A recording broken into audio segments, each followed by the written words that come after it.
We'll now have Singing About Canada, led by the Honourable Member for Lambton, Kent, Middlesex.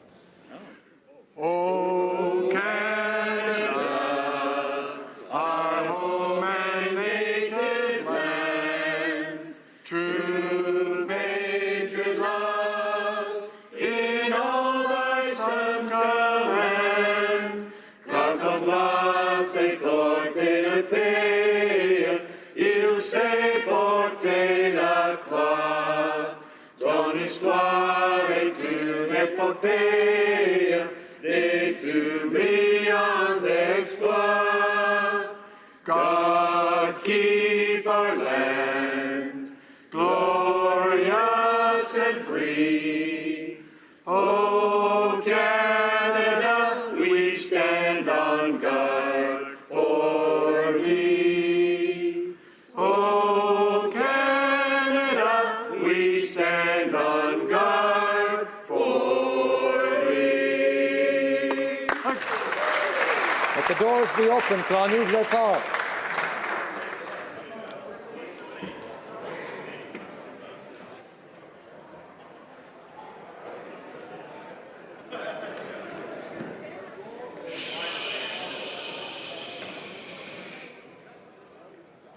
Déclaration des députés, statements by members.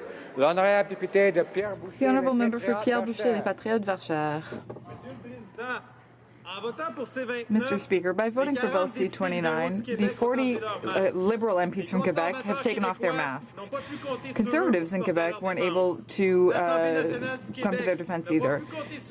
No, we couldn't count on them to defend the Consumer Protection Act in Quebec. Quebec couldn't count on them when the Minister of Finance decided to attack our way of defending ordinary people. Canadian banks are happy, of course, thanks to the 40 Liberal members from Quebec who are doing what they want.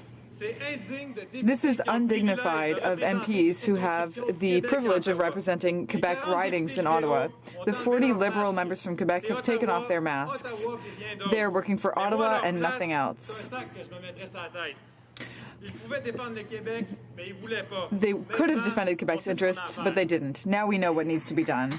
Member for Guelph. Mr. Speaker, today I'm honored to rise in the House to recognize the 50th anniversary of Our Lady of Lourdes Catholic High School in Guelph.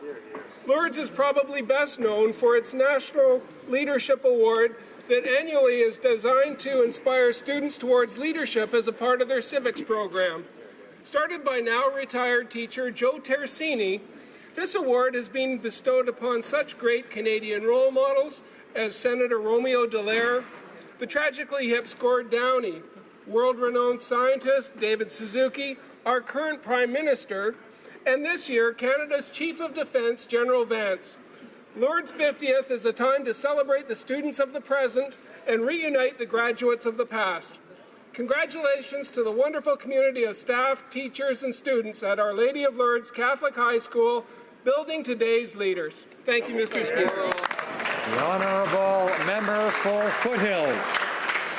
Mr. Speaker, yesterday the Minister of Natural Resources seemed absolutely perplexed why we weren't sitting down on bended knee thanking him for approving 2 existing pipelines.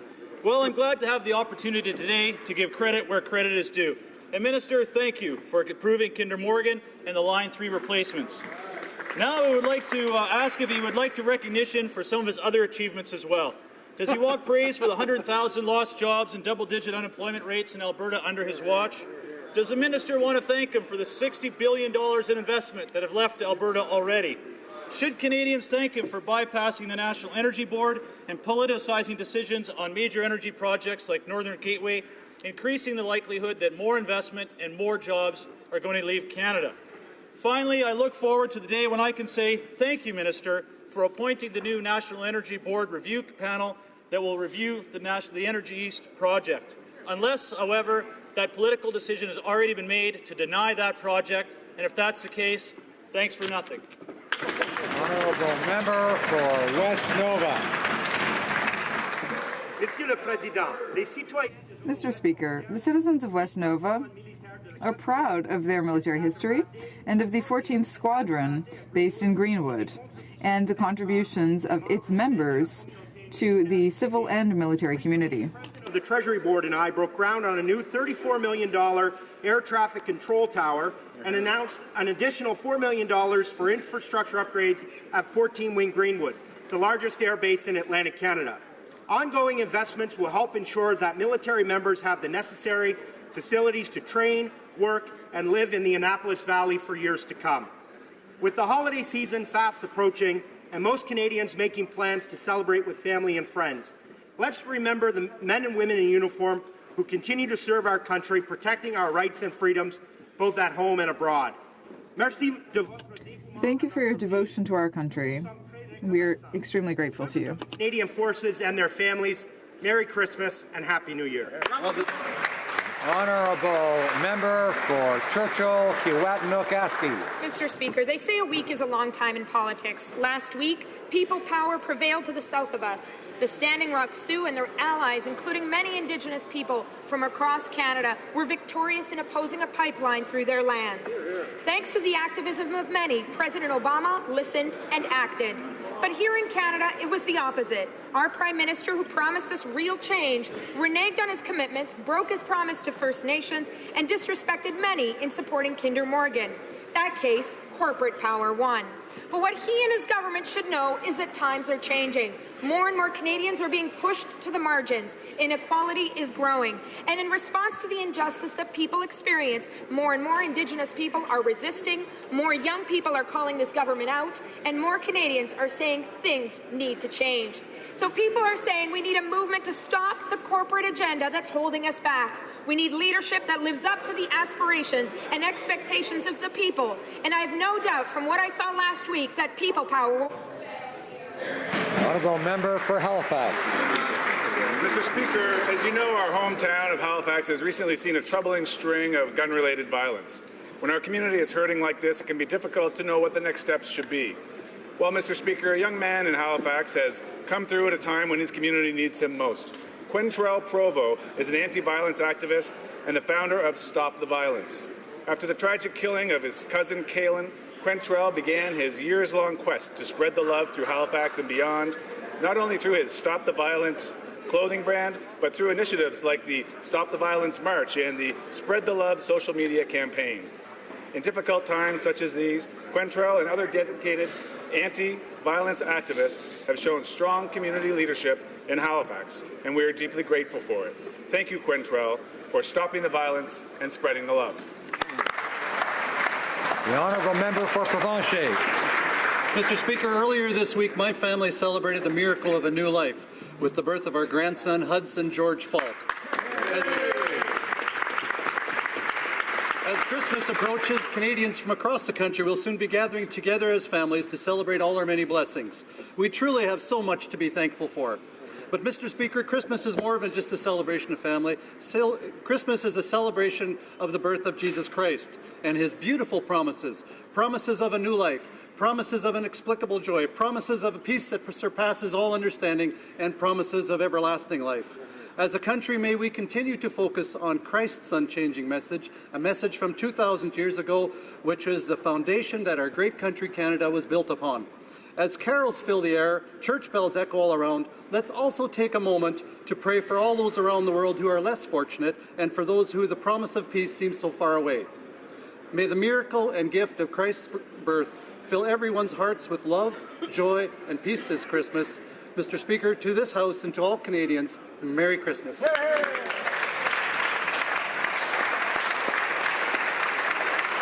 Honourable Member for New Brunswick Southwest.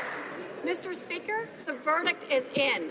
CETA will bring real jobs and benefits across Canada, and particularly in Atlantic Canada. Duty-free fish and seafood products are big winners for sure, but so is a lot of New Brunswick Southwest. Located as we are, bordering the U.S., we are the gateway between the European Union and the American markets, a combined population of 1 billion people.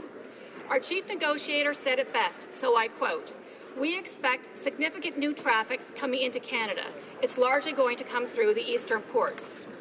We want to make sure that those eastern ports are able to handle that increased level of traffic," end quote. So let's work together to identify the infrastructure that we need for the future. That is how we all win with trade. Mr. Speaker, New Brunswick's fishermen just landed a big one. Thank you. The Honourable Member for St. John Rothsay. Mr. Speaker, today I want to address a topic on which we all should be able to agree: child literacy. I am proud to be an advocate in the effort to tackle poverty. I am proud to be part of a government helping families in need with transformational measures like the new Canada Child Benefit. But some areas require more. We need a plan, not to alleviate, but to end poverty in Canada. A national early learning strategy is key to breaking the cycle of poverty. We are developing an early learning prototype in St. John Rothsay. We propose to pilot and measure a program in 3 early learning centres in 3 priority neighbourhoods in my riding. I know that alongside of Literacy New Brunswick, Dr. Aaron Scryer, the YMCA Shiloh Boucher, Rob Moyer from the University of New Brunswick and St. John, and our provincial partners, we will develop a model that can be rolled out across the country. I don't want St. John to be known as a city with the highest child poverty. I want St. John to be known as a city that solved this poverty problem and became a model for the nation. Thank you, Mr. Speaker. The Honourable Member for Souris Moose Mountain. Thank you, Mr. Speaker. Invictus, Latin for unconquered. On September 23, 2017, Toronto will host the 3rd Invictus Games. This international adaptive sporting event for wounded, ill, and injured veterans and active duty service members was created by His Royal Highness Prince Harry in 2015. There will be over 17 nations competing in 12 sporting events, and Team Canada will be represented by over 90 athletes. Harnessing the power of sport helps wounded warriors on their journey to recovery, physically, psychologically, and socially. Hosting the Invictus Games will play a key role in empowering our wounded warriors and activate the powerful gratitude our country has for its servicemen, women, and families. I would like to congratulate all competitors, past and present, as they prepare, and personally commend them for their unconquerable spirit and express my gratitude for their service to their country. These wounded warriors are inspired by the following words: I am the master of my fate, I am the captain of my soul.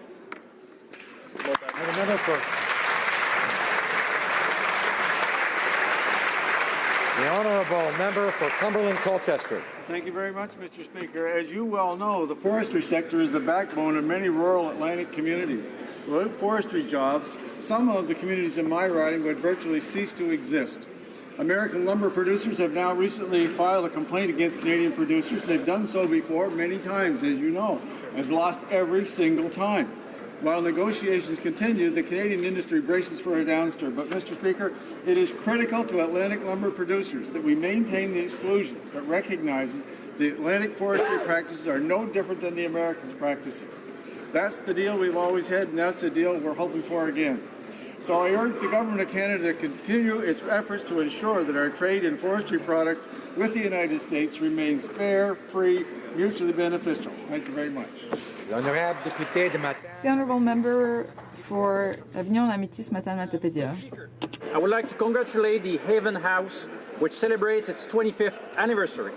Since 1999, the Haven House has provided a safe place for women and families in the Mi'kmaq community of Listugush.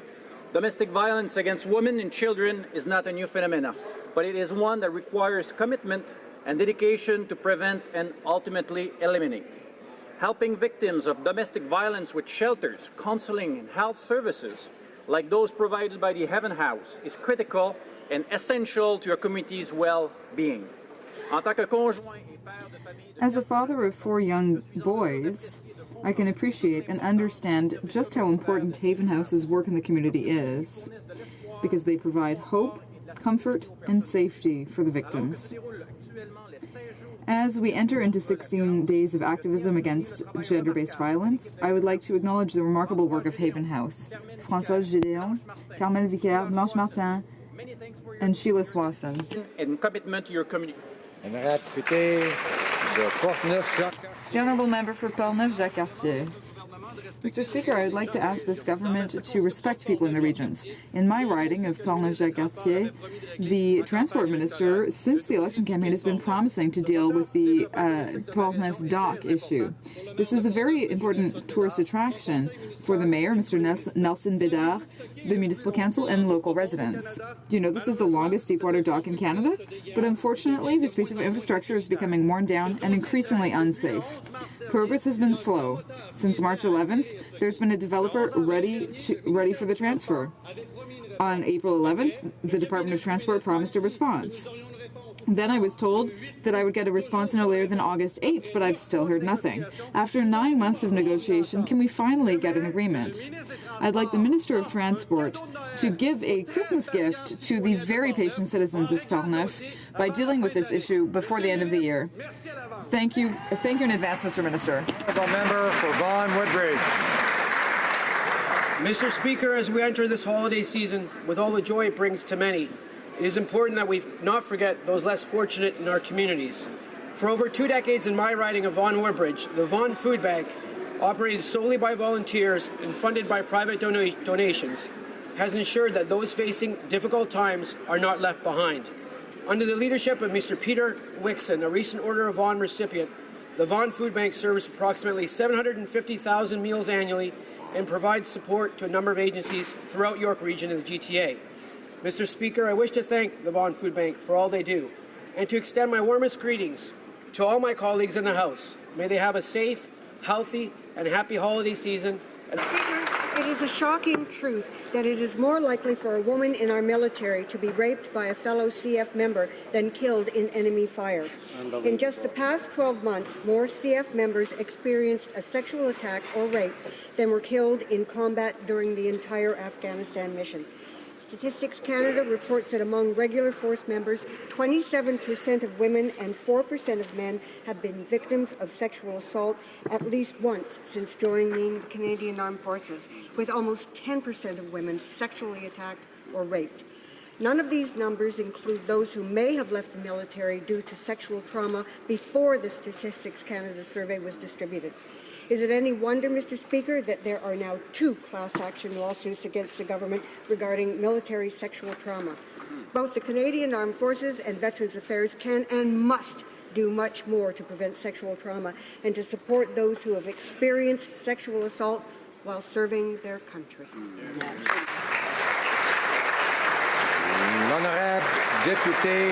The Honourable Member for Mégantic-l'Érable. Thank you, Mr. Speaker. 3 years after the tragedy of Lac-Mégantic, 2/3 of citizens there are suffering from PTSD as a consequence of the events of July 2013. According to specialists, the only way for residents of Lac-Mégantic to find peace is to heal the wound. In other words, redirect trains so they're not running through Centre Town, but rather through an alternate route.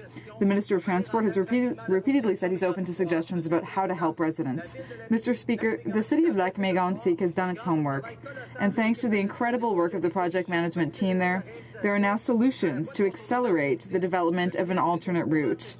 The Minister is aware of these solutions. The federal government needs to show leadership and take on this project. The citizens of Lac-Mégantic are in Ottawa today.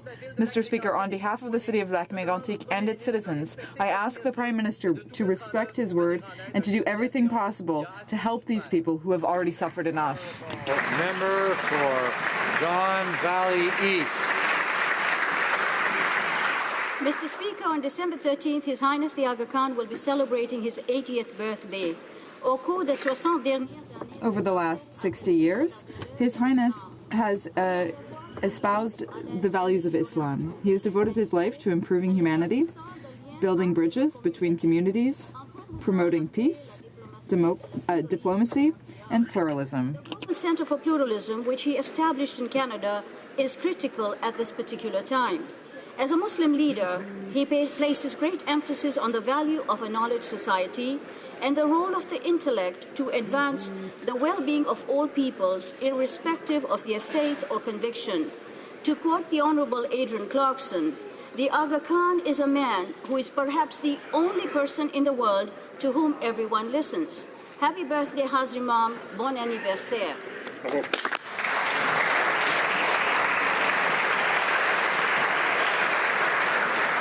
Questions orales, oral questions. The Honourable Leader of the Opposition.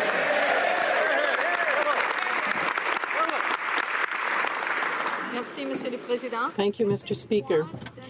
Allow me to announce a few facts. The Liberal Party of Canada makes a link between its political party and financing activities and urges people to buy tickets so they can meet with the Prime Minister or a minister. Does the Prime Minister deny these facts, the Right Honourable Prime Minister? Mr. Speaker, Canadians can rest assured that our political party financing system is among the strongest in the country. The reality is that the level of openness, transparency, accountability required by this system is important to maintain the confidence of Canadians in our democracy and in our governance. And I can assure you, Mr. Speaker, that our party always follows all the rules and values and principles in this system. The Honourable Leader of the Opposition. In May, the founder of Wealth One Bank of Canada, a Chinese billionaire, attended a Cash for Access event with the Prime Minister. 2 months later, his bank received final government approval to start business in Canada. Another guest at this same fundraiser donated $1 million to the Trudeau Foundation, $50,000 of which is to build a statue of the Prime Minister's father. Under these terms, does the Prime Minister understand that this is not only unethical, it's more than likely illegal, or does he just not care anymore? Right Honourable Prime Minister. I know, Mr. Speaker, that there are a lot of questions about these issues, but that's why it makes me happy to reassure Canadians that indeed we have among the strongest political financing rules in the country, which means that Canadians have confidence in the transparency, openness, rigor, accountability of our system, which this party has always followed and always will follow. Honourable Leader of the Opposition. Well, Mr. Speaker, in September, a prominent Liberal organizer sent invitations to a fundraiser with the Prime Minister. In those invitations, he said it was important to attend and donate to the Liberal Party, quote, so that our issues are heard and we begin to form relationships and open dialogues with our government. Not with the Liberal Party of Canada, with the government. The Prime Minister either understands that this is unethical and potentially illegal, or he is just willfully breaking the rules. Which is it? Right Honourable Prime Minister. Indeed, Mr. Speaker, with all these questions, it's important to reinforce the fact that at the federal level we have among the strongest principles and rules around fundraising in the country, and that those rules are always followed. This is important because Canadians need to have confidence in the transparency, accountability, and secureness of our political financing system. Canadians can and must be reassured. Honourable Leader of the Opposition. Well, Mr. Speaker, at a November fundraiser, the organizer told the media that he offered to host the event after the Prime Minister invited him to meet with high-ranking Chinese officials. At that fundraiser, the Prime Minister was lobbied directly on the billion-dollar takeover of a Canadian business that is currently before Cabinet. He was also lobbied to change the rules for immigrant investors and foreign real estate investors. Based on these facts, this is not only unethical, it's illegal. Does the Prime Minister really believe that he's above the law? Good. Right Honourable Prime Minister. I'm pleased, Mr. Speaker, to rise today to reassure Canadians that the federal level in terms of political financing has among the strongest and most rigorous rules in the country. That allows for openness, transparency, accountability that can reassure and reinforce Canadians' confidence because those rules have always been and will always be followed by our party. Honourable Leader of the Opposition. Order. Mr. Speaker, I'm not feeling more secureness because the Prime Minister actually himself confirmed what we're saying. When I asked him about the May fundraiser with Chinese billionaires in Toronto, he said, and I quote, "That is why we have committed to engaging positively with the world to draw in investment." Exactly. But, Mr. Speaker, Liberal Party fundraisers are not the place to draw in foreign investment. Why is the Prime Minister so blatantly and so eagerly thrown his ethical guidelines out the window? Right Honourable Prime Minister. Mr. Speaker, The frustration Canadians felt around ethics was part of why we got elected in the first place. And therefore, it's so important to reinforce for Canadians that the rules are always followed, the values and the principles that underscore the strong financing rules that exist at the federal level, stronger than just about anywhere else in the country, can reassure Canadians that we have a system that works to make sure that we are worthy and upholding the public trust. The honourable member for Outremont. It's great to see the Prime Minister, really. And you know, I feel kind of lucky because I didn't have to pay $1,500 to get in here. So, on behalf of all those Canadians who don't have $1,500 to get access to the Prime Minister, a very simple question. Will he now admit that he has used his official position to pour hundreds of thousands of dollars into the coffers of the Liberal Party of Canada? The right honourable Prime Minister. Again, Mr. Speaker, it's important to reassure Canadians that we have at the federal level some of the strongest, most stringent rules around political fundraising of anywhere in the country. Canadians know that they can have confidence in members in this House because we follow all those rules and understand the values of openness, accountability, transparency that are required in order to maintain Canadians' trust in our governments. Honourable député d'Outremont. Honourable member for Outremont. Leader.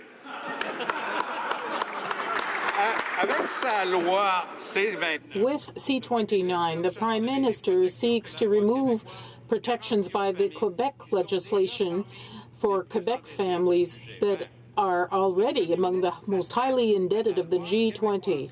The Prime Minister is attacking the Quebec Consumer Protection Act. Why? To help the banks? The Right Honourable Prime Minister. Our budget implementation bill is important because it will deliver the economic growth Canadian needs. After 10 years of lack of adequate growth for the middle class, for those who are working hard to join it, we established a budget that invests in the middle class, that understands how to build a strong economy, how to protect Canadians, and that's exactly what we're going to do by creating opportunities for the middle class and those who work hard to join it. The Honourable Member for Outremont. You don't need to remove the Quebec Consumer Protection Act to do that, Mr. Speaker. This, be it with his promise to form the most ethical government on planet Earth or his solemn promise to change the electoral system, this Prime Minister seems perfectly at ease with breaking his word. He's only been in office for a year. My question for the Prime Minister is very simple. Does he think that it's important to be here for question period? The Right Honourable Prime Minister. Mr. Speaker, the Prime Minister has a lot of responsibilities, and a large part of those responsibilities is to be present to hear questions from his colleagues in the House of Commons. But I'm also very pleased to have a very strong cabinet, ministers who are here to answer questions. And I'm very proud of the fact that I'm constantly engaged with Canadians across the country to listen to their concerns and work with them in order to build a stronger future. We made a commitment to building a new, better middle class, and that's exactly what we're doing. Yeah, coding with Shopify. Speaking of respect for Parliament, respect for democracy, the Prime Minister's speech from the throne stated clearly that, quote, 2015 will be the last federal election conducted under the first-past-the-post voting system, unquote. My question is simple. Was he lying? Right Honourable Prime Minister. Mr. Speaker, I answered that question in the positive, in that, yes, I'm committed to restoring, to making sure that November 20... Order, the Right Honourable Prime Minister. We have to hear the answer. Order. Mr. Speaker, I have said many times that 2015 will be the last election held under first past the post. The fact is, I do want to go back to an offhand comment the NDP leader made that demonstrates his lack of respect for our economy. The fact that he doesn't understand that investing in good Canadian businesses, investing in coding, making sure that we have opportunities for our youth is something to joke at, is irresponsible.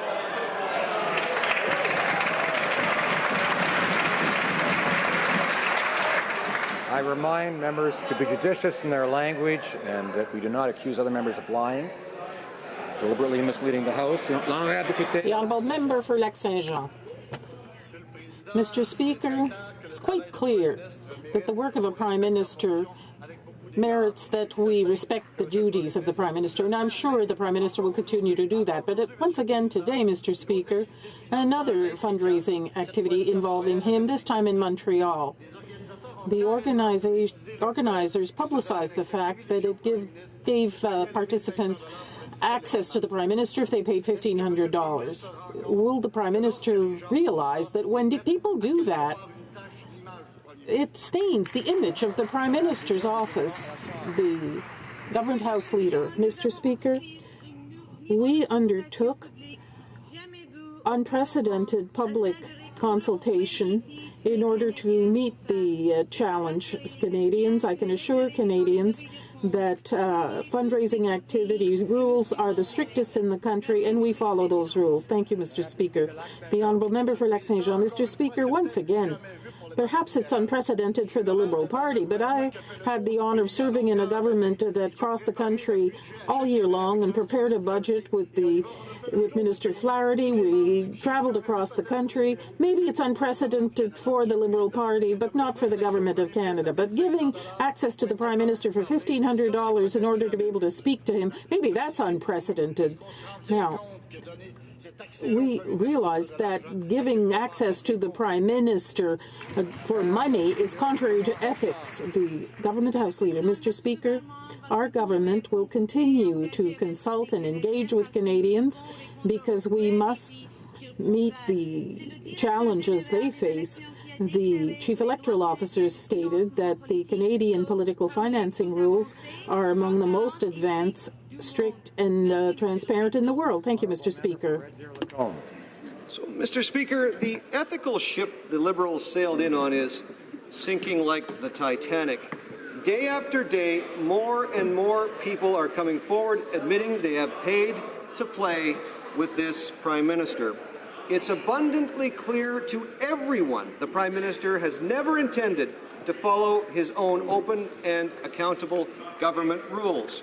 So, when will the Prime Minister stop the charade and put an end to these unethical, shady, cash-for-access events? Honourable Government House Leader. Mr. Speaker, this government will continue to engage with Canadians. This government will continue to consult with Canadians.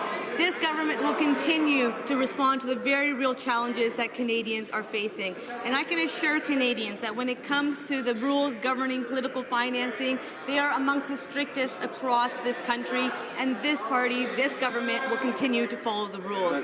Thank you, Mr. Speaker. Honourable Member for Barrie Innisfil. Whether it's hosting elites, high-priced lawyers, or Chinese tycoons, Liberal fundraisers are marketed as a chance to lobby the government. An IT startup entrepreneur was told that $1,500 would get her close to the PM and his rich friends. That is cash for access. The Liberals' response is an endless loop of "we have some of the strictest rules in the country."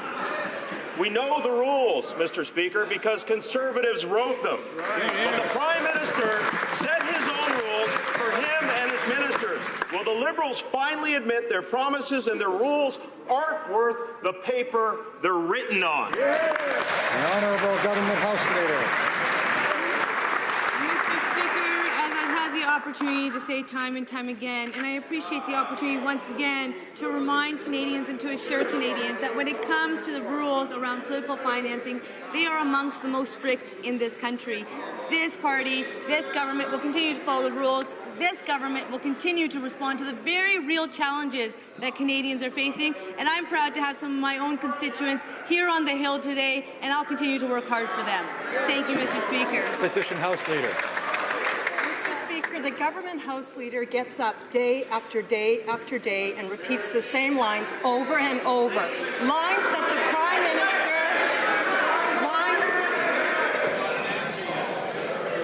Order. I don't know if you all know, but Santa Claus is on the hill today. And I had a chance to talk to him, and all I asked for was a little peace and tranquility. So let's have a little bit of that while the Honourable Opposition House Leader asks her question. She's repeating lines that the Prime Minister has asked her to say. Words that she knows are not true. The Liberals are not following the rules, and she has to know it. Will the House Leader show the integrity and the leadership that I know she has? And I ask if she will admit that the Liberals need to clean up their act, or will she at least tell the Prime Minister that she's not going to keep doing his dirty work for her? Honourable Government House Leader. I am proud to serve with a government that has lowered taxes on the middle class, that respects the environment and understands that we can do more to protect the environment, that recognizes that we need to grow the economy and create the growth that Canadians expect us to create. The member knows very well that when it comes to the rules around political financing, they are amongst the most strict in this country. We will continue to follow the rules, and I encourage the member, let's get to work and do the hard work Canadians expect us to do. Thank you, Mr. Speaker. Honourable Opposition House Leader. Mr. Speaker, repeating Liberal spin and outrageous comments 1,000 times don't make them true. And frankly, it's embarrassing to watch the House Leader allowing herself to be used by the Prime Minister like this. She can tell him no, after all. The Prime Minister is breaking fundraising rules. The media knows it, the public knows it, even Liberal donors and supporters know it. Is there anyone on that side of the House who has the courage to stand up for what is right, and tell the Prime Minister to stop this corrupt fundraising? Honourable Government House Leader. Mr. Speaker, it's interesting because the member recognizes that I am reminding Canadians, assuring Canadians that when it comes to political financing, we have some of the most strict rules across this country. What's more interesting is that the member chooses to keep repeating the same question, but doesn't understand why she gets the same answer. I have confidence in her as well that we can work together in this place to serve Canadians and to respond to the very real challenges that they are facing. Let's get to work. Let's work harder for Canadians. Thank you, Mr. Speaker.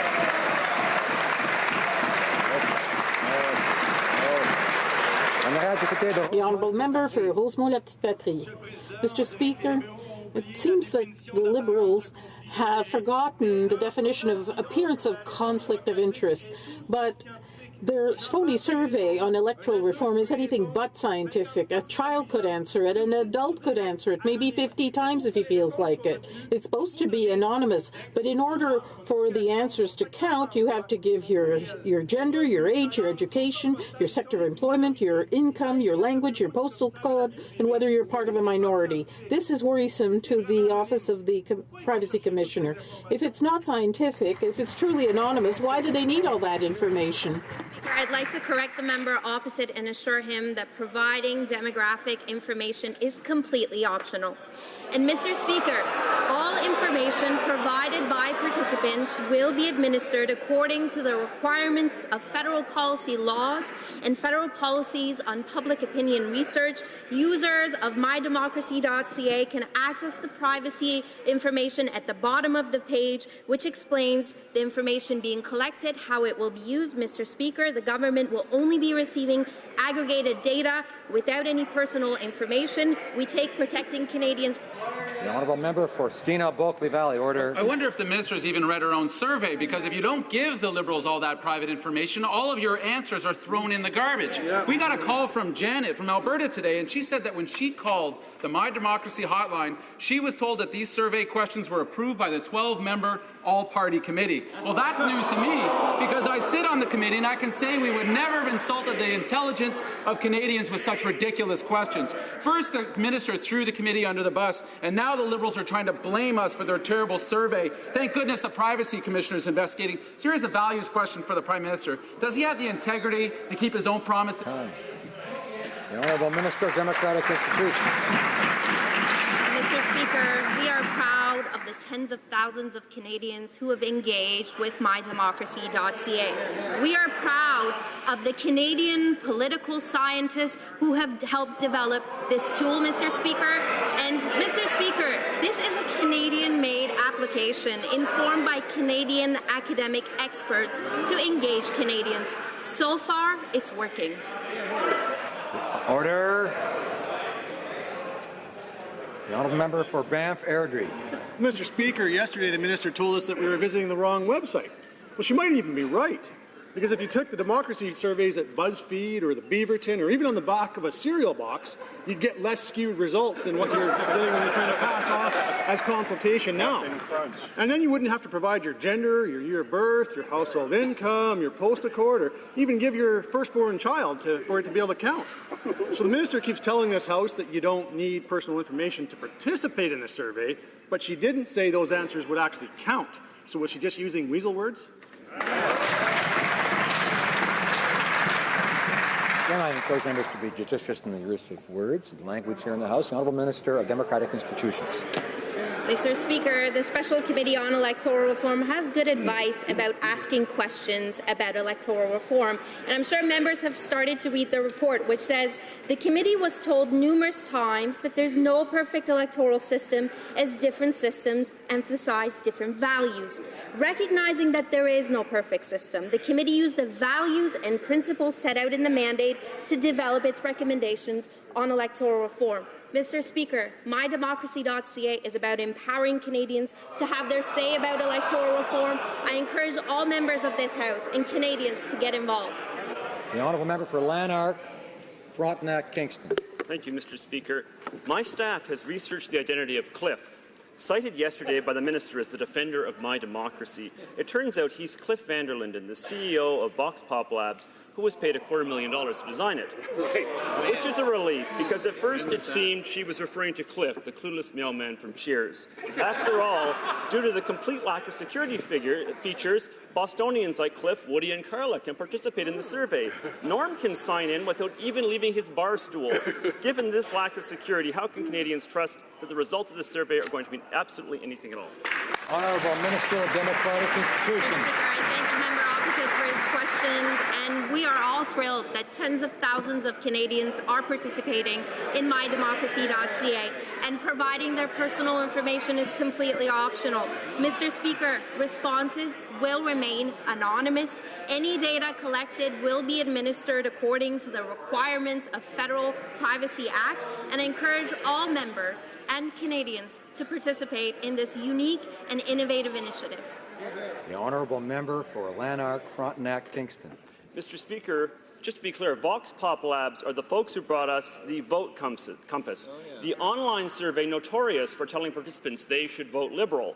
A Queen's University professor answered Vote Compass 5 ways and was always labelled a Liberal. Right. Reports showed that any consistent answer to all 30 questions on that survey caused respondents to be labelled Liberal.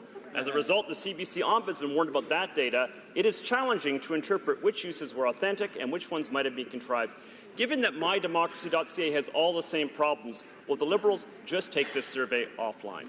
The Honourable Minister of Democratic Institutions. Mr. Speaker, we are proud to be hearing from Canadians, as many Canadians as possible, about their values on their electoral system. We are proud to be working with Canada's political scientists in developing this tool, Mr. Speaker. And we look forward to hearing from as many Canadians as possible using this initiative and many others before introducing legislation in this House. The Honourable Member for Richmond-Tabasca. Mr. Speaker, when we hear the Minister, we understand why people are so cynical. This is what we read in the media this morning about the Minister and her new consultation process. The statements one is supposed to agree or disagree with are at best incoherent and at worst biased. This is the hypocrite's ball. This file is becoming a disgrace for the Liberal government that launched it. Those are not my words. These are political analysts and journalists saying this. Mr. Speaker, can the Minister tell us whether she will respect the public and hold a referendum before deciding to change the electoral system? Mr. Speaker, I can continue to appreciate the member opposite's passion for a referendum, and I encourage all members of this House to read the committee's report. Mr. Speaker, we will respond to that report in due course. Member for Salaberry-sur-Roi. Mr. Speaker, the Prime Minister had promised to be accountable, yet over the past year he has not answered any of my questions on young people. Whether it be Kinder Morgan, marijuana, jobs, election reform, the interests of young people are not reflected anywhere in the action being proposed by the Liberal government. And I'm not even talking about the many broken promises made to Aboriginal young people. In light of such inaction, if the Prime Minister doesn't want to be accountable, why doesn't he step aside and appoint a Minister for Youth who takes a true interest in young people? The Honourable Minister. Thank you, Mr. Speaker.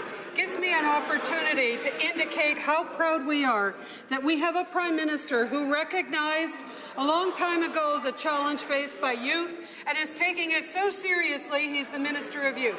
Not only that, Mr. Speaker, we are proud to say that we have announced the creation of an expert panel on youth employment. They are going to be reporting in December, and it's only one of the initiatives that we are doing to help young people in Canada. Order. The honourable member for Churchill, Tuet, and Nokaski. So the question again to the Minister of Youth. When the Prime Minister gave himself the job of Minister of Youth, many young Canadians expected he would champion their issues. Over a year later, the Youth Minister has been one of the worst performing ministers in the Liberal cabinet. He's encouraged police to hand out criminal records for pot possession, backtracked on his promise to a fair new voting system, and is failing to address the very serious issue of rising precarious work among young people. So will the Prime Minister do the right thing and resign as Minister of Youth? Honourable Minister of Employment. Thank you, Mr. Speaker.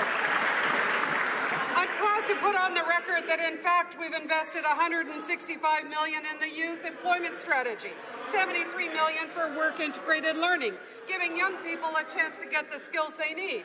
$85 million for union-based training, $175 million transferred to the provinces for training, and $1.5 billion to increase Canada student grants.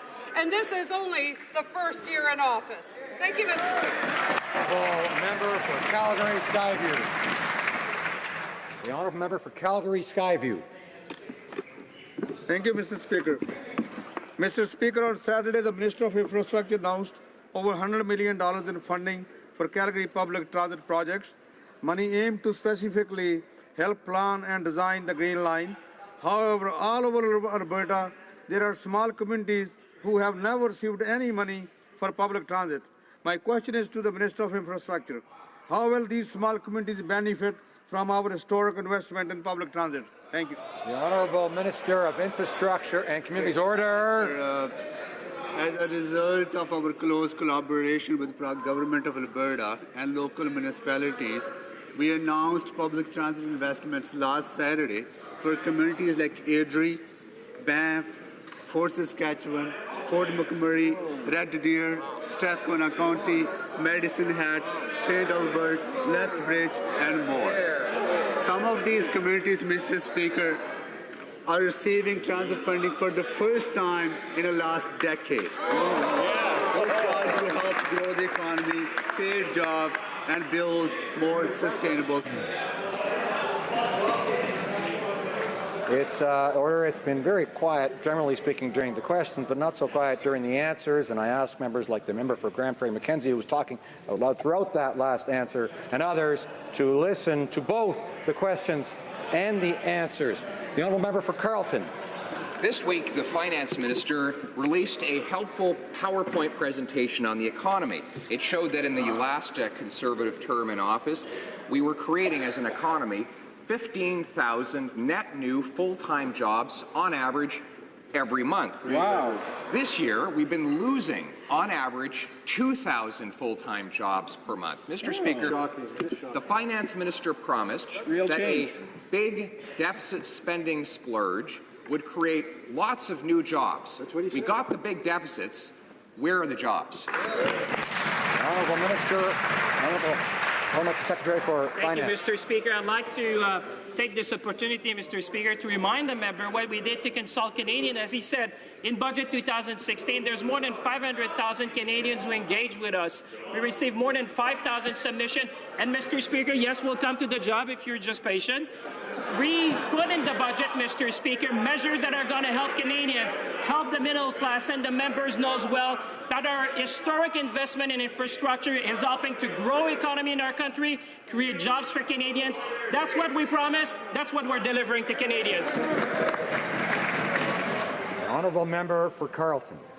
Mr. Speaker, he says that he'll come to the jobs in a moment if we're just patient. Well, Canadians are going to have to be very patient because it's been a year and they haven't created a single net new full-time job. In fact, in 2015, we added as a country about 12,300 net new full-time jobs per month. This year, we have lost a grand total of 30,000 full-time jobs. Mr. Speaker, all of this data can be found in the Finance Minister's own PowerPoint presentation. Will the Finance Minister turn to page 6 of that presentation, see the destructiveness of his policies, and reverse them? The Honourable Minister of Economic Development.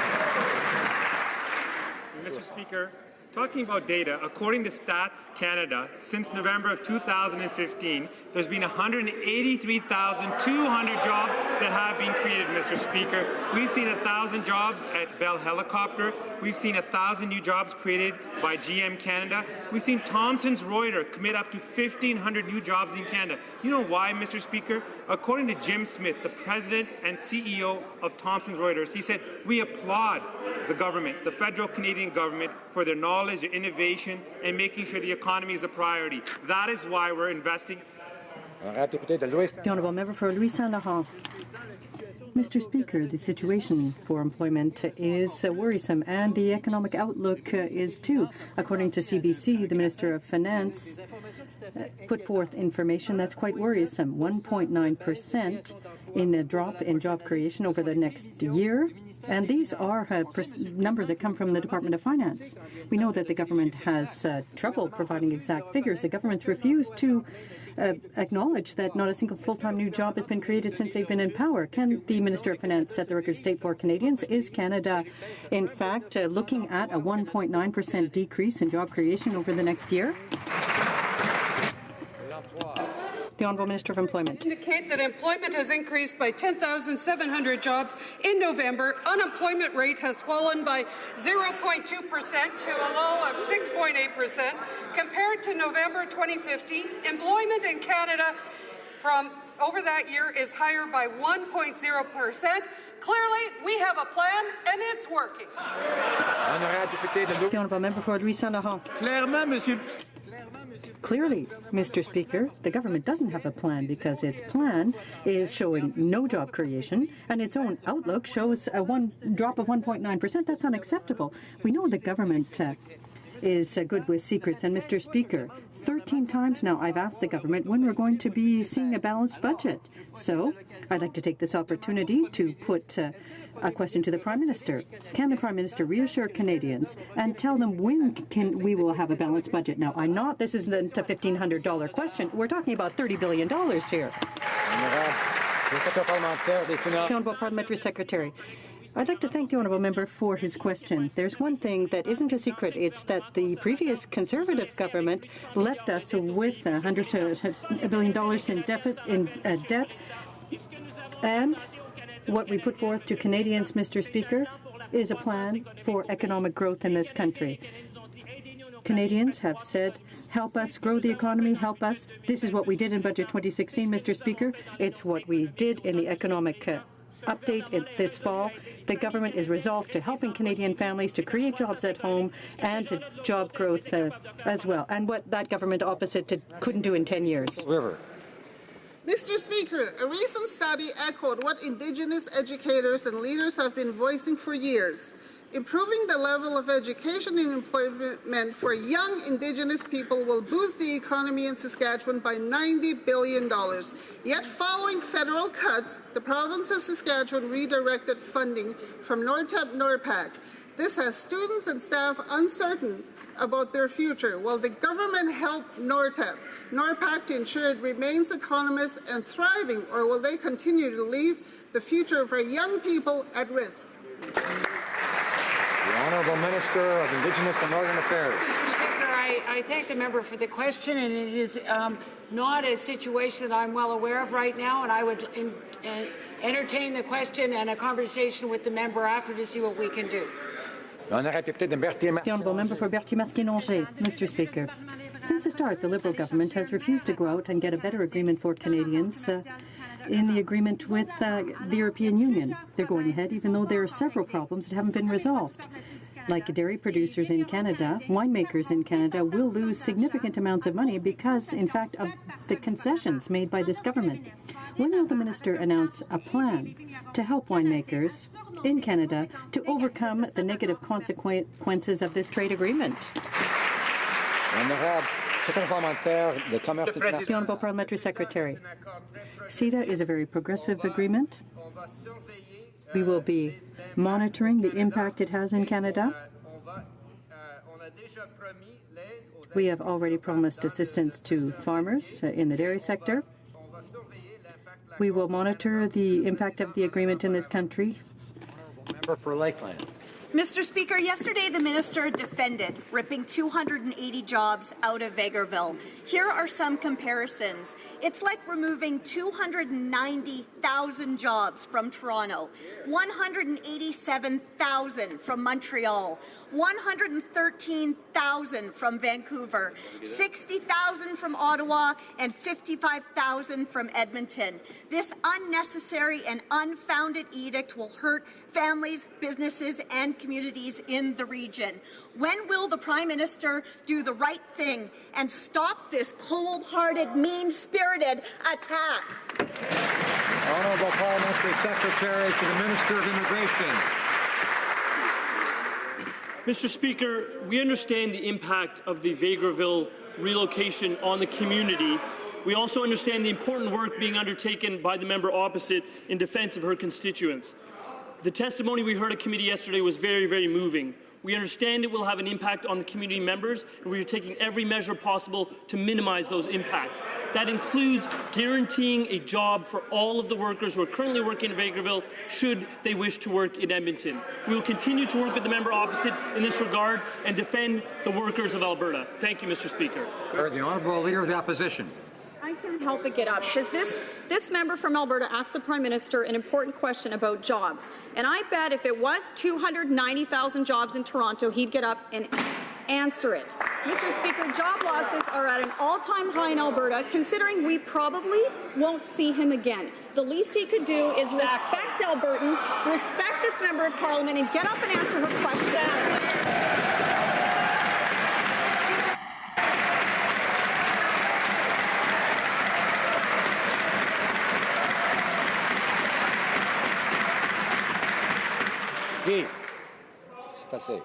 Order. Alors, I remind members that they're not to bring attention to the presence or absence of a member in the chamber. The Right Honourable Prime Minister. Thank you, Mr. Speaker. My colleague answered that question with full detail and a tremendous amount of compassion.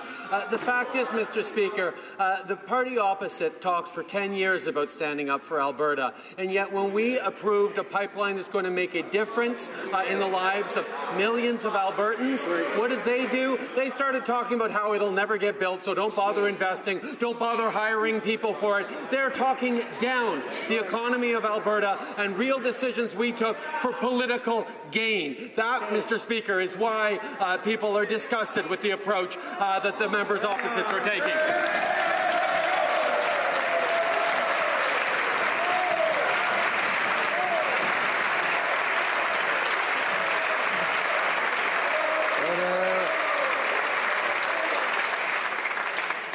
Order. Where's Santa Claus when I need him? The Honourable Leader of the Opposition. Mr. Speaker, there's the Liberal arrogance that Albertans have come to expect from this Prime Minister. This Alberta MP asked a very good question about jobs. If it was 290,000 jobs in Toronto, he would have been paying attention and he would have answered the question. She deserves the respect. Albertans deserve the respect. Why doesn't he get up, do the right thing, and give the people of Vegreville their jobs back?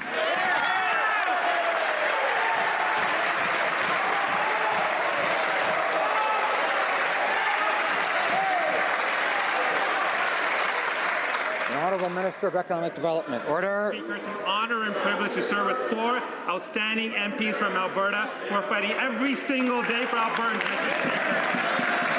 They are the ones that make sure we have stabilization funding. They're the ones that are making historic investments in infrastructure. They're the ones that are making sure that we work with Business Development Canada to create opportunities for small businesses.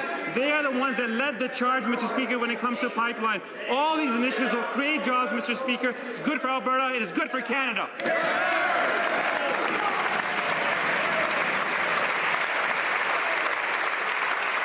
Honourable Member for Sudbury. Thank you, Mr. Speaker.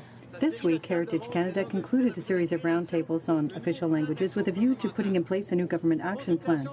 These pan-Canadian consultations are an example of the leadership of our government on official languages. Can the Minister of Canadian Heritage give us some other examples of the government's accomplishments on this file over the past year? The Honourable Minister. I'd like to thank the Honourable Member for his question. I'm proud of our government's leadership on official languages, and I will give you some examples. A return of the Francophone information program, judges, the return of the Military College in Saint-Jean, and the Service Delivery Initiative. We are committed, my colleague at Public Safety and I, on ensuring that new RCMP members working security on the Hill are bilingual. The Honourable Member. Mr. Speaker, last week the Minister of Transport received a very clear letter from Lake Megantic. The federal government can help Lake Megantic if it really wants to. 3 years after the tragedy, suffering has not gone away, and the wounds are reopened every time a train goes through. Instead of shifting responsibility onto local officials who have to live with this tragedy on a daily basis, can the minister do what the people of Lake Megantic want him to do, show leadership, take charge, and stop the trains from whistling through the downtown of Lake Megantic? The Honourable Minister of Transport. Mr. Speaker, there is no other issue that is so important to me as Lake Megantic. I held a public forum. I listened to the people there. I know that they want a bypass. I met with citizens groups on 3 separate occasions. Yesterday in the evening, I spoke to the Mayor Cloutier. I committed to help and to look into accelerating the process. I know that the province of Quebec is responsible for the environmental assessment, but this is a very important issue that we are very keen to resolve quickly. The Honourable Member. Thank you, Mr. Speaker. Following my question of last Friday, we clearly understood that people who've waited 20 years for cell phones were going to have to wait a long time more because the government has no plan. And it's not just out in the back 40 that people have no network. A mere 5 minutes from the center of town, we end up in areas where there's no signal. It's as if the technology didn't even exist. When will the government be ready to listen to people in rural ridings, rural areas, who have solutions? The Honourable Minister. Mr. Speaker, I'd like to thank the member for a very thoughtful question. Of course, this is a very important issue. We've been talking about innovation agenda. Within that context, we need to have a strong and vibrant telecommunications sector that can provide this kind of service to our constituents. That's why we're working very closely with them to make sure we have additional investments to provide more choice and availability of service. We're working on spectrum and to make sure that we maximize the possibility of spectrum there to be able to provide solutions in these rural and remote regions and where there's connections and the issues around connection, Mr. Speaker. And we're going to make sure we address this issue in a meaningful way.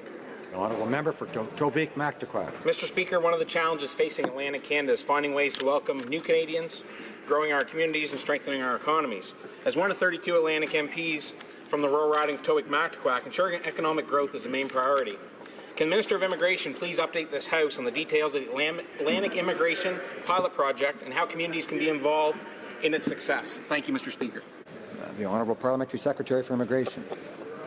I thank the member for his very hard work on this issue because engaging communities is at the very heart of the Atlantic Immigration Pilot Project. We know that the key to retaining newcomers is helping them successfully build their lives and put down roots in the Atlantic region. For example, we've just learned about a catering company in Moncton started by Syrian refugee women with support from the local community and local businesses. This is why the pilot project will mobilize communities and bring together businesses, schools, student groups, municipalities and volunteers to welcome and help integrate new families. Honourable Member for Abbotsford. Mr. Speaker, the Liberals are bungling the replacement of Canada's search and rescue aircraft.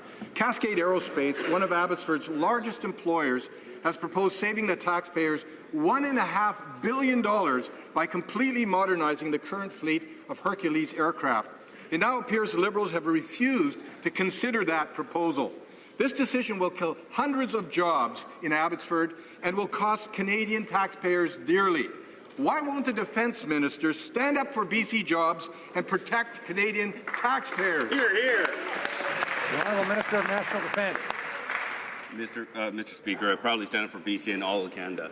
Our search and rescue is a critical component of this for Canada. This is a project that was started in 2004. And I'm proud to say that this government is going to get this done because Canada needs to have a very sound search and rescue capability, and this is one promise that we plan to keep. Thank you, Mr. Speaker. Honourable member.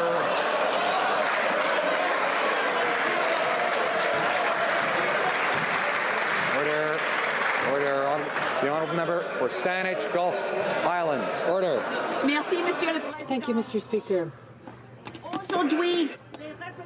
Today, representatives from the Citizens Coalition from Lake Megantic are in Ottawa. In 2013, the member for Papineau signed their petition in favor of the building of a bypass in Lake Megantic. Today, they have a clear message for the Prime Minister. Please honor the election commitment to build a bypass. My question is clear. The Honourable Minister of Transport. The Honourable Minister of Transport. Mr. Speaker, without repeating myself, I know, we know, our government knows, the Prime Minister knows. We all know that the people of Lake Megantic were deeply traumatized by the tragedy in 2013, where 47 of their fellow citizens lost their lives. I visited the city on 3 separate occasions myself. I met with people. I listened to them. I'm working on the file conscientiously. We want to accelerate the process if we can, but we have to do our homework, and once we have news, we will announce it. This will conclude question period for today. The Honourable Member for Skeena-Bulkley Valley is standing on a point of order. Thank you very much, Mr. Member for Skeena-Bulkley Valley, and then I'll hear from the member. Point of order arising out of question period, and in a moment I'll ask for unanimous consent to table a document. The Minister of Democratic Institutions claimed in question period that Canadians did not have to provide their personal data in order to participate in the My Democracy exercise. Personal information like income, gender, postal code, etc. But the privacy statement on our own website claims the following. While answering the profile questions is optional, not answering these questions will result in your input not... Yeah, the Honourable Member is getting into a debate, but I'd ask him to get to his request for unanimous consent if he has one. Get to the point of order, please. The very last sentence says... This is the tabling that I wish to do, Mr. Speaker. While answering the profile questions is optional, not answering these questions will result in your input not being included as part of the overall results of the study. I'm not sure what Liberals meant by participation and consultation, but... I asked the member to come forward with his request. I didn't hear it. The Honourable Member for Barrie Ennisville. Mr. Speaker, and I wasn't going to rise on this point of order today, but after I saw the exchange between our leader and the government today, and the obvious lack of respect for the people of Alberta, I thought I would rise on this point of order. Yesterday, while we were doing the votes on a private member's bill, the member from Vegreville stood up and we were applauding, and I thought I heard from the other side a disparaging comment about the people of Vegreville. So I would like to give the honourable member who said it an opportunity to apologize, not just to the people of Vegreville, but also to this member as well, Mr. Speaker.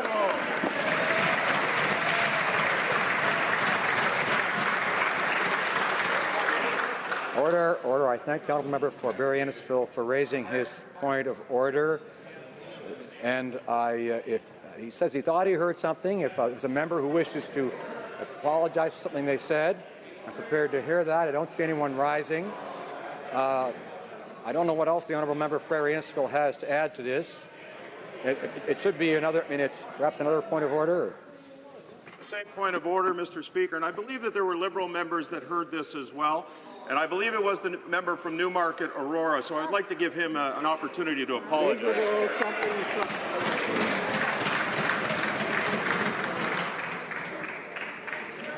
I see the honourable member for Newmarket, Aurora, a standing honourable member from Newmarket, Aurora. I'm baffled by this, Mr. Speaker. I didn't say anything disparaging. Short. At all. So I don't know how to address this, Mr. Speaker. Thank you. Tabling of documents.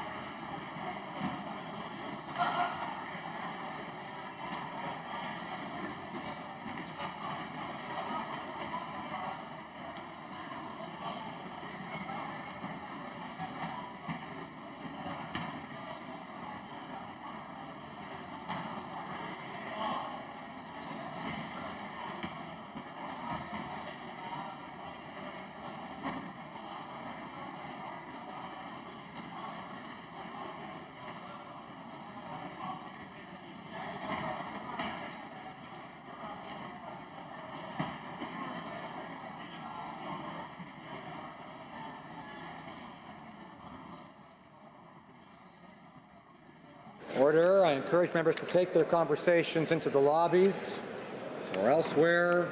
Order.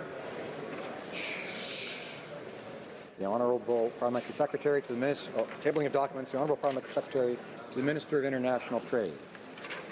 The honour of tabling in both official languages the Canada Account Annual Report for 2014-15 prepared by Export Development Canada. Thank you. Honourable Parliamentary Secretary to the Government House Leader. Pursuant to Standing Order 36(8), I have the honour to table in both official languages the government's response to 15 petitions, please. Introduction of government bills. Mr. Bain, seconded by Mr. Duclos, moves for leave to introduce a bill entitled An Act to Amend the Statistics Act. This motion is deemed adopted. Mr. Bain, seconded by Mr. Duclos, moves that the bill be now read a first time and be printed. This motion is deemed adopted. First reading of this bill, première lecture de ce projet de loi. When shall the bill be read a second time? At the next sitting of the House. Déclaration de ministre. Statements by ministers. Rapport de délégation. Reports from interparliamentary delegations. The Honourable Member for Don Valley West. 34(1), I have the honour to present to the House in both official languages the report of the Canada-Africa Parliamentary Association respecting its participation at the bilateral mission to the United Republic of Tanzania and the Republic of Mauritius held from March 16th to 20th, 2015. And if you just give me a moment, I wanted to mention that the honourable member from Ottawa-Vanier, the late Maurice Bélanger, led that delegation, and hence there's been a delay in submitting this report. Thank you. Honourable member for Don Valley East. Monsieur le Président, conformément. Mr. Speaker, pursuant to Standing Order 34(1), I have the honour of presenting in both official languages the report of the Canadian delegation of the Commonwealth Parliamentary Association. To London, United Kingdom, and Valletta, Malta, from March 12th to the 19th, 2016. And the second concerns the CPA election seminar for the Parliament of Guyana and the capacity building program, a workshop for committee chairs and clerks held in Georgetown, Guyana, from March 31st to April 6th, 2016. Thank you. Presenting reports from committees, the Honourable Member for Malpeque. Mr. Speaker, I have the honour to present in both official languages the 11th report of the Standing Committee on Finance entitled Creating the Conditions for Economic Growth, Tools for People, Businesses and Communities. Mr. Speaker, perhaps better known as pre-budget consultations, this report is the result of the efforts of many. Presentations from nearly over 300 groups and individuals and more than 400 submissions. Special thanks must go to Clerk Susie Cadeau and Assistants William Stevensons and John Denis Couillon, analysts with the Library of Parliament Dylan Gowans, Florian Richard, Michael Lambert-Racine, and Claire Annette, who was a research assistant. And also special thanks to the chief of the analyst team, June DeWittering, who tried to get everything just perfect. And finally, Mr. Speaker, a special thanks to members of all parties who worked on this report and worked endless hours in travel and meetings in this town to get the information in the report that is being tabled in Parliament today. So thank you. The Honourable Member for Louis Saint Laurent. Thank you, Mr. Speaker. Mr. Speaker, I have the honour of tabling the official opposition's dissenting report in both official languages on pre-budget consultations. Given the poor results of the Liberals' first budget, we were satisfied that the committee chose to choose economic growth as the theme of its study this year. But rather than listening to the criticisms of the current government's approach or new ideas that could really make a difference for Canadian workers, the committee's report calls upon the federal government to double down with a plan that isn't working. A plan that leads to more thoughtless spending, lower growth, fewer jobs, and a higher tax burden. For all these reasons, Mr. Speaker, the official opposition presents its dissenting report. Introduction of private members' bills. Mr. Cullen, seconded by Mr. Donnelly, moves for leave to introduce a bill entitled An Act to Amend the Canada Shipping Act 2001, Oil Transportation. This motion is deemed adopted. The honourable member for Skeena-Bulkley Valley. Thank you very much, Mr. Speaker, and thanks to my British Columbia colleagues, in particular my friend from Nanaimo, Ladysmith. I'm proud to introduce a bill that will finally and forever protect BC's north and central coast from the threat of oil tankers and the spills. After more than a decade fighting the 1,100-kilometre diluted bitumen pipeline from Enbridge Northern Gateway, communities across BC united to finally end this nightmare of a project. It threatened our economy, our environment, our very way of life, and First Nations and non-First Nations, hunters, fishermen, environmentalists, rural and urban, all united together, standing shoulder to shoulder for more than a decade to defeat that pipeline. This bill would finally finish the job and protect our coast for generations to come. The Prime Minister himself and many in his cabinet voted for this legislation in previous parliaments. And in order to restore some faith with British Columbians, it would be nice to see the Prime Minister follow through on some of those commitments. Liberals cannot continue to portray our good province without consequence. Supporting this clear, permanent protection for our coast would be a true and worthy legacy of this Parliament for generations to come. Thank you very much. I remind all the members that sending private members' bills is not the time for debate. Mr. Cullen, seconded by Mr. Donnelly, moves the bill be now read a first time and be printed. This motion is deemed adopted. First reading of this bill, première lecture de ce projet de loi. When shall the bill be read a second time? At the next sitting of the House. Mr. Ouellette, seconded by Mr. Peterson, moves for leave to introduce a bill entitled An Act to Amend the Canadian Environmental Protection Act 1999, Asbestos. This motion is deemed adopted. The honourable member for Winnipeg Centre. Thank you very much, Mr. Speaker. I'm excited with the support of the member from Newmarket, Aurora, to introduce a bill to amend the Canadian Environmental Protection Act, modifying Section 94. This places asbestos on the prohibited materials list, meaning no person shall manufacture, use, sell, offer for sale, or import asbestos. Asbestos has destroyed the lives of far too many workers. While short-term gain may be good for the long term, the long-term consequences for society are expensive. And let us ensure that people around the world do not suffer needlessly for our inactions. Let us do the right thing and ban this toxic substance once and for all. Thank you, Mr. Speaker. Mr. Ouellette, seconded by Mr. Peterson, moves the bill be now read a first time and be printed. This motion is deemed adopted. First reading of this bill, première lecture de ce projet de loi. When shall the bill be read a second time? At the next sitting of the House.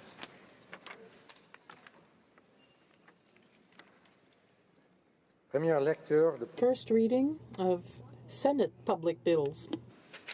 Ms. Bibeau, for Mr. Morneau, seconded by Mr. Carr, moves that Bill S4, an act to implement a convention and an arrangement for the avoidance of double taxation and the prevention of fiscal evasion with respect to taxes on income, and to amend an act in respect of a similar agreement, be now read a first time. This motion is deemed adopted. Lecture de ce projet de loi. When shall the bill be read a second time? At the next sitting of the House. Motion. Motions. Présentation de pétition. Presenting petitions. The Honourable Member for Salaberry-sur-Roi. Thank you, Mr. Speaker. I have a petition here about community television signed by dozens of citizens in my riding. They recognize that the Broadcast Act stipulates that public and private community media in our system must be complementary to ensure that a variety of local, regional, and national programming is available to Canadians. They ask the government to strengthen community media to ensure the survival of community television and to help television in poorly served areas, that all Canadians have access to training in multi-platform media and participate in our digital economy. Thank you, Mr. Speaker. I have the honour today to rise in this House to present a petition on a rebate for people with disabilities on behalf of a constituent of mine in Cambridge, Ontario, and over 1,900 Canadians who supported this petition. Thank you very much, Mr. Speaker. Député de Bécancour, Nicolas Sorel. Honourable Member for Bécancour, Nicolas Sorel. Thank you, Mr. Speaker. I'm tabling a petition from 500 signatories asking the Honourable Minister of Foreign Affairs and Member for Saint-Laurent and the Honourable Member for International Development and Francophonie, Member for Compton-Stansted, to include Tunisia in Canada's international aid to targeted countries. Gulf Islands. Thank you, Mr. Speaker. It's an honour to rise today to present two petitions. The first is from residents of the Vancouver area. They're calling on this government to be mindful of the threats to the coastlines, that spills from oil tankers are inevitable, even if they're double-hulled. They ask for the House of Commons to establish a permanent ban on crude oil tankers on the west coast of Canada to protect British Columbia's economy, fisheries, tourism, as well as its coastal ecosystems. The second petition, Mr. Speaker, is from residents primarily of the Victoria area, as well as from some of the Gulf Islands, calling on this institution, the House of Commons, to discontinue the purchase of bottled water for use in federal government institutions other than in cases where potable water is unavailable. Merci. The Honourable Member for Vancouver Kingsway. Thank you, Mr. Speaker. I rise today to present two petitions. First of all, an electronic petition, E458, which points out that access to health care is a right for all Canadians, and that hepatitis C is the single most burdensome infectious disease in Canada, affecting 250,000 Canadians, but pointing out, fortunately, that it has a cure. So these petitioners, Mr. Speaker, call on the government to develop a national strategy to work with the provinces and territories to develop an effective action plan to eliminate viral hepatitis as a public health threat by 2030. The second petition, Mr. Speaker, as I think you and all members of this House know, housing, affordable housing in British Columbia is a very, very large and serious challenge for many people. So petitioners from my riding of Vancouver Kingsway and elsewhere are requesting that the Government of Canada, working with the provinces, invest in social housing, renew funding of long-term social housing operating agreements, and preserve rent subsidies and funds for necessary renovations to preserve the 620,000 social housing units that were built in this country between 1970 and 1994. Thank you, Mr. Speaker. I rise today to present petition E190 on behalf of the Medical Cannabis Patients of Canada. This petition has received over 10,000 signatures from Canadians in every province and territory. E190 calls upon the Minister of Finance to make medical cannabis a physician-authorized substance to be tax-exempt as all other prescription medications. The Excise Tax Act outlines that drugs authorized by a health care practitioner and that are not available over the counter are zero-rated. These Canadians are simply asking for equality under the law. As we begin the process of taking cannabis out of the hands of criminals and into the controlled, regulated system, it's imperative that we protect the well-being of tens of thousands of Canadian patients who legally use this substance as a part of their medical treatment regime. Thank you, and I look forward to your response, Mr. Speaker. The Honourable Député de Longueuil-Saint-Hubert. The Honourable Member for Longueuil-Saint-Hubert. Thank you, Mr. Speaker. I present a petition from citizens of Longueuil and Saint-Hubert who wish to mobilize to predict their community television. The Broadcast Act stipulates that community television is part of the system in Canada. They support the services of their community television and they hope it to be protected. Thank you, Mr. Speaker. We, the undersigned citizens and residents of Canada, call upon the House of Commons to offer an unequivocal, sincere and public apology to those home children or child migrants who died while being ashamed of their history and deprived of their family. To the living yet elderly home children who continue to bear the weight of that past, and to the descendants of home children who continue to feel the void passed down through the generations while continuing to search out relatives lost as a result of a system that victimized them under the guise of protection. Thank you very much, Mr. Speaker. Député de Pontiac. Member for Pontiac. It is an honor to rise to submit a petition in relation to community television and media. A number of, dozens in fact, of residents of Pontiac have signed a petition which asks the government to enable community-operated media centres that would ensure not only the survival of community television, but also the availability of local media in small towns and neighbourhoods that aren't served by private or public media, and also that calls upon the government to ensure that Canadian residents have access to multimedia platform and media skills training and content distribution capacity in the digital economy. I'm quite proud of one of my constituents, Catherine Edwards, who's the head of the Canadian Association of Community Television Users and Stations. She's worked very hard in this, and so it's an honor to stand before you to deliver the petition. Presenting petitions. Présentation de pétitions. Presenting petitions. For the Honourable Parliamentary Secretary to the Government House Leader. Yes, thank you, Mr. Speaker. The following questions will be answered today. Question 569 to question 571. And furthermore, Mr. Speaker, I would ask that if the government's response to question 568 and question 572 to question 574 could be made orders for return, they would be tabled immediately. Yeah. Is the pleasure of the House the aforementioned questions be made orders for return that they be tabled immediately? Agreed, and so ordered. The Honourable Parliamentary Secretary. And then furthermore, again, Mr. Speaker, I would ask that the remaining questions be allowed to stand at this time. Is it agreed? Agreed, and so ordered. Orders of the day. No, excuse me. Notice of motion for the production of papers. The Honourable Parliamentary Secretary to the Government House Leader. Yes, thank you, Mr. Speaker. I would ask that all notices of motions for the production of papers be allowed to stand also at this time, please. Is it agreed? Agreed, and so ordered. And now we'll go to orders of the day. Government orders, government bills, comments, resuming debate at second reading of Bill C-30, an act to implement the Comprehensive Economic Trade Agreement between Canada and the European Union. Sydney, Victoria. Thank you, Mr. Speaker, and I'm honoured to rise in the House today to speak on Bill C-30, and I commend all my colleagues in this House that spoke on this bill over the last few days. It's a very important bill, especially the member from New Brunswick Southwest who did a great esso today on this bill. I also like to recognize first as our Trade Minister and for all the hard work she has done on this file and who was working extremely hard on this important agreement along with our Prime Minister, representing Canada across the world as an open trading country. I also like to give recognition to our International Trade Committee, which I'm very proud to sit as a chair on, and I'd like to thank the members of the committee for their work and engagement over this process.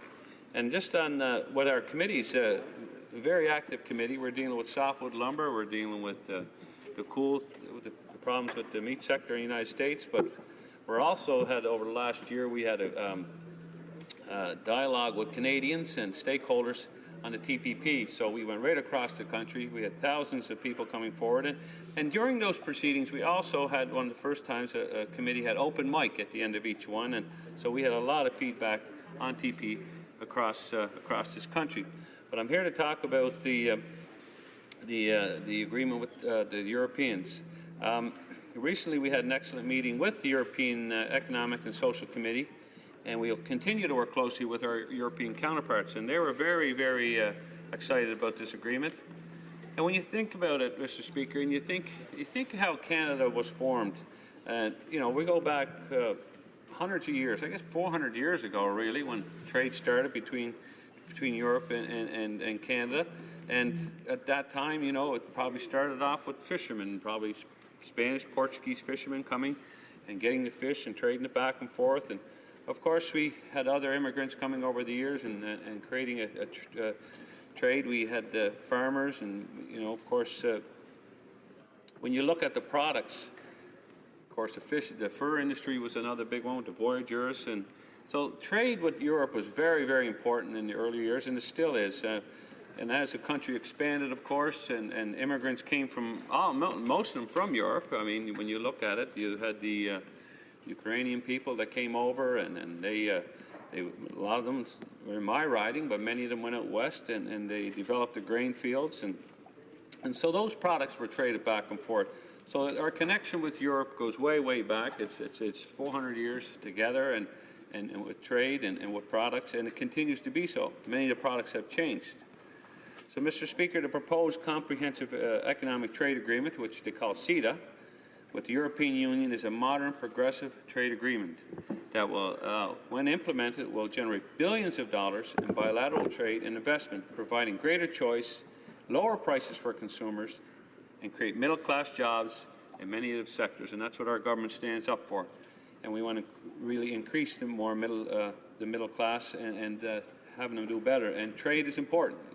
Countries that do trade have a larger middle class, they have a more efficient and competitive industries. CETA is the product of hard work. It was frank discussions. And like I said, we have some of the best negotiators in the world on our team. And there was a lot of common commitment by our Prime Minister and the Minister of Trade, and like I say, our committee, and countless other people that were behind the scenes. And but I also got to commend the work of the former Conservative government on this agreement. They set the groundwork for this, and so they started the negotiations, and they did a good job. They didn't finish it, but they started the process, and we finished it off. And so I got to commend the Conservative government on initiating this and getting it going and making it happen. Now, negotiating trade agreements such as the Canadian-European Comprehensive and Economic Trade Agreement, like CETA, will benefit Canadians. It will create new job opportunities and help many people. We are with the United States. The United States is still our biggest trading partner, and we find that we have to look at other markets, and we have to see other trading partners. And the European Union is tremendous. I think there's over 500 million citizens there, big market, and they want our products. Canada exports to the EU are diverse and include a significant share of value-added products in addition to traditional exports of resource-based products and commodities. We have precious stones and metals, we have machinery and equipment, minerals, fuels and oils, mineral ores, aerospace products, fishing and fish products are some of the top merchandise that we right now sell to the EU. Now, for Atlantic Canada, where I'm from, Cape Breton, Nova Scotia, right in Atlantic Canada, of course, we're the closest to Europe, and there's a big advantage for us. And the two export sectors that will particularly benefit from CETA, from Atlantic Canada, will be metals and mineral products, and of course, the fishing sector. When you look at Atlantic Canada, we have over 400 small harbours in Atlantic Canada. And Madam Speaker, as you probably were in Atlantic Canada before, most of those are very much similar to those ports, those small harbours. They have, 20, 30 boats. So you take, when they sell, we cannot eat all the fish in Atlantic Canada, and the rest of the world wants our fish. So it's very important that we have markets around the world for our fish products. So when it comes to exporting our products, like I say, Atlantic Canada is the closest to North America is the closest to Europe. When you look at Atlantic Canada, we have ports that we can ship from. We ship our products year-round. We have good deep water ports, ice-free, and we're 2 days closer than many other ports, whether it's Montreal, Boston, or New York. So Atlantic Canada is well poised and to do well, not only with products, but also being the entry and the exit point for products coming and going. So, Madam Speaker, my home province of Nova Scotia will benefit significantly from the CETA and preferable access to the EU market. The EU is Nova Scotia's second largest export destination, and it's the second largest trading partner, with a large portion of that share coming right from my island of Cape Breton. Now, once enforced, CETA will remove the boundaries. It will remove the boundaries and of Nova Scotia exports and will create new markets and opportunities in the EU. Nova Scotians will benefit from improved exporting conditions and provide us with competitive advantage over exporters in other countries who do not have free trade agreements with the EU. Now, the United States tried to do an agreement like we did, but they did not succeed. And I have a neighbor in Cape Breton, and he's from Germany. And his company's called Polytech Windows, beautiful windows, Madam Speaker. And what he's looking at is making windows in Nova Scotia and exporting them into the United States. So we will not only be a benefit back and forth, but we also will be a gateway into the United States for a lot of products from Europeans, and we can value add them in Canada. So, Madam Speaker, between 2013 and 2015, Nova Scotia's merchandise exports to the EU were worth $465 million. And like I say, fishing and fish products holding the largest share of 45% of the exports. Following the fishing and fish products was agriculture and agri-food. And Nova Scotia is very unique. We have a lot of different products, products that have great potential, whether it's our potatoes or blueberries, apples, even beef. We have good beef in Atlantic Canada, and it's grass-fed beef, and that's what Europeans like. So we have a great opportunity. But lately, I visited an operation in Lunenburg where they grow this HoC berry. It's a very, very nutritious and healthy product, and they're looking at exporting their product into the EU and doubling their production. So when we look at all these different products that we can trade and sell, we have a great opportunity. And in rural and northern communities in my riding, we know that fishing is important. But Madam Speaker, this important agreement hits home on a personal note. My parents came from the Netherlands, and they came to Canada, and they came to Cape Breton, and that's where we started our farm. And we also trade. We sold strawberries to Iceland, we sold cabbage to the Caribbean, and lettuce to the United States. So we see it as a farmer, and farmers right across this country. We've heard from farmers, whether it's beef farmers, canola farmers, pork producers, they see the big opportunity. So, Madam Speaker, in closing, when other countries are closing their doors to trade in immigrants, Canada is opening our doors. The benefits as a result from CETA to fishing, fish products, Atlantic provinces are going to do tremendous. CETA is a modern, progressive trade agreement that could generate billions of dollars in bilateral trade and investment, provide greater choice, and lower prices to consumers. Thank you, Madam Speaker. Questions and comments, questions et commentaires. The honourable member for Vancouver East. Did I get it right? Vancouver Kingsway. Vancouver Kingsway, sorry. Thank you, Madam Speaker. My honourable colleague spoke, I think, quite rightfully about the skill that Canadian negotiators generally demonstrate at the trade negotiation tables around the world. But I think that it's an overstatement to say that it was a perfect job done with CETA. And I want to get his comments on two different aspects of CETA. The Europeans got some 170 geographic indications protected under CETA, and the Canadian negotiators got exactly 0, mainly because Canadian negotiators proposed not one geographic indicator. No protection for Saskatoon berries, Montreal smoked meat, Nanaimo bars, maple syrup, nothing. And second of all, of course, Newfoundland gave up their minimum processing requirements in fish in exchange for a promise from the previous Conservative government of compensation in the amount of some $400 million.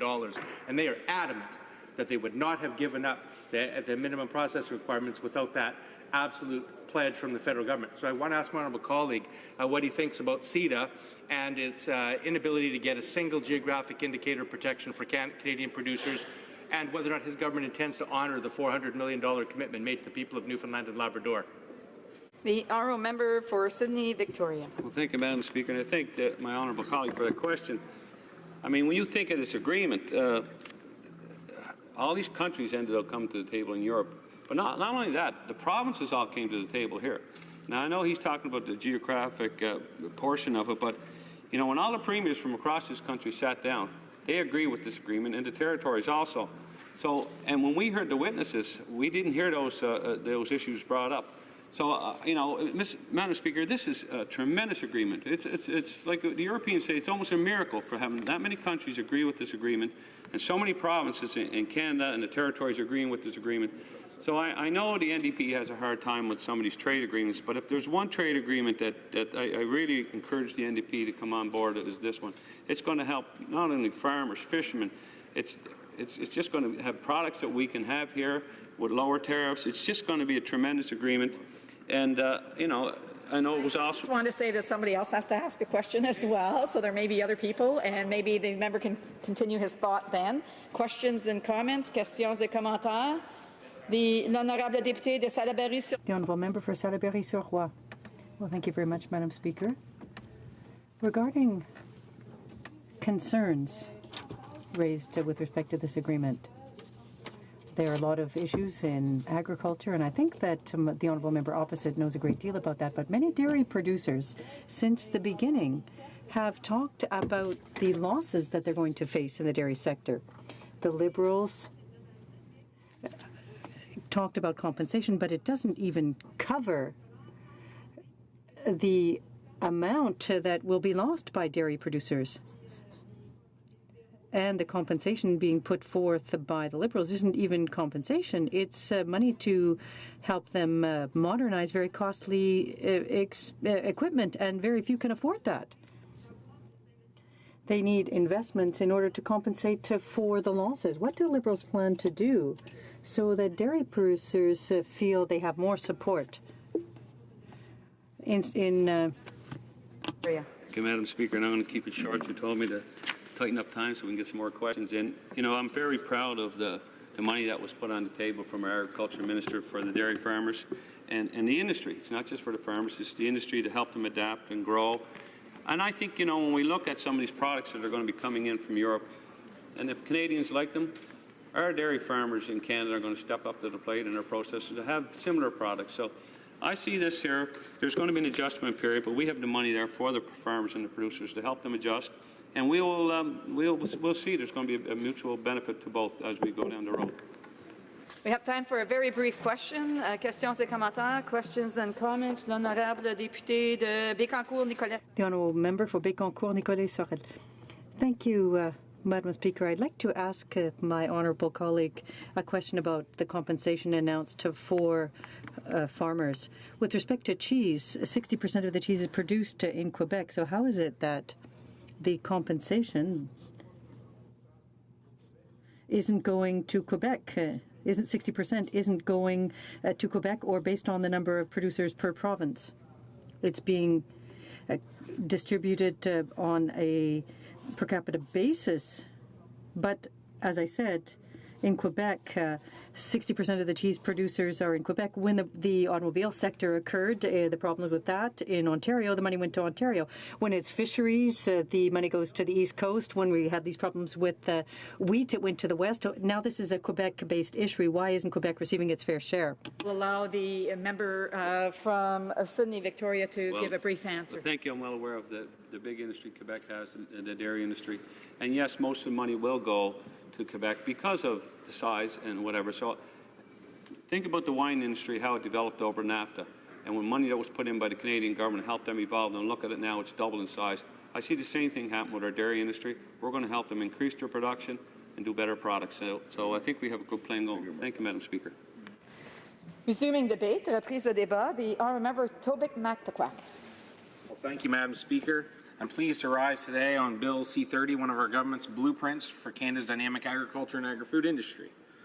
Madam Speaker, agriculture is hugely important to me in my riding, and it has played an enormous role in my life, having grown up on a large farm, having produced myself, after finishing university and coming home, farming on my own, and learning life's lessons through the farm, and having worked within primary agriculture off the farm, and working in food manufacturing, food processing. And, I think that it's really helped me throughout the years to become the person that I am. And, I really would like to thank my parents for giving me that opportunity and recognizing that, growing up within an agricultural household has played a significant role in my life. And just as I have been a supply managed egg producer for 6 years, up until just recently, my wife and I just recently exited the egg business. But I can say that over the last 6 years, having had the ability to learn about the supply managed system and the challenges and the opportunities that evolve because of it, it's been very affordable to me in my life to learn those lessons and to see the opportunity that agriculture offers to allow family operations to transition from one generation to the next. Not only within agriculture as in primary agriculture, but also through finished production and secondary production as well. And I think we can link these easily to the CETA agreement. Canada's a medium-sized open economy. Our economy's prosperity depends on open trading environment. 1 in 5 Canadian jobs depends on trade. About half of the world of agricultural production in Canada is exported. Canada's agriculture and food exports exceed $60 billion a year, and half of the value of Canada's agricultural production is exported, which is why our government strongly supports free trade. The Canada-European Trade Agreement demonstrates Canada's continued leadership with regard to the opportunities for Canada's farmers and food processors on the global stage, which has been nothing short of breathtaking, and I hope that it continues in that same fashion, and I believe that the CETA agreement is going to allow agricultural producers to flourish. The UN Food and Agriculture Organization has projected the global demand for food is projected to increase by 60% by 2050. 60%. Much of this demand will come from growing middle class around the world, which is on track to exceed half the planet's entire population over the next 15 years. And a lot of this production isn't going to come from new agricultural operations. It's going to come from the growth that's going to be able to be sustained through the industry, through people that are able to innovate and accept technology and grow their businesses through that. This is good news for farmers in my riding and across the country. There's no doubt that the benefits of CETA will bring to Canada's agriculture and agri-food industry. We're talking about access to Europe, a region that is among the world's largest markets for food. And that is why timely implementation of CETA remains a top priority for this government. Since taking government, 99.991% of my constituents believe in a global economy and our government's efforts to place Canada on the world stage. And when we talk about agriculture in my riding, we're not only talking about dairy. We have a vibrant dairy sector, but we also have a very vibrant beef sector. And we have a very vibrant maple syrup manufacturing sector. So, we need to look at the total picture and include all the industries when we talk about trade. And CETA will provide a strong foundation for Canada and the EU to demonstrate leadership on an inclusive, progressive approach to global trade. At the same time, Madam Speaker, we know that some sectors of agriculture will be impacted by CETA, namely our dairy and cheese producers under the supply managed system. While CETA does offer enormous opportunity for many of our farmers, such as our maple producers and our beef producers and our aquaculture industry, there will also be greater access for European cheeses to Canada. Canada has provided additional access to the EU on 2 specific dairy products, cheese and milk protein substances. New imports of European cheese under CETA will represent 4% of Canadian cheese consumption and 1.4% of milk production overall. The supply managed system has been preserved under CETA. Madam Speaker, the Government of Canada fully supports supply management. In fact, we were the government that created it, and that is something that we are extremely proud of. Supply management provides a fair return for farmers, stability for processors, and a safe, high-quality food products for consumers, something I know that is important to many farmers in my riding and to constituents across the country. We recognize the important role Canada's supply managed sectors play in ensuring a strong rural economy, accounting for over 25,000 direct jobs and over $34 billion in overall economic benefit to this country. As my colleague, the Honourable Minister of Agriculture, likes to say, Canada has the responsibility and the ability to feed the world. And we need look no farther than the innovation that's already occurred within the agricultural sector and the ability to capitalize on the innovation in the future. Canada is the 5th largest exporter and the 6th largest importer of agriculture and agri-food products in the world. With our small population and huge production capacity, Canada is today's world leader in agricultural trade on a per capita basis. Trade accounts for 1 out of every 5 jobs in Canada. Canada's dairy industry alone generates farm gate sales of $6 billion, dairy industry, and processing sales of $17 billion, and 22,000 direct jobs. The Honourable Minister of Agriculture and Agri-Food and his colleagues continue to consult closely with Canada's supply managed sector regarding the transition through CETA. The Minister of Agriculture has met with Dairy Farmers of Canada, the Dairy Processors Association of Canada, provincial dairy associations from across the country, and young dairy producers. These meetings were very productive and with many ideas and fresh thinking. Discussions mainly focused on how to strengthen the sector in the face of domestic and international challenges, and how to transition assistance for new markets under CETA. Responding to these concerns, the government is committed to putting in place a transition package to help the sector adapt to the new CETA commitments. This government has said from the get-go that we need to help dairy producers and processors make the transition when it comes to CETA. That is why in early November, the Minister of Agriculture announced an investment of $350 million for 2 new programs to support the competitiveness of the dairy sector in anticipation of the entry into the CETA agreement. The government is supporting the continued strength of the dairy sector by helping ensuring dairy producers and processors continue to innovate and improve productivity.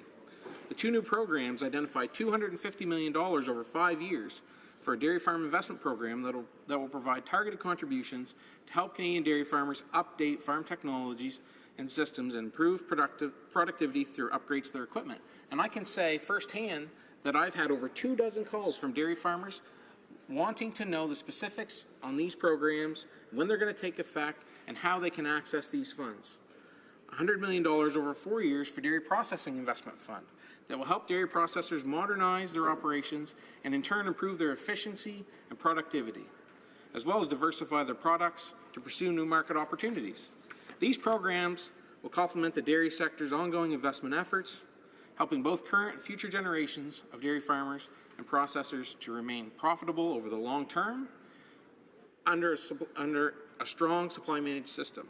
With regards to the allocation of the CETA cheese quotas, the government is currently reviewing the results of the public engagement process that concluded at the end of August.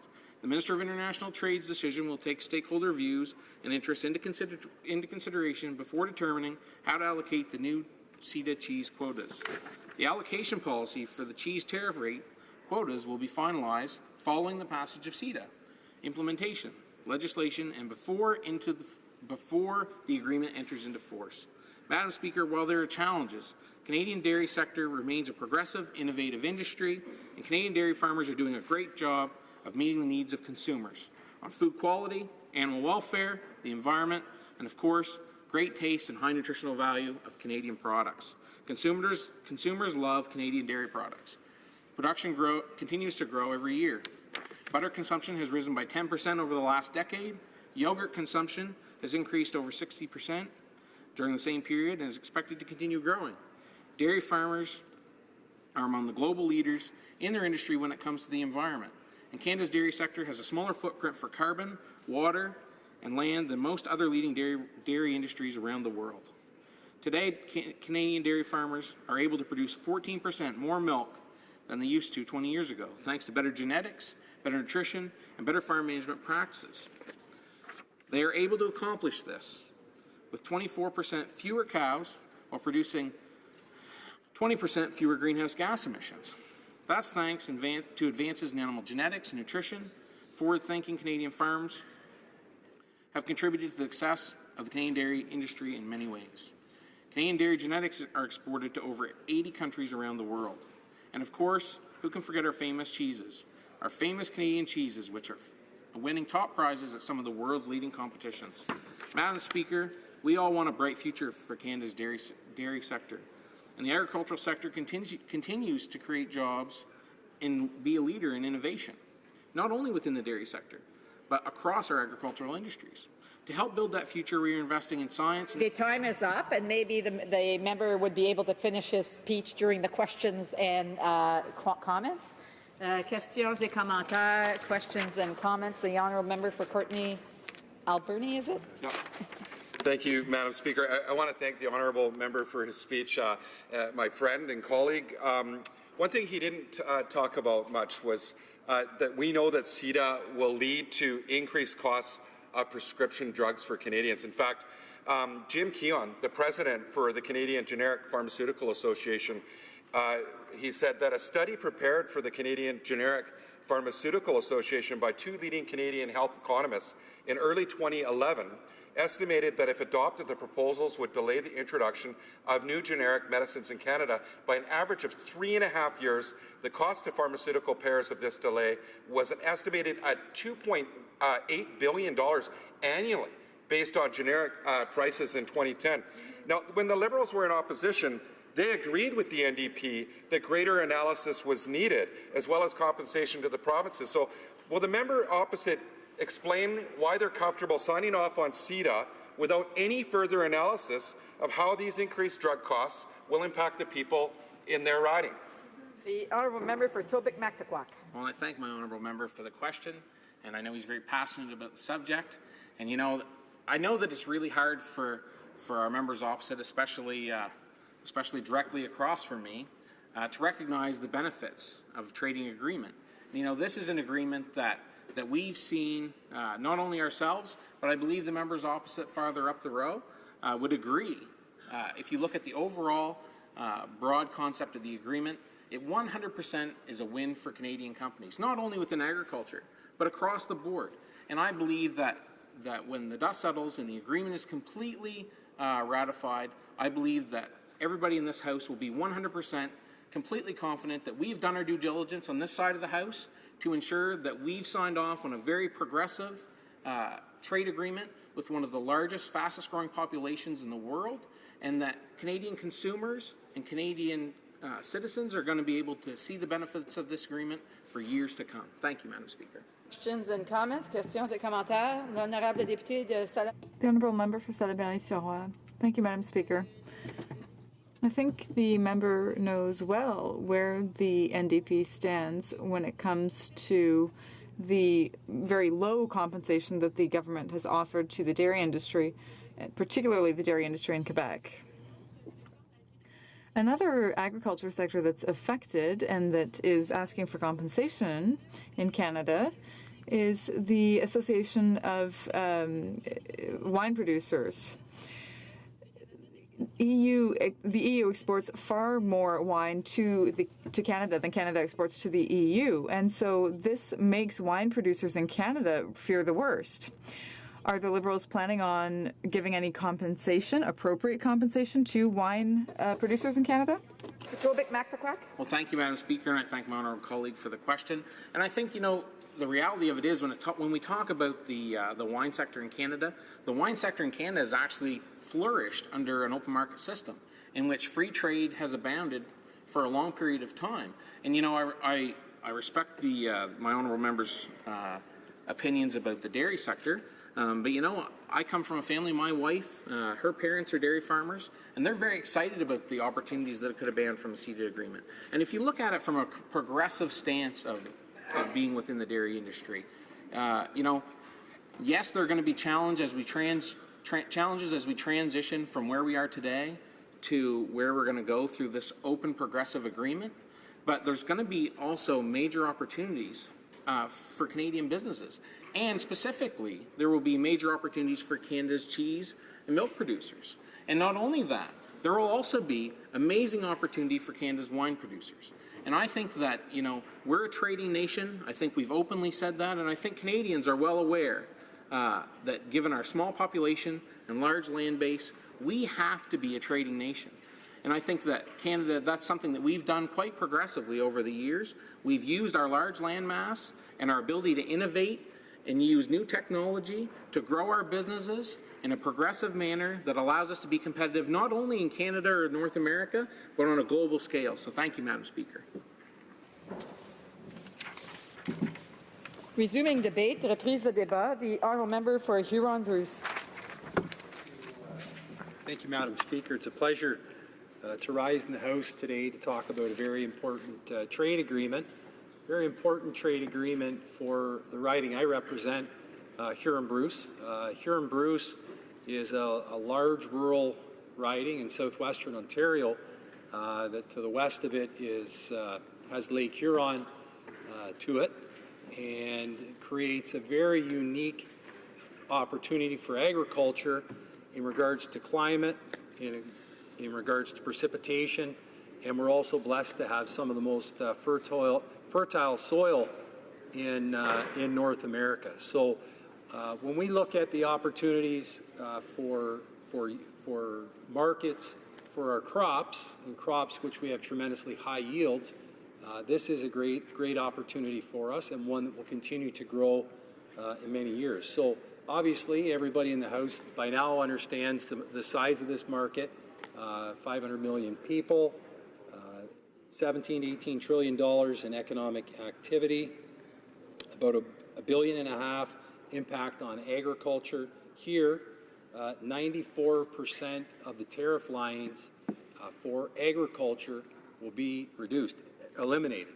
And so I think that's one important point to note, that we saw this with Canada-Korea trade deal, saw this with other trade deals as well, that these tariff lines, although when you look at them at the broad spectrum, you may not think, well, it's not so bad, 10% here, maybe 14% there, but there are some that are quite punitive, 114% in some. These do cause our farmers to be, they're not competitive when other countries have direct access. So eliminating 94% of the tariff lines for agriculture is going to be tremendously important, and it really gives producers in my riding and from across the country an opportunity to really grow this market and be able to service the 500 million consumers that are there. Huron-Bruce, as I mentioned, I consider it the breadbasket of Canadian agriculture. Just to give you an idea of the size of it, the farm gate receipts of Huron and Bruce County, and we can just use the part of Bruce County that I represent, those farm gate receipts are actually more than all the Atlantic provinces combined. So my previous two colleagues talked about the huge opportunity for them in Atlantic Canada and how important it is for their economies. So it just puts you in perspective how significant this is for the riding I represent here in Huron-Bruce. The other thing I want to talk about, just before we go into some of the details, is the quality of farmer that we have, farm producer that we have in Huron-Bruce. Like I said, we border along Lake Huron, and we all appreciate the fresh water that is there and the great opportunities that it presents. But the farmers in Huron-Bruce are innovative, they're aggressive, but the one thing they do is they represent the environment, or they take the environment into consideration in all that they do, and they have a great respect for it. Rivers, creeks, streams, we all know that flows into Lake Huron. Some of the farmers in Huron County, for example, were innovators over 30 years ago with no-till drilling and improvement of soil quality. Many different workshops and collaborations between the conservation authorities and other farm groups to make Huron-Bruce very unique in the yields that they get, but also that the respect they have for the environment and for Lake Huron. There's also some tremendously successful companies in Huron-Bruce that will obviously be dealing with the European Union and already do deal with the European Union. I know I won't get them all, but I'll mention a few of them. Gailey is one in Teeswater, just had a huge announcement a couple of weeks ago about a $60 million expansion there, and a great workforce. And at a time in Ontario when a lot of jobs are leaving, there is the investment there. It's a cooperative, which I think means a lot. And it also shows that there's hardworking men and women that come to work every day to do a great job. As well in Teeswater, we have the Dairy Goat Cooperative. And it's a very innovative organization, a relatively new organization, but has really grown and are innovators as well. We have some of the most productive greenhouses in Ontario and likely in Canada, in Exeter, Ontario. The Hensel Co-op, which its headquarters is out of Hensel but has grown really across the province, is one of the leading co-ops in North America and continues to innovate, work with farm producers as well as machinery builders, manufacturers, to really allow the farmers to do what they like to do and need to do to maximize profit. P&H, Thompson's, Pioneer, Hayter's Turkey, many pork, beef, cash crop farmers, and as well, I would be remiss if I didn't mention all the companies in here in Bruce that build barns, that provide the cement foundations, the footings. Everything from the excavating to the building can be done in my riding of Huron Bruce, and it is really quite impressive. I'll also mention too the farm machinery dealers. Often our farm machinery dealers are not mentioned, but I think they do. Huron Tractor is a great example, Delta Farm Machinery, McGavin Farm Machinery, Hyde Farm Machinery, Roberts, that goes up and down the shoreline, Madam Speaker. And the importance with that is that the farm machinery dealers, they provide the great service and sales to our farm producers. And when there is a breakdown at 2 in the morning, when you're harvesting your crop, they're there to make the repairs and move on. The beef sector, Bruce County, obviously Huron and Bruce, there's beef grown in both counties, but Bruce County is certainly one of the capitals of beef production in Canada. And I know I'm a member from Bruce Grey Owen Sound, is a former beef producer. 64,950 tons of Canadian beef will have full access there. It's a huge opportunity. There will be some realities and changes that beef producers will have to make in order to really meet the demands and what the European market is looking for. But over time, it will be a great opportunity, and it will be a great opportunity for farmers to take another look at that market and kind of be a specialty market. In the pork sector, again, there are some of the most modern pork facilities in Huron Bruce that you will see in the world, and some of the most innovative farmers that you will meet. And I've had a great opportunity to meet with many of them through the years and actually see how they've grown and innovated their farm operations. So the pork market is really and was really the last frontier for pork farmers, Canadian pork farmers. This market is going to be 80,000 tons without tariff. It's a big market, the pork market in the European Union, 400 million.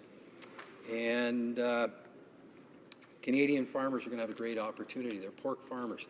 Two-thirds of pork grown in Canada are exported around the world. This will be a great opportunity. And again, reducing and eliminating these tariffs is what's going to allow these farmers to finally break through and have a meaningful impact and to be able to service these markets. And we know on both, actually with across the spectrum, but specifically on pork and in beef, the genetics are second to none, and that the quality of the feed, the health and safety, the treatment of the animals is second to none around the world. We have a great story to tell with Canadian agriculture, and our farm producers are going to be able to do that. I know I am running short on my time. Another component I'll mention strictly from an Ontario basis is the access for barley, corn, oats, and soybeans. And of course, in Huron Bruce, corn and soybeans are two of the three large staple crops that are grown. And again, the yields, most people wouldn't believe how big the yields are in Huron Bruce, but again, it is the climate and the soil that contribute to this. And so through the years, as this deal rolls out, and producers and resellers are able to really get into Europe and meet the needs of all those markets, it's going to be a huge opportunity.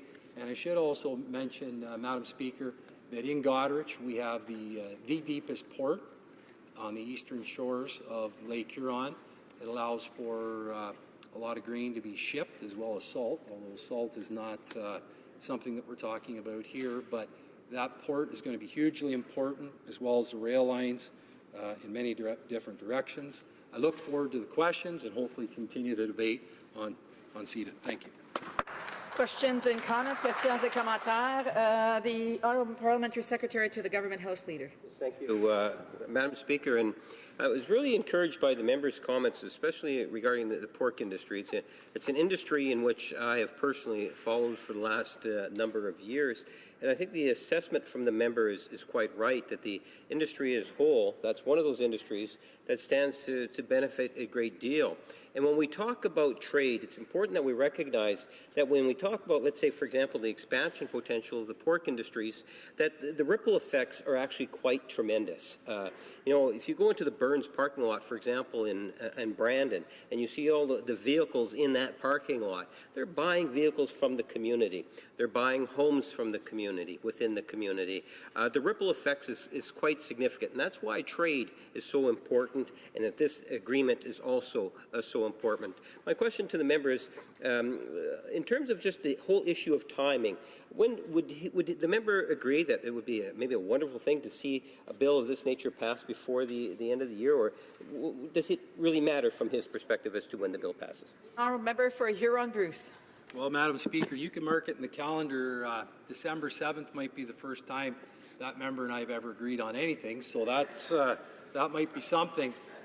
The timing, I mean, there are many other countries that will need to ratify this through their own parliaments, so we'll leave the timing alone. But what I would say, the sooner the better, and that would be great for all producers. But the economic impact beyond the actual farm is huge. The processing side, the small abattoir side, and again, the processing jobs that go along with that, even the truck driving jobs, the transport jobs that go along with that, even the servicing of those transport trucks are hugely important and all contribute. And, you know, they use the factors 6 to 1, 7 to 1, whatever it is huge. The farm gate receipts in Huron County alone are nearly $1 billion, and you multiply that out, it is huge for our area.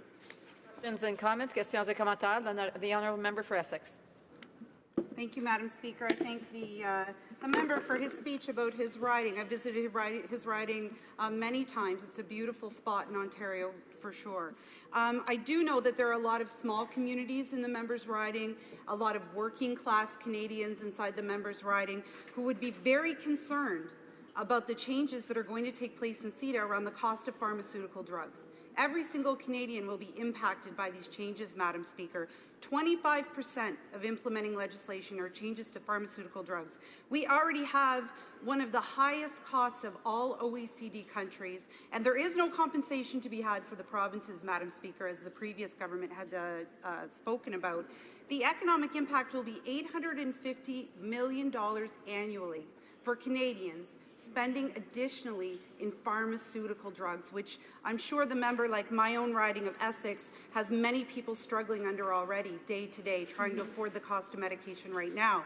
So my question, Madam Speaker, is the member concerned that CETA will lead to increased costs of prescription drugs for those in his riding, given that Canadians already pay more for prescription drugs than nearly every other OECD country? The Honourable Member for Huron-Bruce. Yeah, and that's a fair question, and I would say to her, with all due respect, that the provinces and the federal minister need to get at this immediately, and it's gone on for far too long. The lack of buying power, the opportunity that all the provinces and the federal government have combined to really get tough on the pharmaceutical companies. They play us for fools as far as I'm concerned, and I really hope the health minister steps up. In addition to that, I'll just speak on the province of Ontario. Some of the drugs that are not included for just even say a vaccine, if I may, a vaccine, the shingles vaccine. How and why some seniors are covered and others aren't covered, it's a disgrace to the province of Ontario, and I can't even list how many letters I have written to the health minister to try and help seniors and people who are in vulnerable position about the high costs of drugs. But I'll also mention, here we have in the Parliament right now a debate with the Liberals looking to tax 13.5 million people on health benefits. It's ridiculous. Resuming debate, reprise de débat, l'honorable député de Salaberry-sur. The honourable member for Salaberry-sur-Roi. Thank you, Madam Speaker. Thank you to my colleagues. Bill C-30 has to do with the implementation of the Comprehensive Economic and Trade Agreement, or CETA. Trade with Europe is far too important a subject to be taken lightly. This is one of Quebec's main trading partners, worth a great deal of money in exports. And the NDP and myself want to improve the trade relationship between Canada and the EU, but we have significant concerns, and many issues have not been resolved when it comes to this agreement. In Canada, as in Europe, this agreement has been the subject of many disagreements.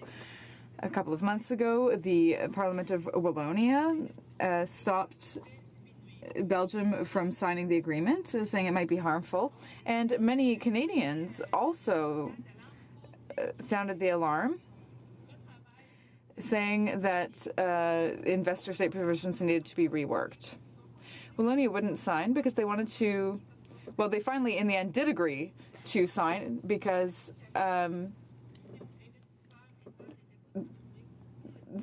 they wouldn't do so unless the investor state provisions were changed. They raised serious concerns about dairy products on the Canadian and Quebec markets in particular. And this week, there was also a request for compensation from wine producers who are also concerned about their loss of production here in Canada and their selling power on the market. The Liberal government promised compensation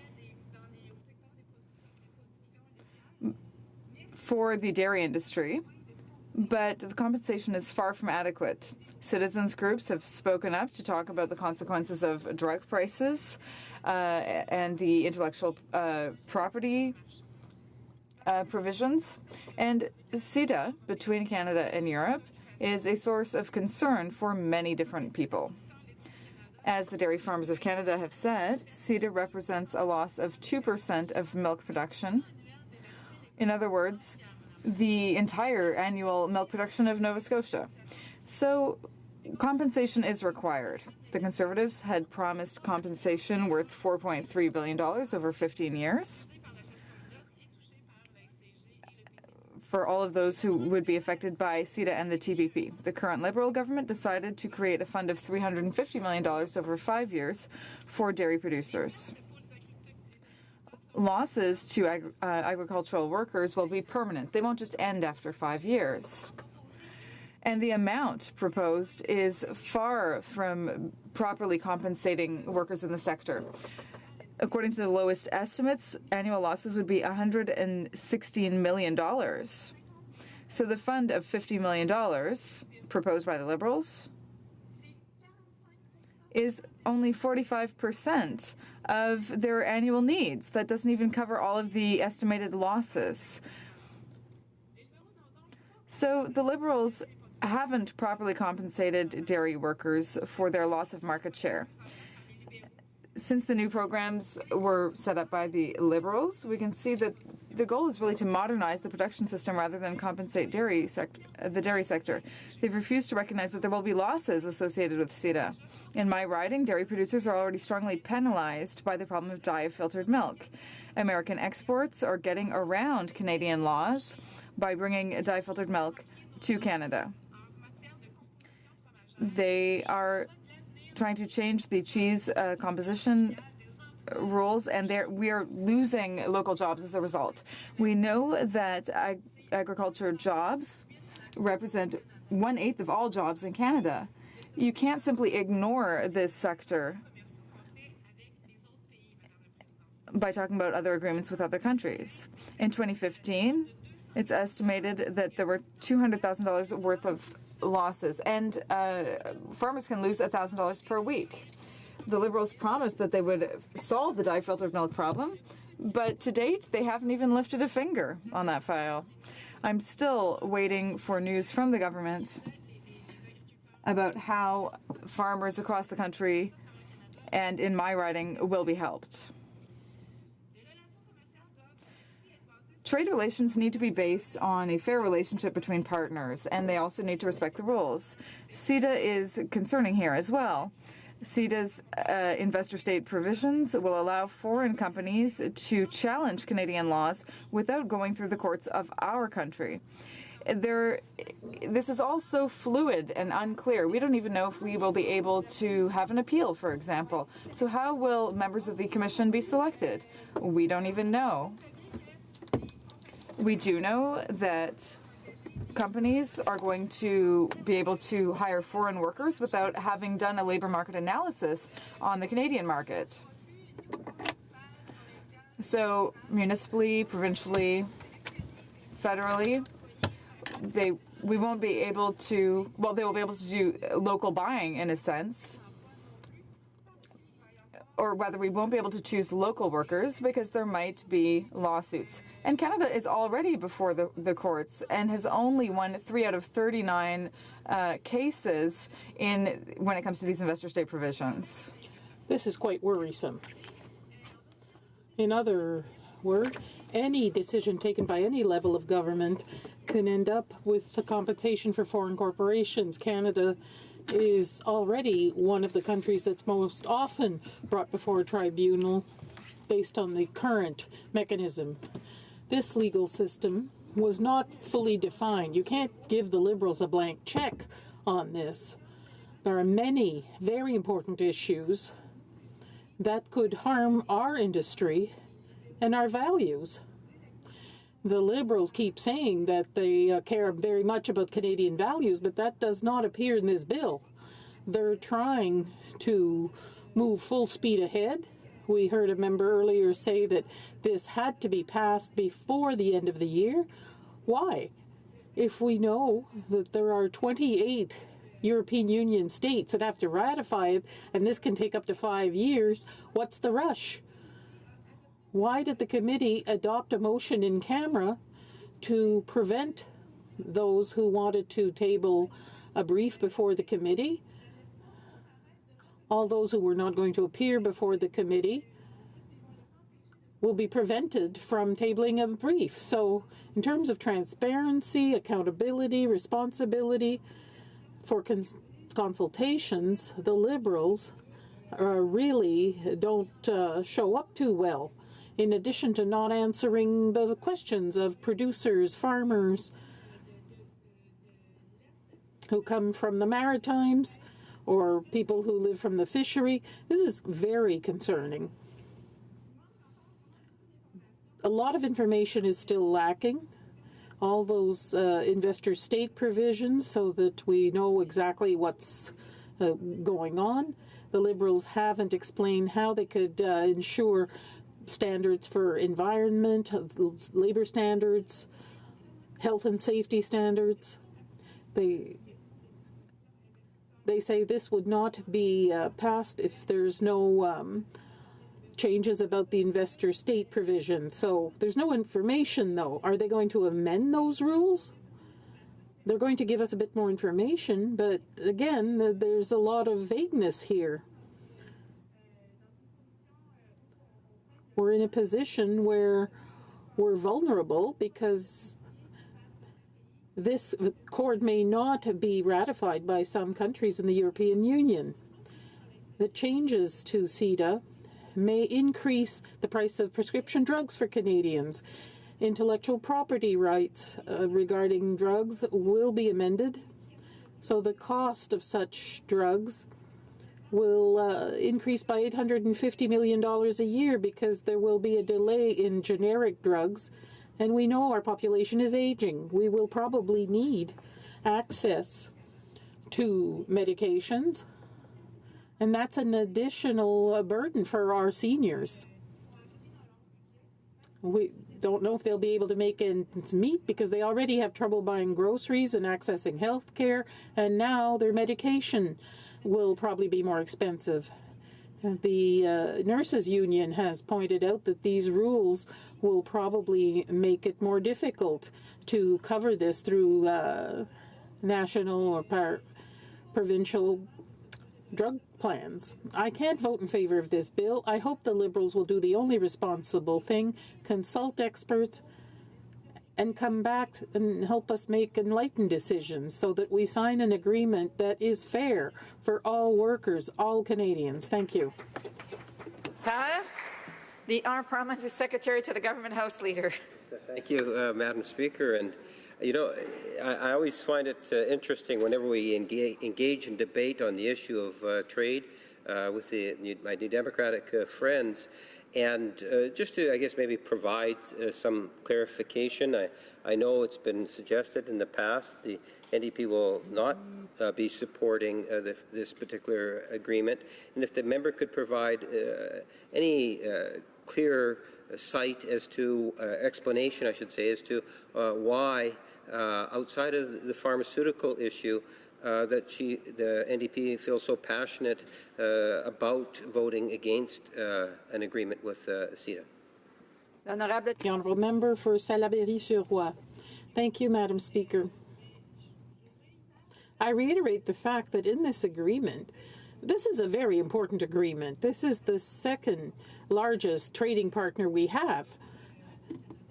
This is where Canada's exports go, but we have to ensure that we have the least risk possible, respect our workers, respect healthcare standards, environmental standards, and respect the rights of the Canadian public. When it comes to investor states,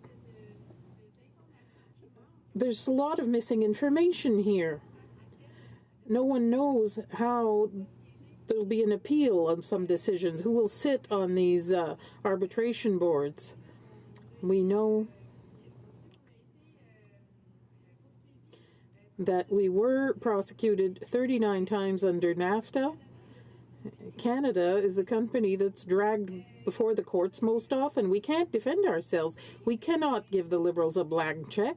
In my riding, and I repeat this once again because the Liberals provided a compensation of $250 million to dairy farmers, whereas the Conservatives were offering $4.3 billion.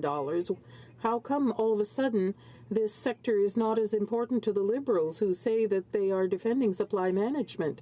There's a lot of inconsistencies, Madam Speaker. Questions and comments? The Honourable Member for Mégantic-Lérable. Thank you, Madam Speaker. I wish to point out the work done by my colleague, especially for dairy farmers.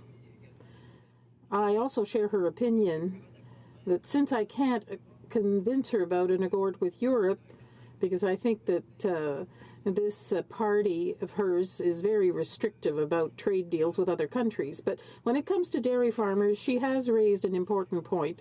I have a dairy farmer in my riding who invested $1.5 million in his farm, and the compensation offered by the government for innovation to help them get through this crisis is about $5,000 a year.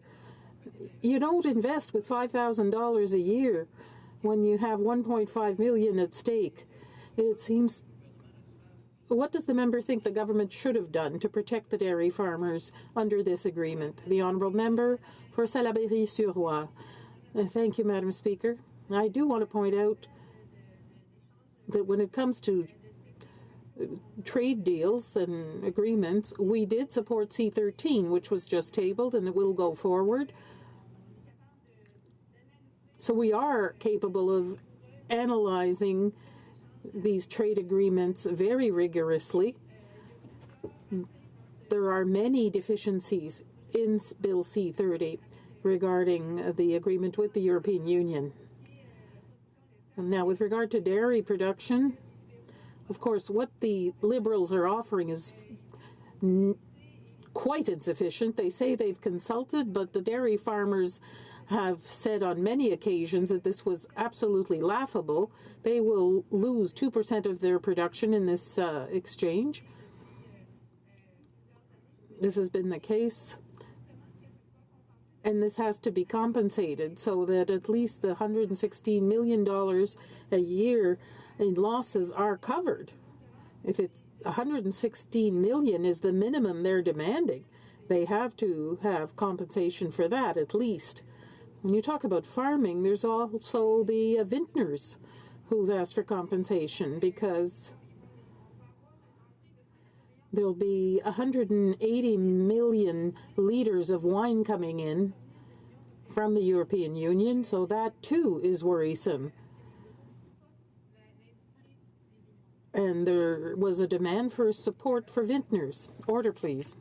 Conformément à l'article 38 du règlement, je dois faire connaître à la Chambre les questions qu'elle abordera à l'heure de l'ajournement ce soir. The Honourable Member for Nanaimo Ladysmith, the Environment. The Honourable Member for Carlton Trail Eagle Creek, Transport. And the Honourable Member for Calgary Confederation, Health. Resuming debate. Reprise de débat. Resuming debate. For New Westminster, Burnaby. Thank you very much, Madam Speaker. Like my colleague from Salaberry-sur-Loire has just said, we in this corner of the House believe that trade with Europe is too important to be taken lightly. And Madam Speaker, when we look at all the deficiencies in this bill before us here today, we feel that indeed the government has not done its homework. Things it should do before it tables a bill like this. Here again, Madam Speaker, we are concerned with certain issues in this bill. These are concerns that were raised in Europe. There's that whole question of financial compensation for dairy farmers. That affects Quebec as well as Ontario and even producers in the West. Now, the Conservatives offered compensation that would have helped these producers, be it dairy or other supply managed sectors. But if you look at what the Liberals are offering now, we feel that the members who were elected as Liberals in certain regions where there's a lot of dairy farming have not defended the interests of these farmers, because the compensation that's there is just crumbs compared to what these producers need before we proceed with this agreement. It's very clear that there are problems with this agreement, and I think when we look more globally at how both of the old parties have approached trade issues over the past decade and a half, I think we can see that there needs to be a much more progressive fair trade approach when we talk about these trade agreements. First off, Madam Speaker, as you're well aware, we're now living under a record trade deficit. It was bad under the Conservatives. It's even worse under the Liberals. So obviously there is something that is not working when we see a larger and larger trade deficit over the course of the years. Secondly, Madam President, what does that mean? Well, we're certainly seeing a debt load for the average Canadian family that is increasing as well. A debt load that increased substantially under the Conservatives. It is even worse under the Liberals. And Madame la Présidente, when we look at what the result has been over the past 10 or 15 years, particularly in the manufacturing sector, we've lost, under the Conservatives, we lost over 500,000 good manufacturing jobs. Now, these are family-sustaining jobs. These are the kinds of jobs, Madam Speaker, that a person can work at during the day, come home, feed their family, think about investing in the future. Family-sustaining permanent jobs in the manufacturing sector. Conservatives lost over 500,000 of them over the decade that they were in power. And now the Liberals came with the idea that they would take a different approach, and indeed they haven't, Madam Speaker. We've seen further hemorrhaging of over 30,000 good manufacturing jobs, kind of family-sustaining jobs that Canadians depend on, over the course of just the last year alone.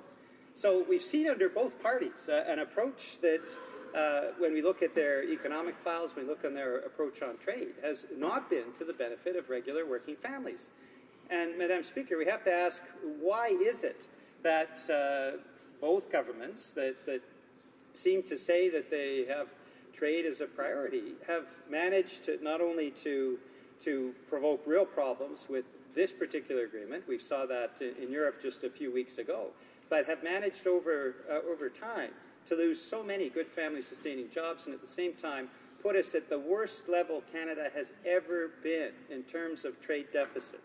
Well, part of that, the answer to that question, Madam Speaker, is the emphasis of both governments on exporting raw logs, raw bitumen, raw minerals.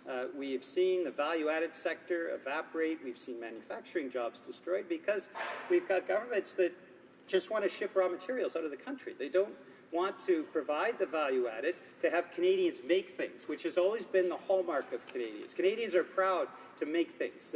We do it very, very well, Madam Speaker. I come out of the manufacturing sector myself. I was a factory worker, and I believe strongly that the quality that Canadians produce is the best in the world.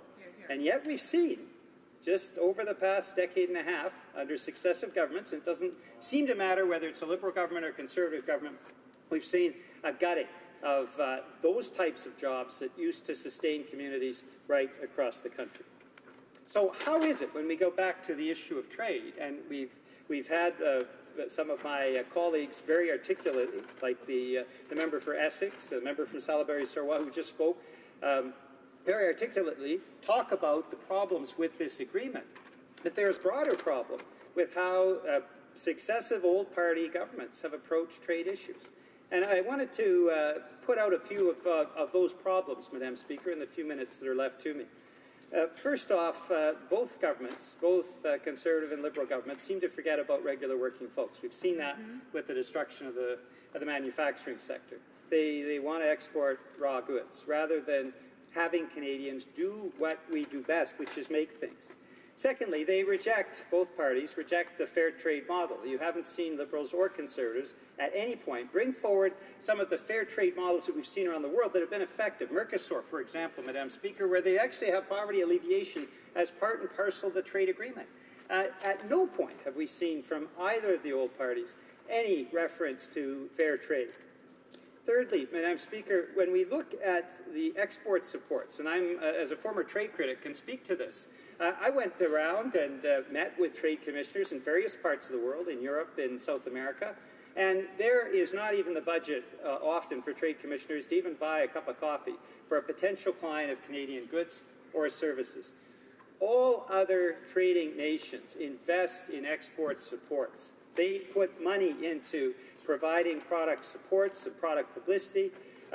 In Canada, we asked a question a few years ago, Madam Speaker, and found out it was about $13 million globally spent to support all Canadian products. Well, you look at Australia, Madam Speaker, it's $500 million they invest in the same area. The European community spends many times that what Canada spends just on their wine sector. The Americans, just in their beef sector, spend many times what Canada spends for all products and services. So both of the old parties have simply not understood that exports is not just signing an agreement. It is very much having people on the ground providing support for those products coming from Canada. Madam Speaker, another problem has been the lack of due diligence. From both governments, Conservatives or Liberals, it hasn't made any difference. There's no really intense economic analysis prior to the signing of these agreements. There is certainly no due diligence. Committees just are supposed to push it through without any due regard to what the actual impacts are afterwards, and there's no evaluation after the fact either. So we have trade agreements that largely benefit other countries. When we actually look and sit at who benefits as we sign each of these agreements, exports to Canada, imports from those countries tend to grow. Exports to Canada, not necessarily. In some cases, yes. In some cases, no. In all cases, there hasn't been the due diligence. As my colleagues have pointed out, there seems to be a saying no to manufacturing, saying no to value-added, saying no, as we've seen, to dairy farmers and the supply-managed sector, with the Liberals cutting over 90% of the compensation that should have been due to those dairy farmers and the supply-managed sector. And yet, at the same time, there is a yes to lobbyists, particularly lobbyists that are pushing for intellectual property extensions that increase the price of drugs on the Canadian markets, the Canadian healthcare system, Madam Speaker. Now, if the old parties had done their homework, they would understand that adding $850 million onto the cost of drugs, the Canadian healthcare system, is simply not a good idea. We need a better healthcare system, not a worse one. And of course, there's the investor-state dispute settlement mechanism, Madam Speaker, that has created such a reaction in Europe. And of course, this is something that most countries have backed away from. Canada, under both of the old parties, whether Liberals or Conservatives, continue to push investor-state, even though most people around the world would disagree with that approach. So, Madam Speaker, there are reasons why this agreement has had so many imperfections, and there are reasons why we have a record trade deficit and a record debt load on Canadian families. And it strikes to the heart of how these parties govern, Madam Speaker. They don't govern in the interests of regular families, and I would suggest, Madam Speaker, that has to change. Thank you, Madam Speaker. Questions and comments, questions et commentaires. The honourable member for Essex. Thank you, Madam Speaker, and I thank my colleague for his wonderful speech in this House and for his work on the trade file in previous parliaments. He certainly has been an asset to me and helping me in my new role. And I want to talk about what he spoke about around working class people. There's another section of working class people that will be impacted dramatically in CETA, Madam Speaker, and that's those who are in the maritime jobs sector. CETA will for the first time legally allow foreign-owned vessels and foreign crews to transport goods between Canadian ports, which is called cabotage, and will open up domestic dredging contracts to foreign suppliers. CETA will lead to immediate loss of approximately 3,000 Canadian seafarers' jobs. These are high-quality, well-paid jobs, Madam Speaker. The industry as a whole supports over 250,000 direct and indirect jobs. Foreign boats will bring in foreign workers with no requirement for LMIAs. These workers can be paid as little as $2 an hour.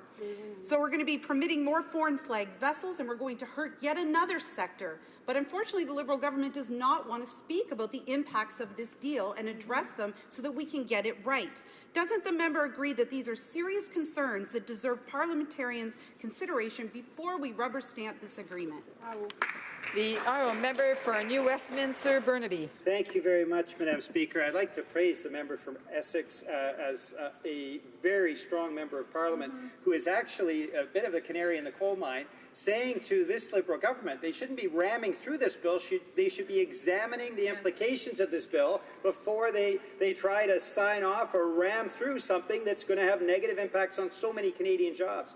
The member from Essex does a wonderful job of standing up for her constituents and standing up for all Canadians. I'd like to praise her for that work. She raises the issue of cabotage.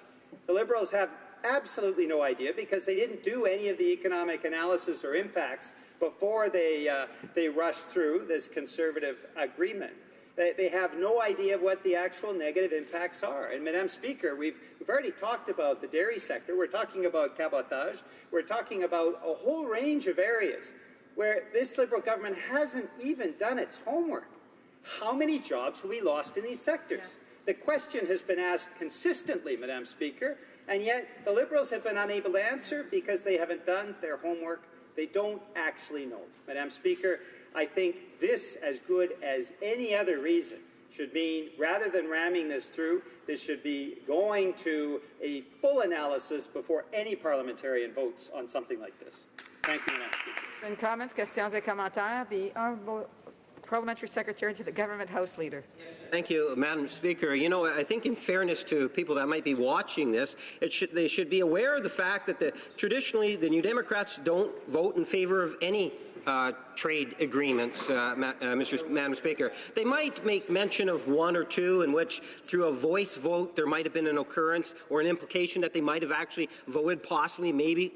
Who knows, Madam Speaker? But the bottom line is that they really haven't gotten behind a trade agreement.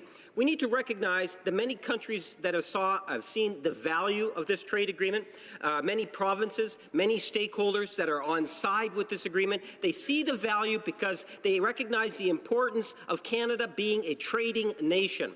And overall, Madam Speaker, this agreement is good for Canada. It's good for Canada's middle class, those aspiring to be a part of it, and every region of our country will benefit by this agreement. My question to the member is, can the member outside of the New Democratic Party that is inside the House of Commons indicate if there is any other government in Canada that actually opposes the CETA agreement? The honourable member for New Westminster, Burnaby. Well, thank you very much, Madam Speaker. And I think my colleagues have already mentioned the agreements that we voted in favour of.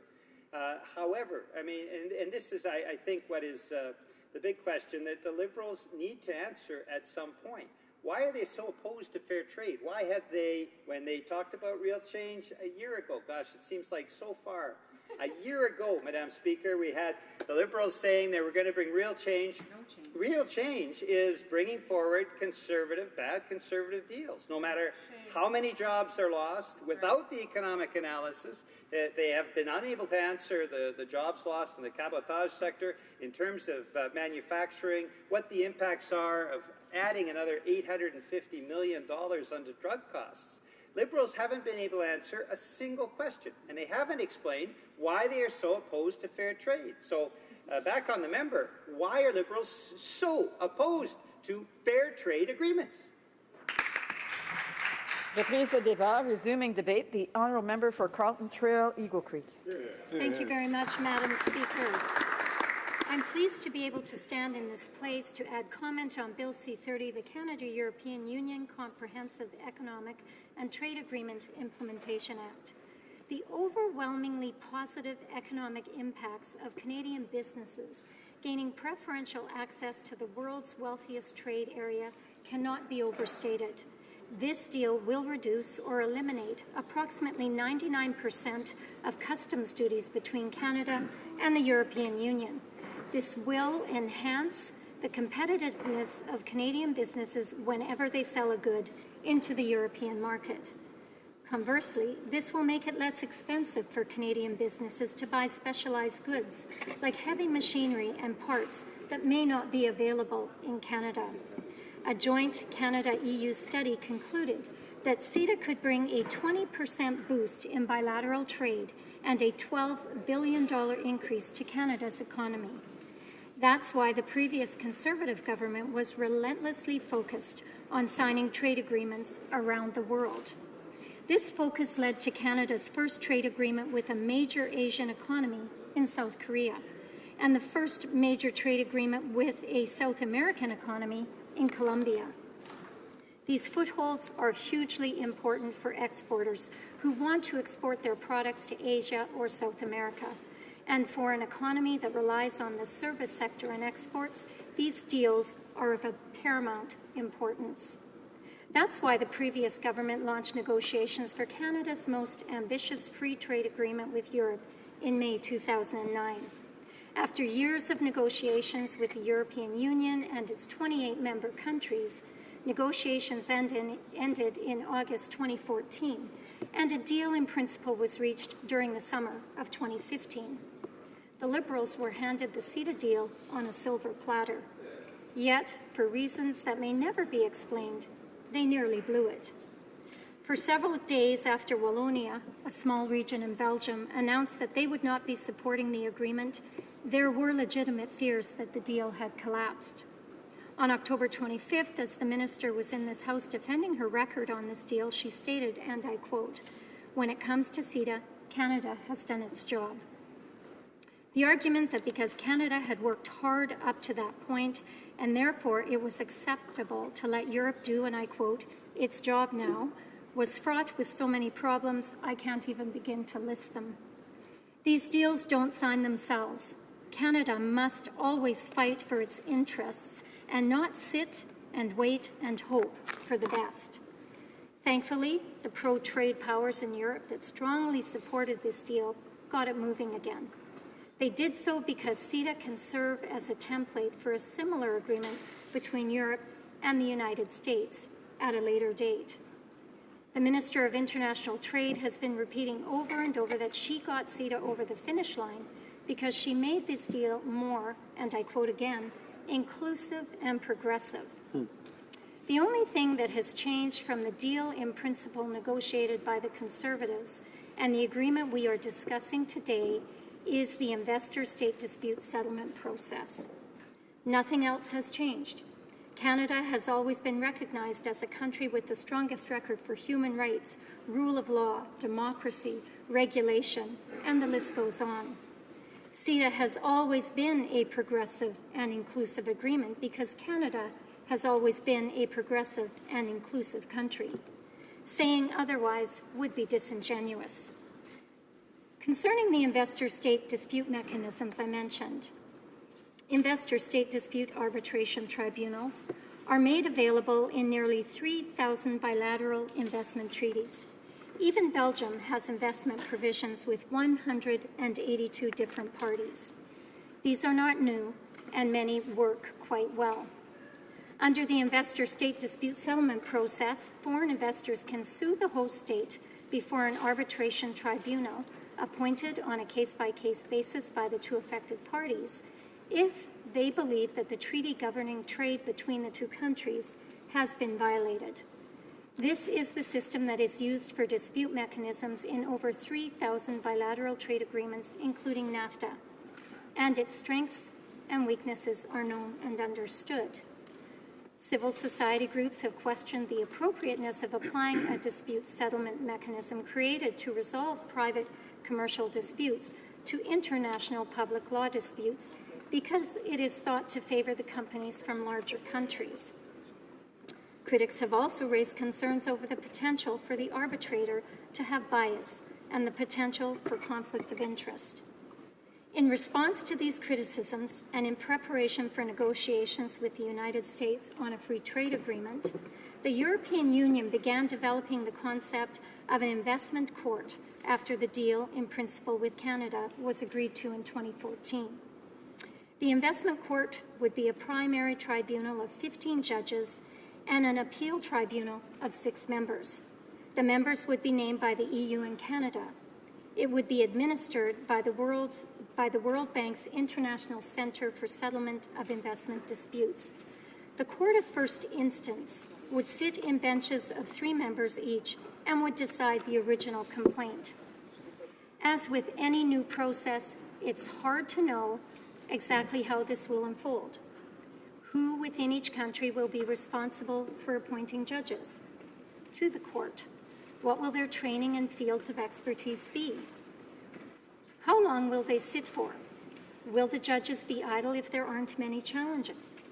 Or will they be allowed to work and consult in addition to their duties on the court?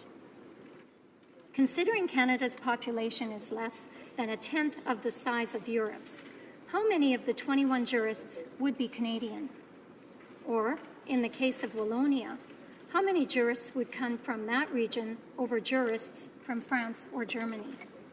There is no common law in international disputes between corporations and governments that jurists could draw guidance from when deciding cases, so it's hard to speculate whether the outcomes of legal challenges would be any different. One of the main criticisms of the investor-state tribunals is that due to their decentralized nature, the arbiters don't necessarily consider the decisions of other arbiters. Therefore, their rulings are inconsistent. But this new system doesn't necessarily fix that. If these investment courts become the norm, there could be hundreds of different courts deciding trade disputes, and how consistent their rulings would be remains to be seen. Furthermore, a permanent multilateral investment court would only be consistent in its rulings relative to the treaty that governs the trade between two countries. As with any new process, as I've said, it's hard to know exactly how it will unfold. But if this new court satisfies European negotiators, then it should be included as the treaty's primary dispute mechanism. The question remains, why do the Liberals insist? Why do they believe that this has made the CETA more inclusive or progressive? The fact is, jurists on the new court will render their decisions on the evidence and the text of the trade agreement, which remains the same as what the Conservatives negotiated 15 months ago. Quite frankly, getting this trade deal done should have been this government's first priority. Now that it's signed, I do hope that this government will place a relentless focus on getting the Trans-Pacific Partnership completed at the earliest possible opportunity. The more markets Canadian producers can sell into without the competitive disadvantage of tariffs, the better off we will be as a country. Thank you, Madam Speaker. Questions and comments, questions et commentaires. The honourable member for Winnipeg Centre. No, oh, sorry. Did I get the wrong one? I did say Winnipeg Centre. Sorry, I'm happy to beat my honourable colleague from Winnipeg North to the question there. He was expecting to be able to ask a question, but he didn't get to. So this is a wonderful moment. Everyone's very excited in the House, I could tell. But I think rules are very important, Madam Speaker, and they prevent dumping, for instance. These rules that we have in international trade. So there are Canadian companies that can also benefit. And for instance, in drywall, American companies have been dumping a lot of their product up here. And so for me, it's very important that we protect Canadian jobs and also have uniform rules in international trade that people respect. And so these international tribunals, for myself, can be used in a good way. They can be used to protect Canadian jobs. But we just have to ensure that these other nations and these other companies do respect that. And I hope the other member can agree that at the end of the day, we're here to protect Canadian jobs. We're here to protect Canadian industry, and also to allow them to have a fair and even playing field, and to project our influence into the world in manufacturing and in other businesses. The member for Carleton Trail, Eagle Creek. Well, thank you very much, Madam Speaker, and I do thank my honourable colleague for his observations in terms of the benefits of trade agreements to both parties that enter into them. And as I did note in my remarks, a joint Canada-EU study did conclude that CETA would bring a 20% boost in bilateral trade and up to $12 billion of increase to Canada's economy. As with any trade agreement or government policy for that matter, some industries will definitely benefit more than others, and it is really up to government to ensure that the needs of everyone are taken care of and that everyone benefits. Thank you. Questions and comments. Questions et commentaires. The honourable member for Hamilton Mountain. Thank you, Madam Speaker, and I thank my colleague for the speech. But when the Conservative government recognized that CETA would lead to significant losses for Canadian dairy farmers, they were offering a $4.3 billion in compensation. But the Liberals are now stating that they're in the government that only $250 million is needed over 5 years. Why is there a big gap from the last government to this government? If she could comment on that, please. Member for Carleton Trail, Eagle Creek. Well, thank you very much, Madam Speaker, and I do thank my honourable colleague for the question. I don't think that's a question I can answer. I don't know where the governing members came up with the numbers that they did. What I can tell you is that I have met and did meet with a number of dairy farmers and their organizations, and will tell you that they did say they were satisfied with the transition package that the previous Conservative government had put forward.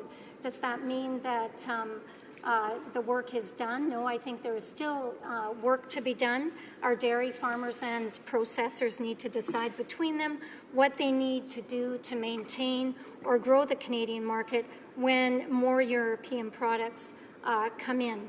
And at the end of the day, I do believe that they will be able to do that. Thank you. I want to remind the member to address the answers through the speaker and avoid the word you, and that way it will save a lot of interruptions. Questions and comments? Questions et commentaires. We have time for a brief question. The Honourable Parliamentary Secretary to the Government House Leader.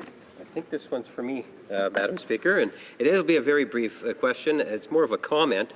And when the agreement was signed and the minister came forward, she clearly indicated that this is an agreement that was a high priority for the Government of Canada. That's the reason why she spent as much time as she did overseas. But she also made reference to the fact that this is an agreement that was, in fact, initiated by the Conservative Party.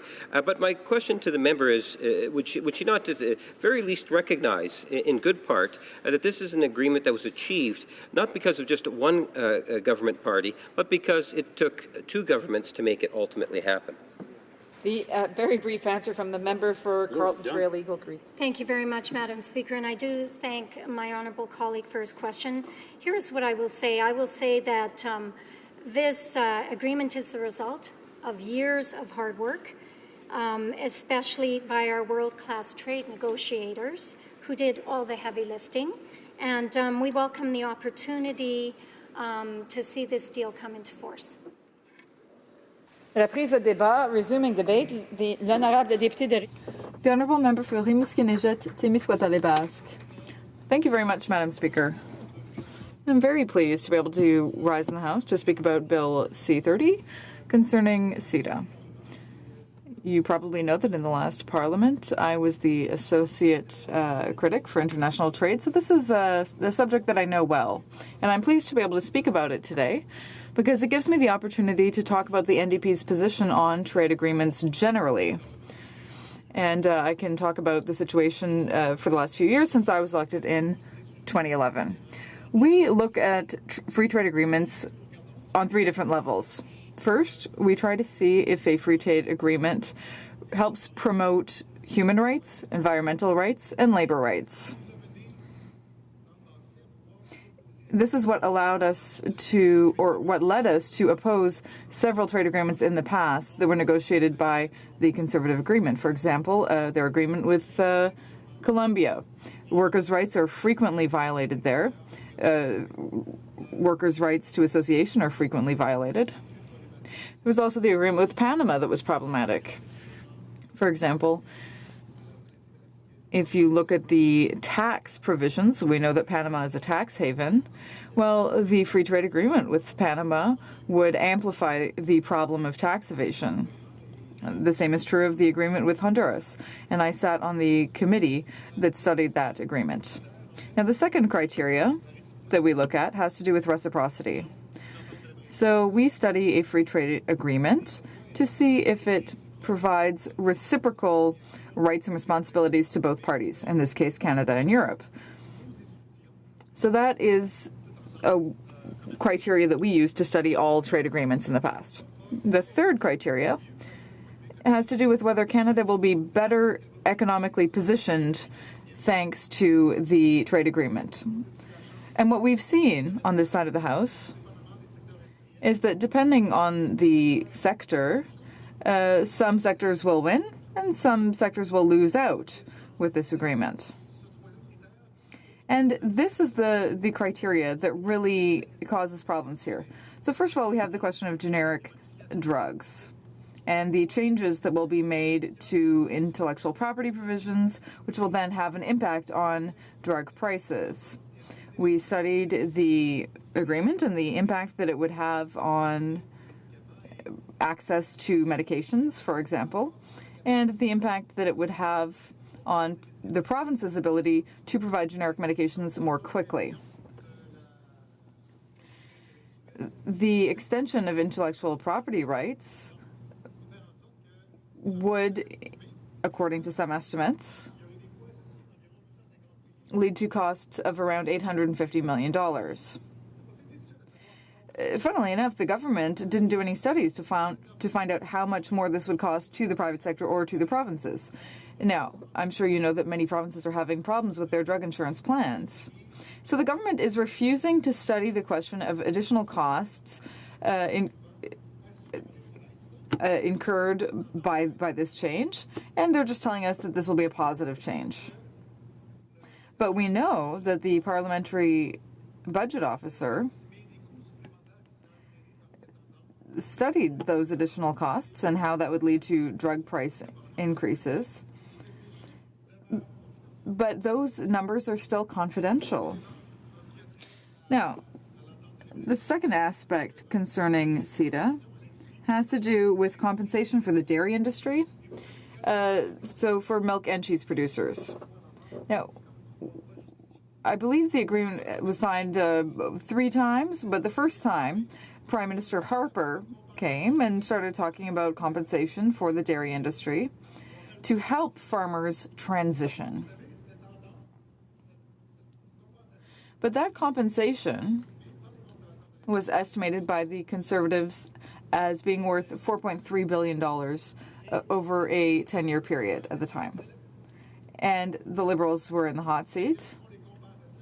They've been asked what compensation will they be providing to farmers to help them with this difficult transition, because we know that cheese quotas, for example, will change and will allow more than 17 million new tons of cheese to come into the country to compete with Canadian cheeses. So we need some compensation, and the sector asked for compensation that would help them ease the transition. So $4.3 billion over 10 years, that was proposed by the Conservatives. The Liberals said, listen, don't worry, we're going to help you with this transition. We're also going to provide compensation. But compensation of $350 million over 5 years. Well, that's only about $70 million per year, whereas the previous compensation would have been $430 million per year. So cheese and milk producers are furious, and I understand, because the riding that I represent in this House is 12% of its economy is dependent on agriculture, including dairy agriculture. So the government is deciding to compensate these farmers in a very, very small way, even though they will be severely impacted. This doesn't make sense to me, and the government hasn't really provided a convincing argument for why they provided so little compensation. Now, I see that some Liberal MPs from Newfoundland and Labrador talking about seafood and fish and compensation for them. Well, we still don't know where the government's going with that. So the government calls this agreement progressive, even though it was first negotiated by the Conservatives. There's a bit of dissonance there. And the Conservatives were offering more compensation than the Liberals. So this agreement is problematic on many levels. I think there may be some issues with reciprocity as well, although we would need to have an impact analysis to see what this will really do to the Canadian economy. We don't really know because the Liberals never did an impact analysis. Now, in terms of human rights, labor rights, environmental rights, I think we can recognize that in Europe our rules are fairly similar. But then the question is, will Canada be able to benefit from this? Will the Canadian economy benefit from this agreement? That's far from clear because the Liberals didn't do their homework. They didn't convince this House or Canadians that the free trade agreement with Europe was beneficial overall. Yes, they cited some numbers. They talked about the overall volume of trade. But those numbers never factor in the negative impacts that various governments might experience in their own programs, for example, with their drug programs or the dairy sector. So, Madam Speaker, the Liberals say that we are dogmatic. When the Conservatives say that we're dogmatic when it comes to trade,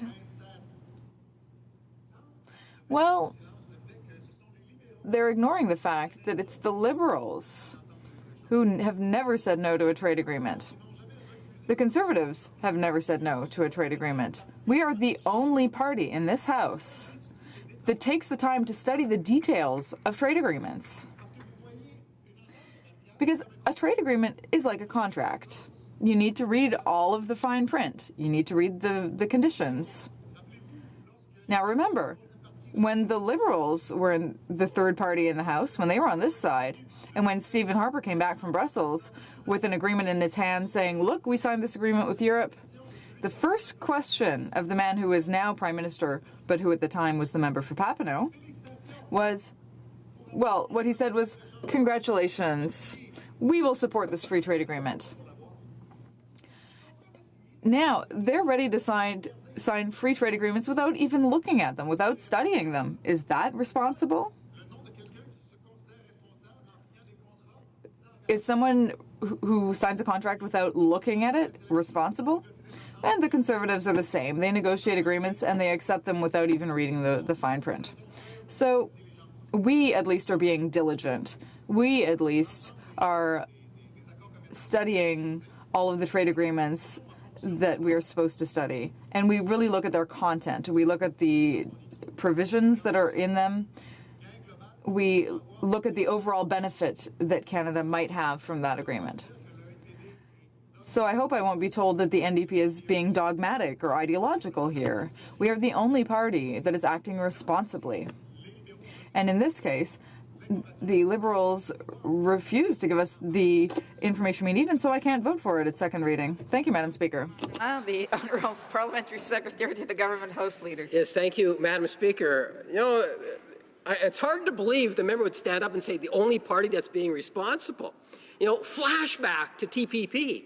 Before TPP details even came out, everyone knew that the NDP were voting against the TPP, Madam Speaker. And that is true. That is reality. Madam Speaker, the only consistent thing that comes from the New Democratic file on trade is no, no, no. And, you know, I think they might support the Ukraine deal. I'm hearing through the grapevine that they might actually support that one. But to try to give the impression that they're responsible on trade, like, really? To quote my daughter saying something the other day in the chamber, Mr. Speaker. My question to the member is, does the NDP not recognize the hundreds of millions of dollars in benefit?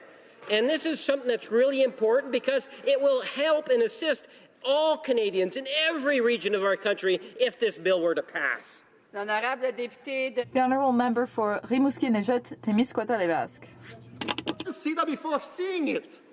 They are the ones who are actually neglecting to say that we supported South Korea, the trade agreement with South Korea. We supported the one with Jordan. Why? Because we have done our work. We have studied those agreements within the lenses that I just mentioned.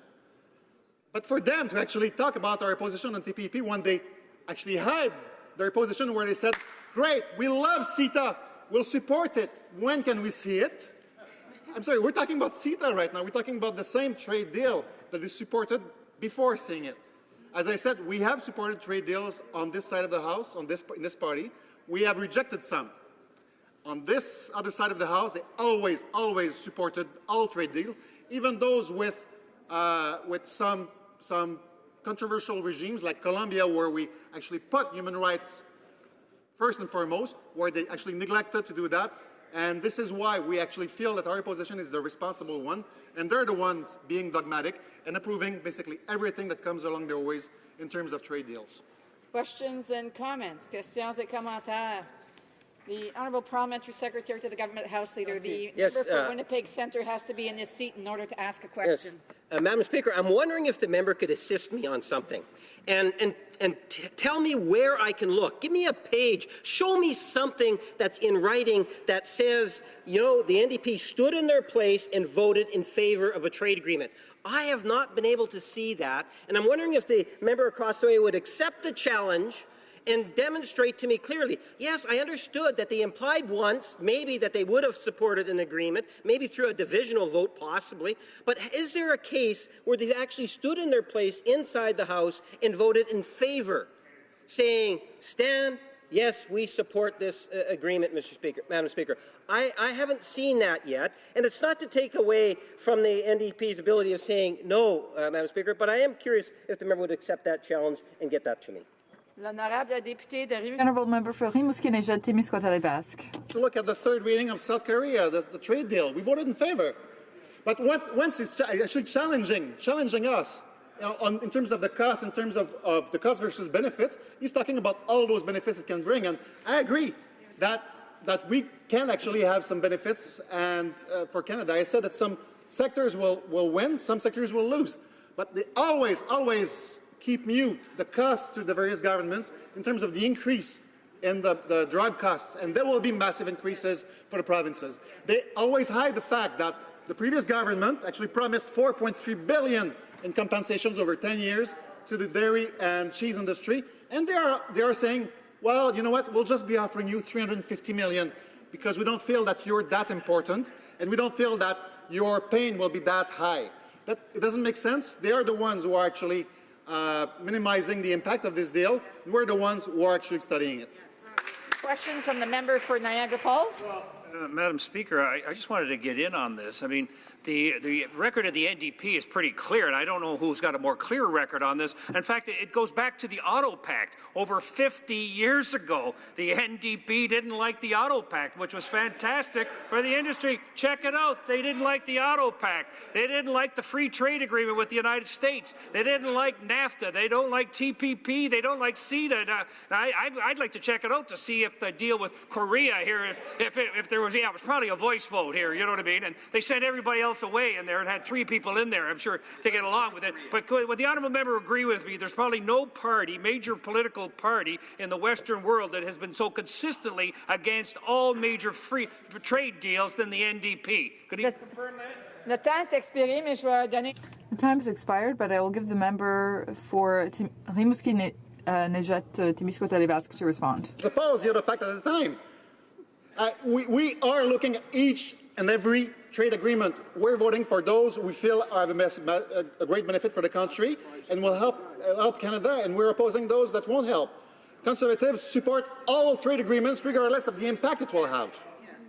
Resuming debate. Reprise de débat. The honourable member for Vancouver Kingsway. Thank you, Madam Speaker. Yes, I hope to bring some calm and some unity to this debate. You know, I will say quite honestly, Madam Speaker, that I do think that it would benefit Canadian policy and all parties in this House and the advancement of Canadian trade interests if we took some of the ideology out of trade and we actually started taking a very sober, thoughtful, researched and intelligent approach to trade. I will say that over the last 10 years, I think one of the perhaps most damaging aspects of 10 years of the Harper government was the propensity to make every issue of policy one of ideology. And, you know, whether it was an exhortation that you either stand with the government or you stand with child pornographers, or if you have any criticisms or concerns about a particular trade deal, you were against Canada as a trading nation. This kind of foolish and simplified ideology, I think, has done a lot of damage to this very important issue. And I hope that this Parliament, all parliamentarians, can actually listen to one another and recognize that there are pros in trade agreements, there are cons in trade agreements, and really it's our job as parliamentarians to weigh these against one another. It's utterly folly to point to any trade agreement and fail to recognize that there aren't costs to an economy in a trade agreement. Anybody who stands in this House and tells Canadians that signing a trade agreement will be absolutely 100% beneficial for the Canadian economy is not telling the truth. On the other hand, it also is the case that trade agreements inevitably have benefits to our economy. Once again, I think that responsible parliamentarians, it's our job and our duty to roll up our sleeves and to examine these agreements and to come to a decision on balance whether or not we think over time they will be of net benefit to Canada. And that requires us to listen to one another. Now, let me de-ideologize a little bit of this discussion here. Every member in this House, on all sides of the House, understands that Canada is an exporting nation. We all understand that trade is critical to Canada's economic development, and it's a very important piece, and we're all in favour of it. When any member of this House gets up and says that the New Democrats don't believe in trade, that is putting ideology above common sense and intelligent debate, and it should be rejected by every thinking Canadian. Now,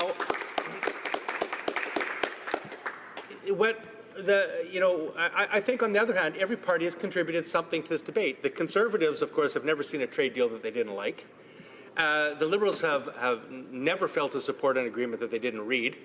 And the New Democrats have always brought a concept of what we refer to as fair trade to every analysis. And I think all of those things, I was being somewhat facetious, contribute to this. The Conservatives have been strong supporters of trying to open up markets for Canadians, and I think they should be applauded for that.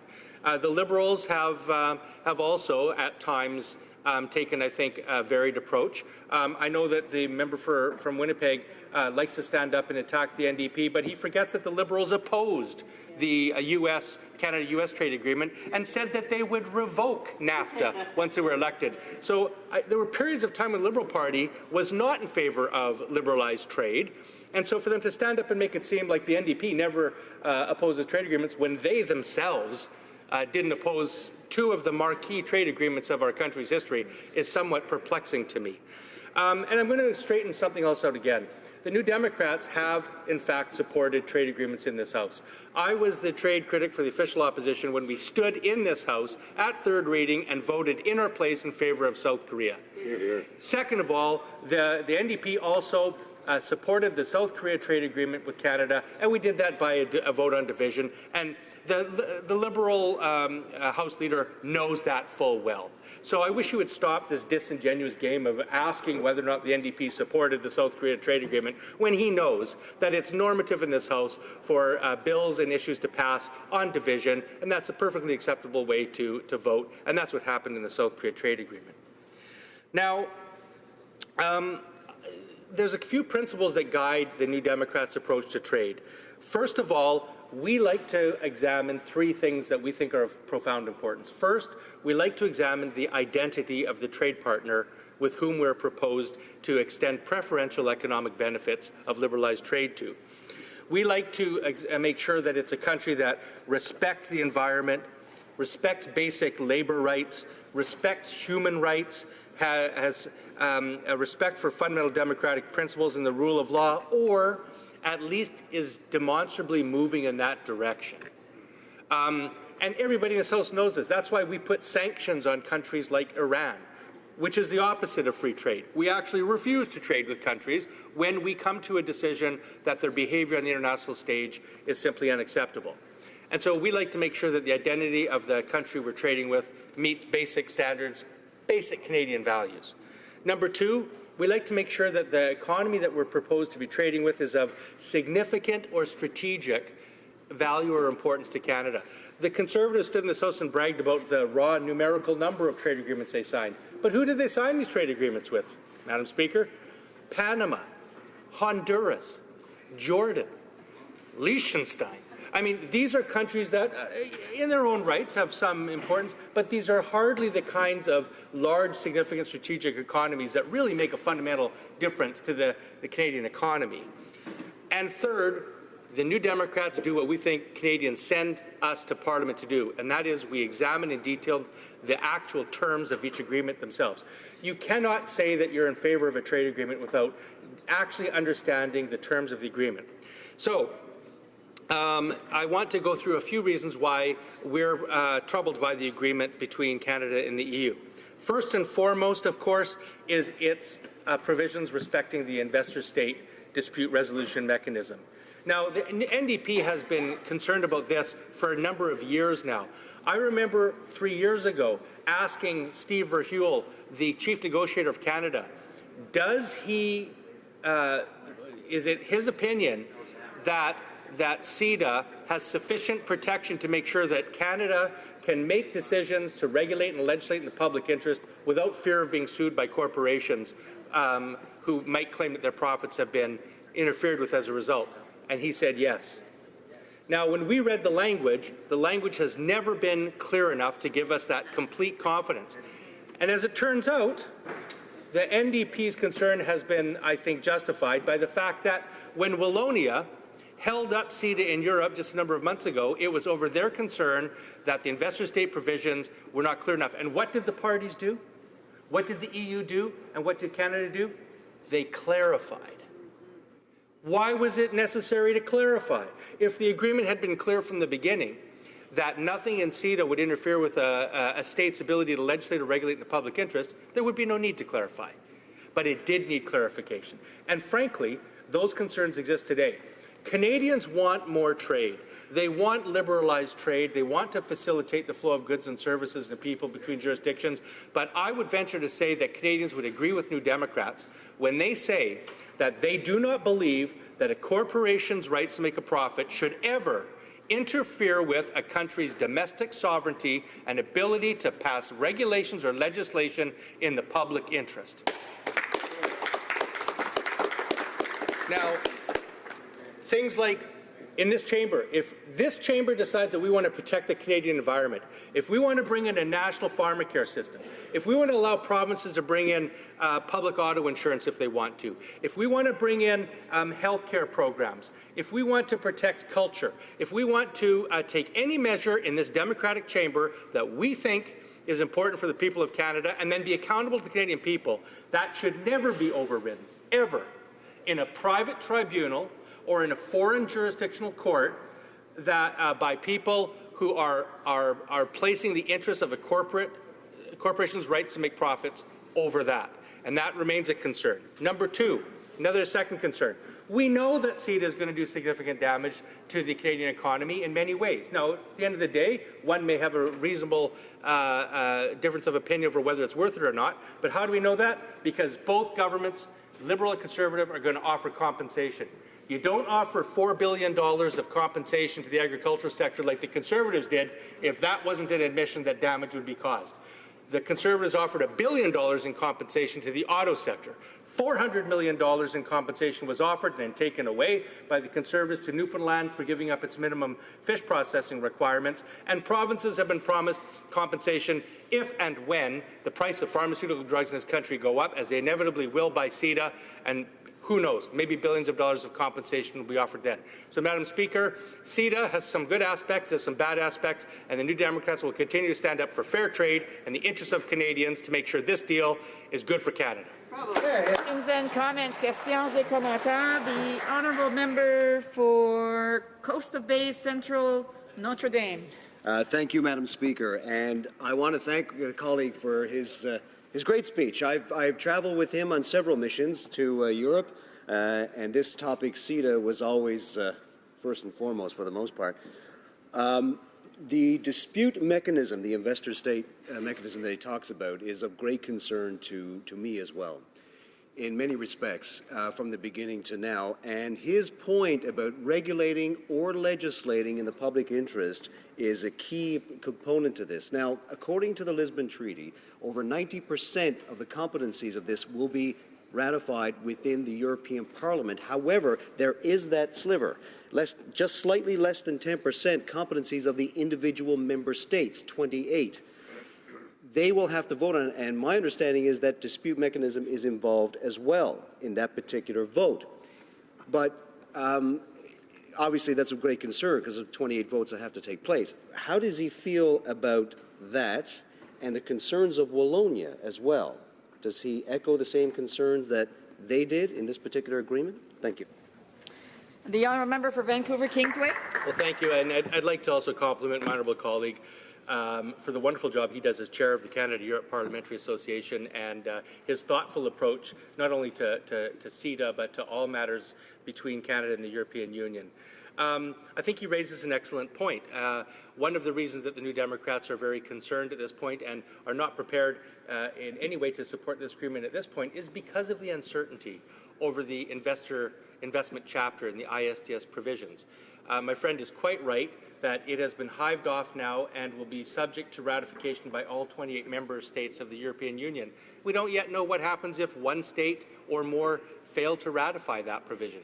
Does it mean that the entire CETA agreement is null and void?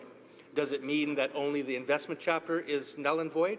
What does it mean for Canada if we sign an agreement and the European states have taken away the right of Canadian corporations to sue in Europe, but we may be vulnerable to corollary lawsuits from European corporations here? These are questions that are very important, and I'm glad my honourable colleague has raised it, and it's another reason to be very cautious at this point, and I want to congratulate my colleague from Essex for raising that point very, very clearly in this House.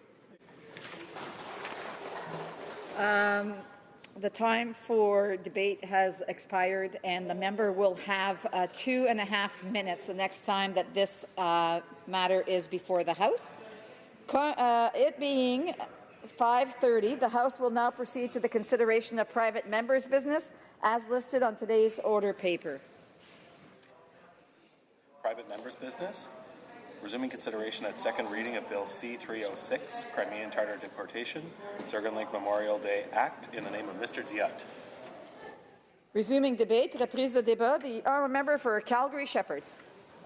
Merci, Madame la Présidente. Thank you, Madam Speaker. I'd like to thank my Conservative colleague from Edmonton for this bill. I'm very pleased to take part in the debate in the second hour. This is Bill C-306, an act to establish a Crimean Tatar Deportation Memorial Day and to recognize the mass deportation of the Crimean Tatars in 1944, which constitutes a genocide. The Ukrainian Parliament recognized in 2015 that this was a genocide and that this people was only able to return when the Soviet Union collapsed in 1991.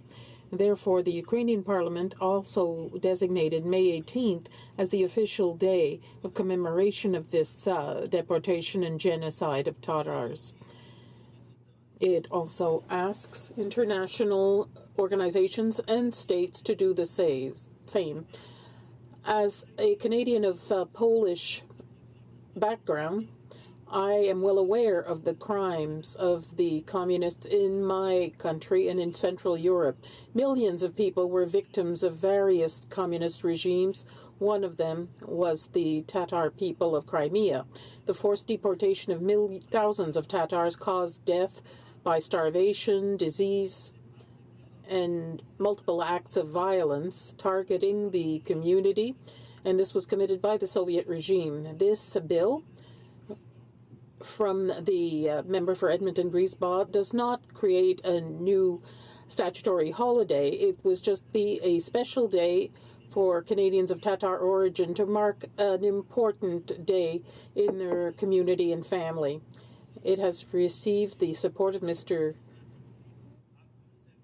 Mustafa Abdul Zemilev, the former head of the Tatar people, and member of the Ukrainian Parliament and a former Soviet dissident.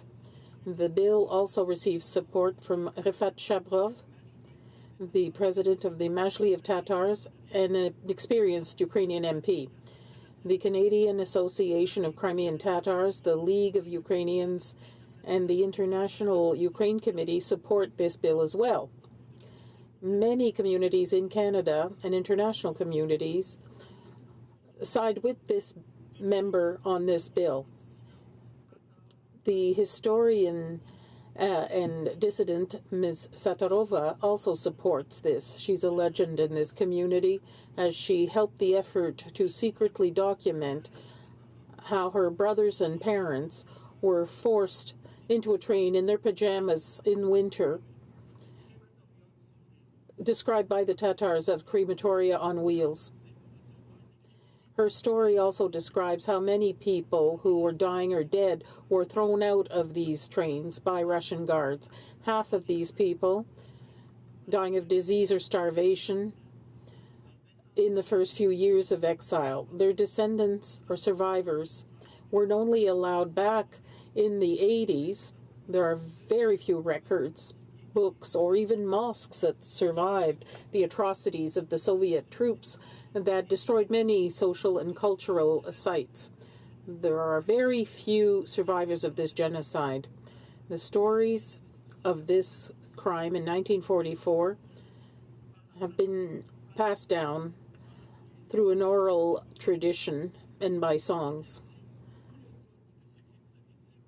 If there is any doubt about this Soviet crime, the UN Convention on the Prevention and Punishment of Genocide states in Article 2, and I'll quote it here, genocide is one of the acts committed intended to destroy a national, racial, religious, or national group.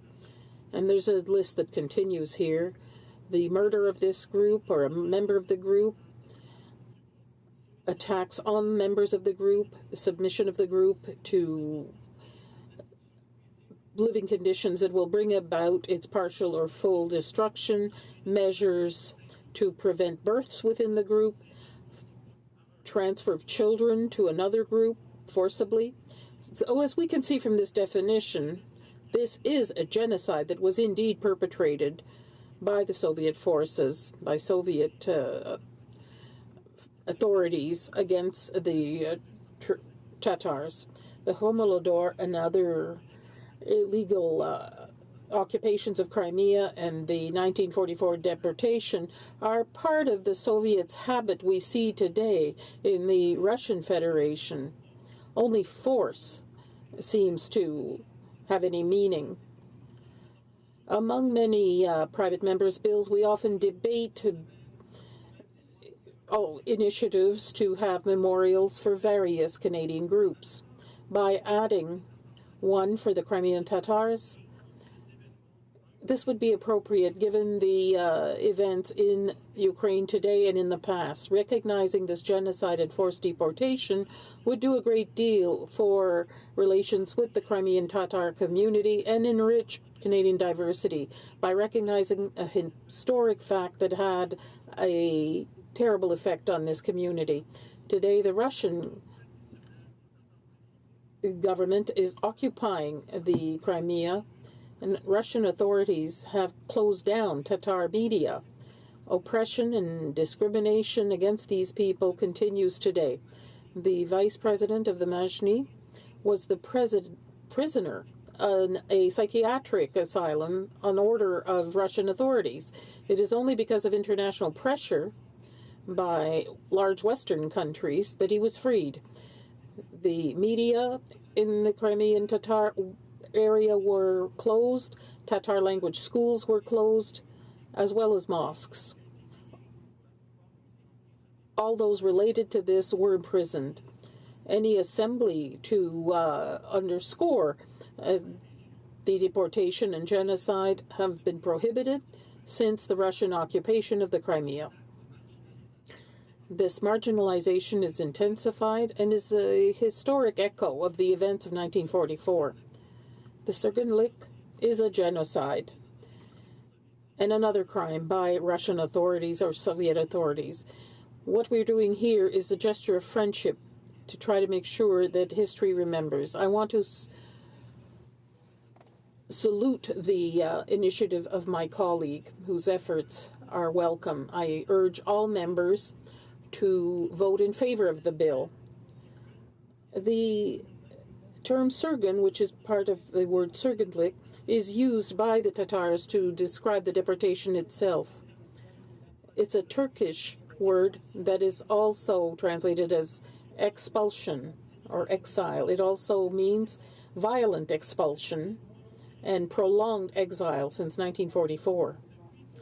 Since 1944, it's at the heart of the collective life of the Tatars and their very identity. Many associations in Canada are in favor of this, as I explained earlier, including Rustem Irsay, who is president of the Canadian Association of Crimea Tatars. The League of Ukrainians also supports the bill. The Congress of Canadian Ukrainians and their president, and Mustafa Jamilev, who is the commissioner in the Ukraine for Tatar affairs, all agree this is an important bill that should receive the support of this Parliament. Today I had the honor, before this debate, of meeting Garry Kasparov, a civic leader who opposed the regime of the Russian president and founder of a human rights organization. He's also known as the champion in chess. He says history shows us we should never forget the crimes of the Soviet state. Russian propaganda will erase historic facts and the link of these people to their ancestral lands. As the proverb says, those who don't learn from history are condemned to repeat it. This Memorial Day will be part of international efforts to counter the Russian propaganda that seeks to rewrite the history of this region in order to eradicate any trace of the Crimean Tatars. Let's not let them get away with that, Mr. Speaker. Thank you. Debate, the honourable member for Edmonton Strathcona. Mr. Speaker, I also am rising to speak to Bill C-306, an act to establish a Crimean Tatar deportation memorial today, tabled by the member for Edmonton-Griesbach. On this aspect of the bill proposing recognition of the mass deportation of the Crimean Tatars and the ongoing atrocities perpetrated against them, I believe the member will find considerable support. Ukraine has passed such a bill memorializing that date of the atrocities and the removal of the Crimean Tatars. Stalin's forced expulsion of the Crimean Tatars in 1944 was among the more heinous crimes against humanity committed during a century littered with atrocities. The entire Crimean Tatar people, the indigenous people of Crimea, were exiled to the Soviet East in 1944 by the totalitarian regime of Joseph Stalin. Hundreds of thousands of men, women, and children were forcibly and violently deported. Almost half lost their lives during the first year of exile for no crime other than their language, culture, and traditions. Most reprehensibly, the women and children were separated from the men, and the men forced to fight in the Stalin forces. The vast majority of remaining in the Tatar community returned home to Crimea from exile in the early 1990s. This was largely due to the welcoming policy of the government of the independent Ukraine. Mr. Speaker, it's for this reason that the Crimean Tatars and their political and civic institutions are fiercely loyal to Ukraine. Today, again, the Tatar people are living in fear as they have again been exiled, this time by Putin. Little mention is made currently of the Russian Federation's illegal annexation of the Crimea in 2014. Crimean Tatars almost uniformly opposed the Russian Federation's annexation of the Crimea in 2014. According to Amnesty International, Crimean Tatars have faced repressive measures, from media outlets being shuttered to activists being arrested and disappeared. Tatars have been forbidden to publicly commemorate the Day of Remembrance of the last deportation. Last month, Russia banned the Mejlis, the Crimean Tatar Assembly, accusing it of extremism. As a result, anyone involved in one of the more than 250 local Mejlises across Crimea now risk arrest. They either live in fear in Crimea or they are living in fear on the borders of Crimea, their original territories. According to Eastern European scholar Ansi Kohlberg, many historians believe that the true motivation behind the genocide of Crimean Tatars was the geopolitical location of the Crimea, seen by the Soviets as an obstacle and bridgehead in the way of Stalin's aspirations to gain control of the Turkish Straits and Constantinople. And now, in modern times, we're seeing the same with Russia wanting to claim Crimea. The systemic erasure of the Crimean Tatars was holistic in nature, with even Crimean Tatar place names changed to Soviet ones, mosques converted to movie theaters or worse, homes, livestock, and gardens seized, and mention of Crimean Tatars was deleted or abbreviated in reference works. In other words, they were erased. Crimean Tatars were forbidden to reside in or speak of their homeland. It wasn't even possible to preserve a Crimean Tatar identity in personal documents. The decision by Russia to again suspend the Mejlis of the Crimean Tatar people and ban all its activities essentially denies the Crimean Tatar community the right to freedom of association and therefore denial of their basic human rights. In November 2015, Ukraine's parliament recognized this crime as an act of genocide against the Crimean Tatar people and established May 18 as the Day of Remembrance of the genocide of the Crimean Tatar people. According to Paul Grod, national president of the UCC, in quotes, "Today, the indigenous Crimean Tatars, together with the Ukrainian people and other ethnic and religious minorities living in Crimea, face severe repression by the Russian occupiers. It's vital for all members of Canada's Parliament to support this important legislation and to ensure that Canada continues to take concrete actions to oppose Russia's illegal occupation and annexation of Ukraine's Crimean Peninsula," end of quotes. Mr. Speaker, only last year I had the honour of standing alongside representatives of all of the main parties in this chamber, all expressing support to the stalwart leader of the Crimean Tatars, Member of Parliament Mustafa Dzhemilev. It's critical that we deliver on those words and lend support to their long-standing struggle for recognition of their human rights. I support this bill going to committee and for consideration of potential amendments. I know there are some concerns with the name of the bill and the preamble. It's my hope that perhaps more might be done rather than just naming a Memorial Day to enable them to live as peace and as a community. Thank you, Mr. Speaker. Resuming debate, the Honourable Parliamentary Secretary to the Minister of Foreign Affairs.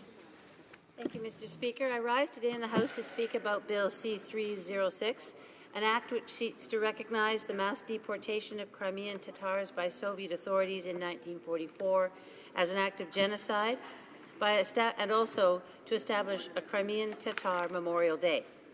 The deportation of the Crimean Tatars was a great tragedy. In the span of a few days, families were taken forcibly from their homes. They were forced to leave the land they loved, and they were supposed to try to settle in areas foreign to them. Many perished. And for decades, Crimean Tatars were not allowed to return home, as my honourable colleague has just said. This government has recognized this tragedy in the past and supports the intent of this bill to create a Memorial Day to not only commemorate the suffering of the Crimean Tatars, but also to inspire us as we honour the indomitable will and resilience of Crimea's Tatars. Despite the myriad of horrors inflicted upon them, they persevere, their culture thrives, and Canada is enriched by Crimean Tatars who call Canada home. However, the government does not support this bill. The government agrees that the mass deportation of Crimean Tatars by Soviet authorities was a tragedy in the deepest sense of the word. What Stalin did to these people is horrific. We recognize the appalling loss of life and tremendous suffering that was endured as hundreds of thousands of men, women, and children were deported from their ancestral homeland in Crimea. The preamble to the bill suggests that the forced relocation of the Tatars of Crimea was an act of genocide. Theft, deportation, and death were horrors inflicted upon the Crimean Tatars in 1944 at the hands of Stalin. This was a crime against humanity. Crime against humanity has a specific meaning, and as articulated in 2002 with the creation of the International Criminal Court, I will read part of the definition that the International Criminal Court in its founding treaty, the Rome Statute, used for crimes against humanity. Quote, "For the purpose of this statute, crime against humanity means any of the following acts when committed as part of a widespread or systemic attack directed against any civilian population with knowledge of the attack: murder, extermination, enslavement, deportation, or forcible transfer of population." So it's clear that what happened to the Crimean Tatars constitutes a crime against humanity. In 1989, the USSR recognized that the deportations were a grave offense contradicting the foundations of international law. The term crime against humanity is a powerful term and one that should not be used lightly. I'm using it this evening because the suffering inflicted upon the Crimean Tatars was just that. However, where crime against humanity recognizes the existence of mass atrocity, genocide requires that the mass atrocity be deliberately perpetrated not only to remove, but to deliberately destroy a group of people. Mr. Speaker, the test for genocide in international law is a high one. The crime of genocide was established through the Genocide Convention, which was adopted in 1948 and entered into force in 1951. Under the Convention, it is not enough to establish that mass expulsions of civilians took place. Rather, it must be proven beyond a reasonable doubt that such atrocities were perpetrated as part of a campaign to destroy, in whole or in part, an identifiable national, ethnical, racial, or religious group. This is a high threshold. Canada has recognized 6 genocides to date: the Armenian genocide, the Ukrainian famine, the Holocaust, all predate the Genocide Convention. The Rwandan genocide, the Srebrenica massacre, and the genocide against the Yazidis of Sinjar in Iraq all occurred after the Genocide Convention was adopted. In all 3 of the latter cases, there was recourse to an internationally recognized investigation or judicial decision in which determination of genocide was ultimately made. The Rwandan genocide was recognized by the International Tribunal for Rwanda. The Srebrenica massacre was recognized by the International Criminal Tribunal for the former Yugoslavia. And the genocide committed against the Yazidis of Sinjar in Iraq was recognized by the United Nations Independent Inquiry on Syria. In the case of historical genocides, we do not have recourse to the courts and instead must rely on other sources. In the case of the deportation of the Crimean Tatars, Ukraine is the only country to have formally recognized the event as genocide, having done so just last year. No other state or multilateral organization, including the UN, the Organization for Security and Cooperation in Europe, the European Parliament, and the Parliamentary Council of Europe has recognized the deportation as genocide. Beyond the lack of international recognition, there is a lack of historical consensus. The majority of historians do not believe Stalin intended to destroy the Crimean Tatars because they were Crimean Tatars, despite the horror they suffered. Most historians do not label this tragedy a genocide. This absence of international recognition or historical consensus informs our view. Rigorous determination, in this case by historians, should be the basis for deciding whether genocide occurred. By doing so, we ensure that the word maintains its ability to convey the horror it represents. Guided by the objectives of honoring Crimean Tatars and preserving the integrity of the meaning of the term genocide, it is the position of this government that Bill C-306 be opposed at second reading. Nevertheless, I want to underline that this government is committed to remembering the tragedy of the forced deportation of Crimean Tatars in 1944. We mark the 72nd anniversary of the deportation on May 18th of this year and will continue to commemorate the anniversary of this terrible event. This approach respects the integrity of the definition of genocide and the historical memory of the Crimean Tatars. Mr. Speaker, in conclusion, let me again reiterate that the 1944 deportation of Crimean Tatars was a crime against humanity, and that this government agrees with the intent of the bill to create a Memorial Day. We do not support the use of the word genocide in this case. We must not recognize genocide without appropriate rigor. That rigor protects the legacy of all victims of genocide. As such, this government votes against this bill, and we ask our fellow parliamentarians to join us. Thank you. Resuming debate, the honourable member for Thornhill. Thank you, Mr. Speaker, and it is an honour to speak today in support of my colleague from Edmonton-Griesbach and his Bill C-306. This is an act to establish a Memorial Day to honour victims of the Crimean Tatar deportation, the Surgunlik, and to recognise the mass deportation of the Crimean Tatars in 1944 as an act of genocide. As my colleague stated when he tabled C-306 in September, this bill condemns a very dark chapter in history and takes a principled stand in support of freedom, democracy, and the rule of law. Now, Mr. Speaker, some of my colleagues have wondered out loud, respectfully, why should we in this House create another day that memorializes a tragic chapter of history of which most Canadians are unaware, a tragedy commonly overlooked, lost among more powerfully documented and commemorated horrors and crimes against humanity that occurred during the Second World War. Well, Mr. Speaker, my answer is to those who ask, is that it is from the detail of history that societies learn the essentials of humanity and how to avoid repetition of such horrors today and in the future. And to those who question the relevance of another Memorial Day, asking how many Canadians of Tatar descent live among us, I answer, not many. Officially, according to the last census, fewer than 3,000. In fact, the numbers may be somewhat larger, given that many descendants of survivors of the Tatar genocide are incorrectly considered to be Russian.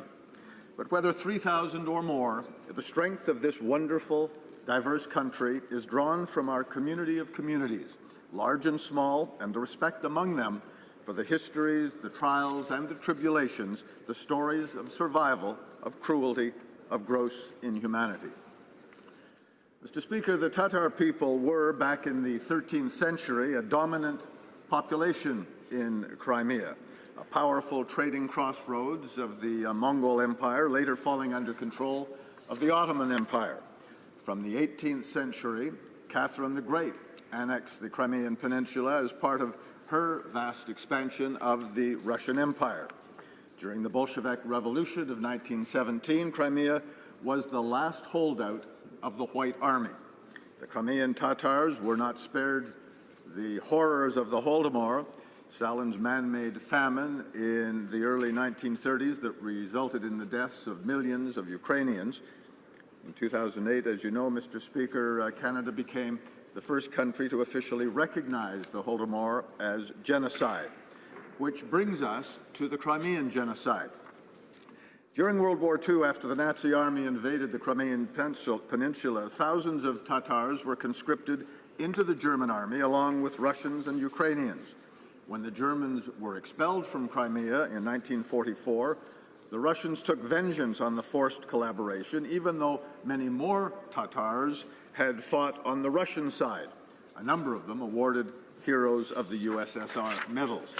Nonetheless, Stalin declared the entire Tatar nation, including non-combatant women, children, and thousands of men still fighting in the ranks of the Red Army, Izmeniki Rodina, traitors of the motherland. Then, on the 18th of May 1944, Soviet Red Army troops and soldiers from the dreaded NKVD, Stalin's secret police, surrounded the tiny Tatar communities, hamlets really, in the South Crimean mountains and on the coast.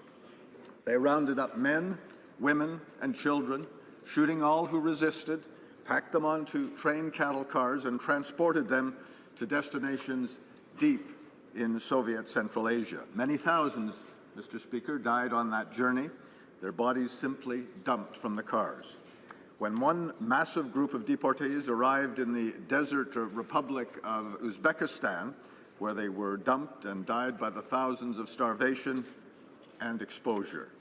Survivors remained in secret police labor camps until 1956, when Nikita Khrushchev opened the camps, allowing them to try, Mr. Speaker, to make their way home. Barely half of the Tatar people survived. Tragically, when those who did survive arrived home, they found their communities had been expropriated by Russians. They were denied resettlement and were dispersed around Eastern Europe and other parts of the world. But this Tatar diaspora, Mr. Speaker, taught their children well, ensuring that future generations would know their true homeland. And for a brief period after the collapse of the Soviet Union, Mr. Speaker, it seemed as though they would be able to return. Some 250,000 Crimean Tatars did return, and from hundreds of original squatter camps, new communities were built. Returning Tatars gradually came to compose at least 12% of Crimea's population, but then, Mr. Speaker, came the Russian invasion and occupation of Crimea and eastern Ukraine. The Tatar legislature, the Majlis, was banned, Russia calling it an extremist organization. And so the centuries-old Russian marginalization, persecution, and oppression of Tatars continues today. Which brings us, Mr. Speaker, to the question of commemoration of the tragic, inhuman 1944 deportation. Mr. Speaker, on November 12, 2015, the Parliament of Ukraine recognized the 1944 mass deportation of the Crimean Tatars by the Soviet regime as a genocide. And with this recognition, the Ukraine Parliament established May 18th as an official day of commemoration. Mr. Speaker, passage of Bill C-306 would similarly designate the 18th day of May each and every year as the Crimean Tatar deportation, or Surgunlik, Memorial Day here in Canada.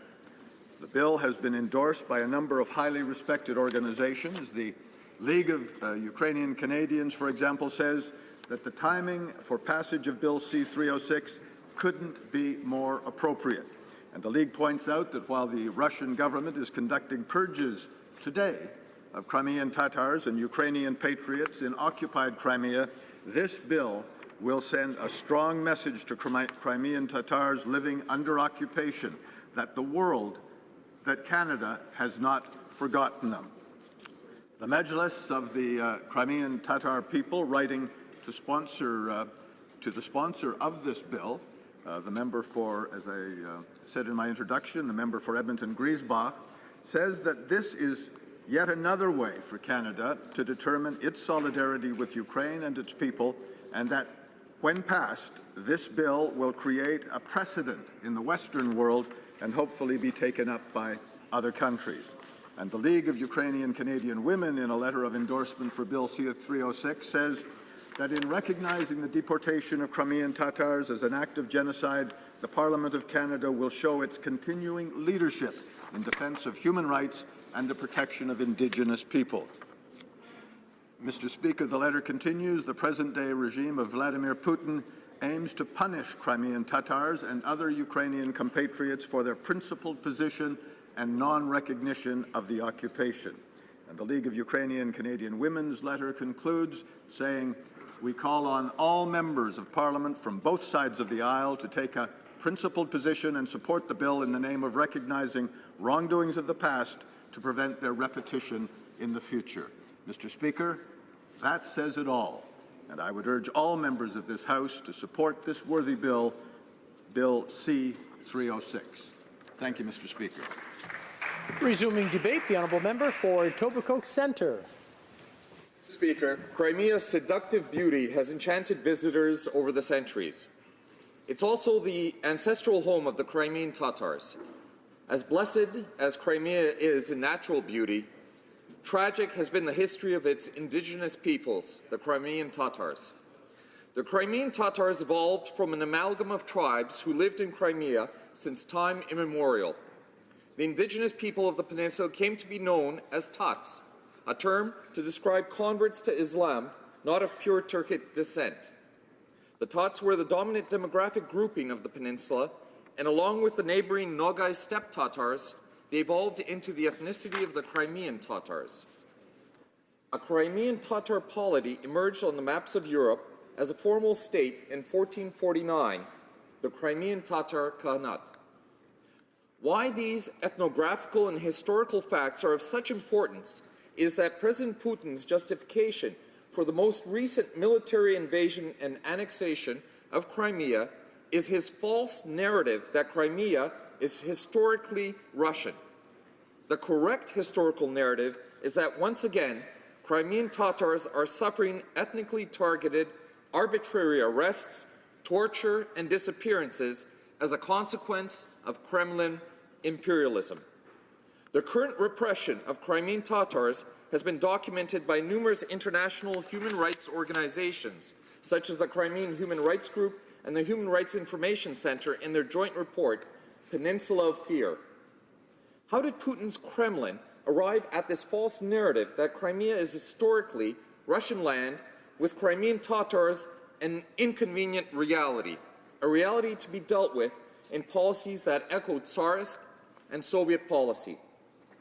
In 1449, when the indigenous peoples of Crimea formed their state, the Crimean Tatar Khanate, the Principality of Muscovy, Russia's predecessor state's borders, were over 1,000 kilometers distant. In 1783, 340 years later, the Russian Empire invaded and annexed Crimea for the first time. So began Russian occupation of Crimea, which continued for 160 years until 1954. Notably, Crimean Tatars formed 80% of the peninsula's population during the first 100 years of occupation.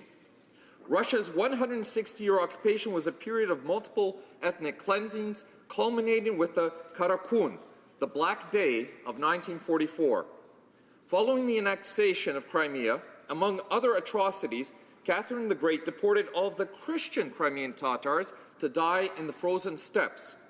This was followed by mass deportations of Muslim Crimean Tatars to Turkey in 1812, 1855, the 1860s, the 1880s, and in 1918. Notwithstanding, at the beginning of the 20th century, the Crimean Tatars continued to constitute the largest ethnicity of Crimea. Towards the conclusion of World War II, Stalin, a sequential practitioner of genocide, decided to eliminate the Crimean Tatars once and for all. It was a time when the infamous phrase, "Нет народа, нет проблемы," no people, no problem, was frequently invoked. A number of nations have a self-image defined by genocidal horror. The Armenians by the Medzyagern, the Ukrainians by the Holodomor, the Jews by the Shoah, and the Crimean Tatars by the Surgunlik. Soon after midnight, in the early hours of May 18, 1944, the terror began throughout Crimea. Units of the 32,000-strong NKVD Special Force rounded up the deportees. They were loaded onto truck convoys taken to Simferopol and Bakhchisarai, and then reloaded onto cattle cars for transport to the Central Asian steppes. Crimean Tatars who lived in mountainous regions inaccessible to NKVD trucks were found and shot. The inhabitants of the Arabat Spit, a group of inaccessible fishing villages, were herded onto a barge which was then sailed into the Azov Sea and scuttled. A nearby boat with Soviet machine gunners made sure that no one survived. Within 3 days, there were no more Crimean Tatars, or as communist officials in Moscow stated at the time, they had created a new Crimea according to Russian order. Crimean Tatar books were burned, all Crimean Tatar towns and villages were given Russian names, Muslim cemeteries and mosques razed, even the Great Soviet Encyclopedia removed and erased the Crimean Tatars from history. Crimea was cleansed of over 200,000 Tatars. Over the next 4 weeks, a procession of lingering death of thousands of railway cars crammed with people traveled 4,000 kilometers across the scorching steppes of Central Asia. The Crimeans called them crematoria on wheels. They died of suffocation, hunger, and thirst. Along the railroad tracks, a trail of decomposing bodies, close to 30,000 of the human cargo, perished. Approximately half subsequently died in the Central Asian steppes due to hunger and disease, far from the prying eyes of the world.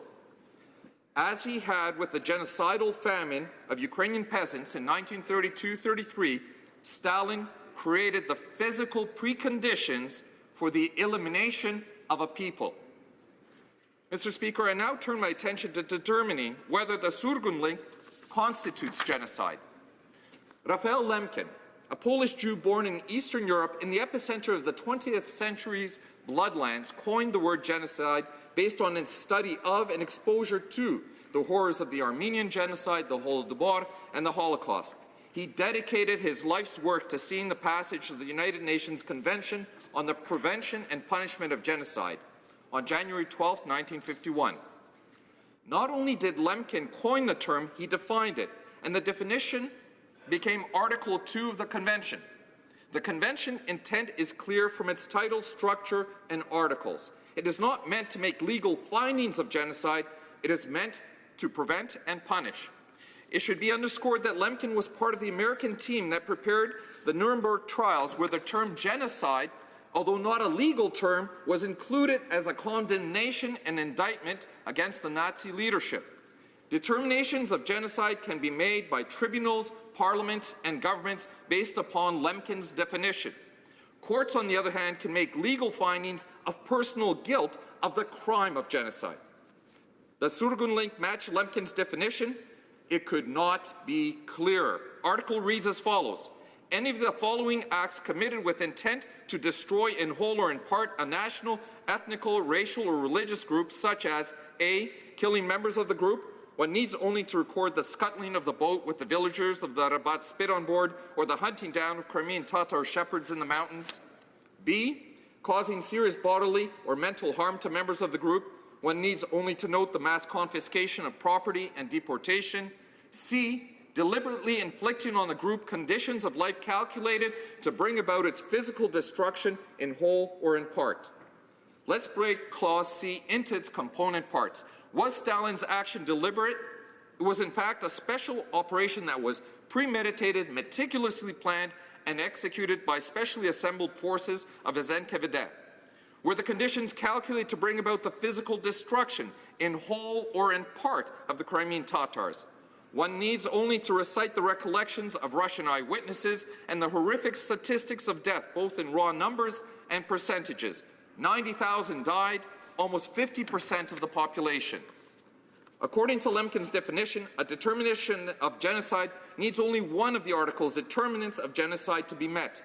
The Surgun link meets not one, but three of Lemkin's determinants.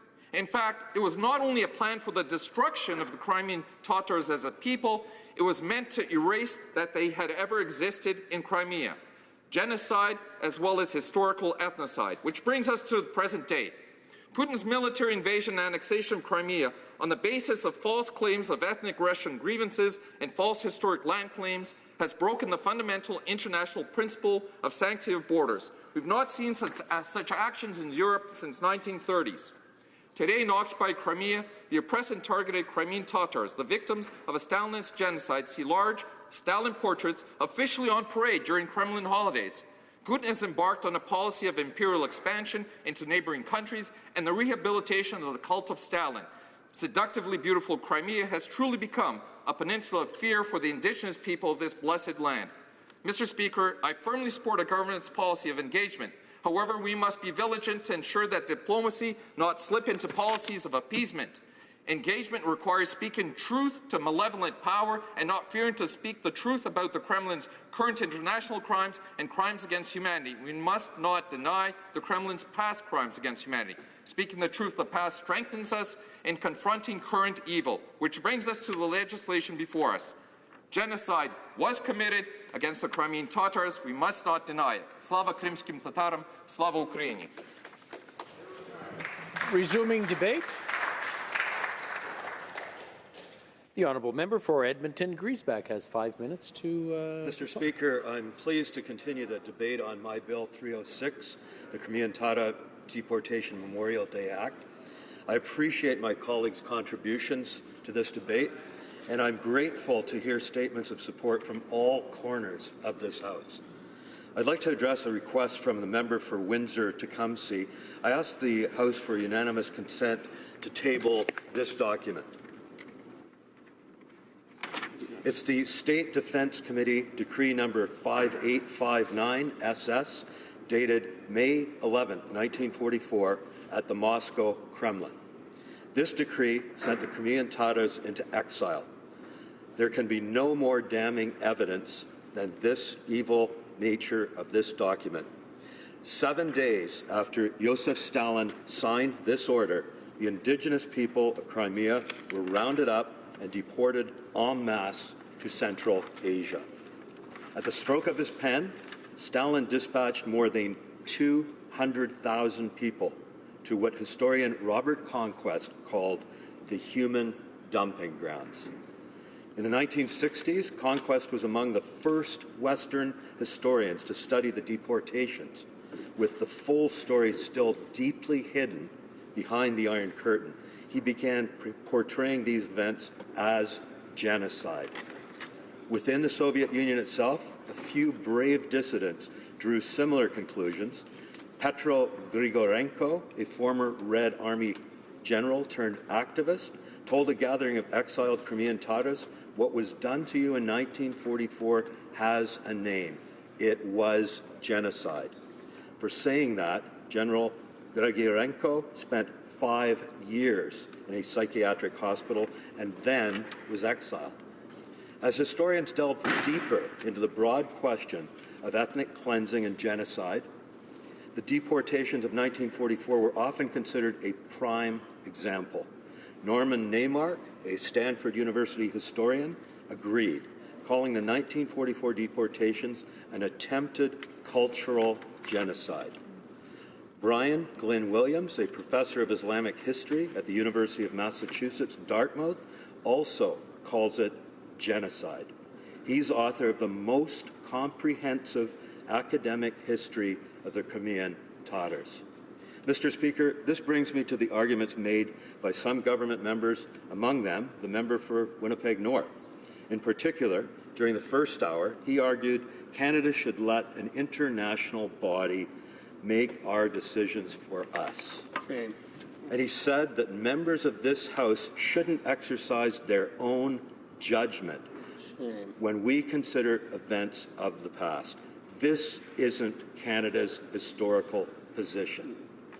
In 2008, all members of this House came together to declare the Holodomor in Ukraine a genocide. Indeed, the member for Winnipeg North invoked the Holodomor as he fought efforts to recognize the injustice done to the Crimean Tatars. But had we applied this new logic, we wouldn't have recognized Holodomor as a genocide. There's ample historical evidence expert research and survivor testimony to justify this recognition. Yet, no international court or body has bothered to do so. Instead, Canada joined Ukraine and a growing number of other countries and jurisdictions in using our own judgment to draw conclusions from the available evidence. That's what I'm asking this House to do for the Crimean Tatars. The call to defer to non-existent international investigations is a legal smokescreen. Members shouldn't sacrifice their own judgment to this ahistorical, un-Canadian position. The many letters of support I've received show Canadians want us to speak up for Crimea and Ukraine. I'd like to thank the Ukrainian Canadian Congress, the League of Ukrainian Canadian Women, and the Ukrainian Youth Association.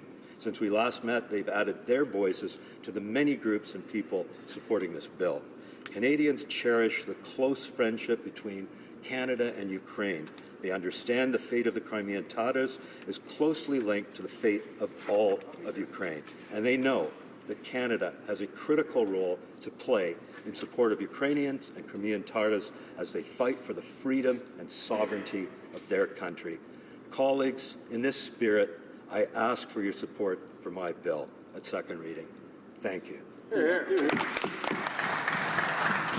Does the honourable member have a document to table? Do I have unanimous consent to accept the table the document? Yes. Agreed? Agreed. I'll move on. La question est la suivante. The question is as follows. Bazan moved that Bill C-306, an act to establish a Crimean Tatar deportation, Sergunlik, Memorial Day, and to recognize the mass deportation of the Crimean Tatars in 1944 as an act of genocide, be now read a second time and referred to the Standing Committee on Foreign Affairs and International Development. Is it the pleasure of the House to adopt the motion? Yes. All those in favour of the motion, please say yea. Yay. All those opposed, please say nay. Nay. My opinion, the yeas have it. Pursuant to order made on Thursday, December 1st, 2016, the recorded division stands deferred until Tuesday, December 13th, 2016, immediately before the time provided for private members' business. I just want to remind the members that while the Speaker is speaking, it would be nice to have some quiet so that people can hear what I'm saying. À ce moment-ci, conformément à l'article. Pursuant to Standing Order 38, a motion to adjourn the House is deemed to have been moved and seconded at this time. Therefore, the question is that this House do now adjourn. For Nanaimo Ladysmith. Thank you, Mr. Speaker.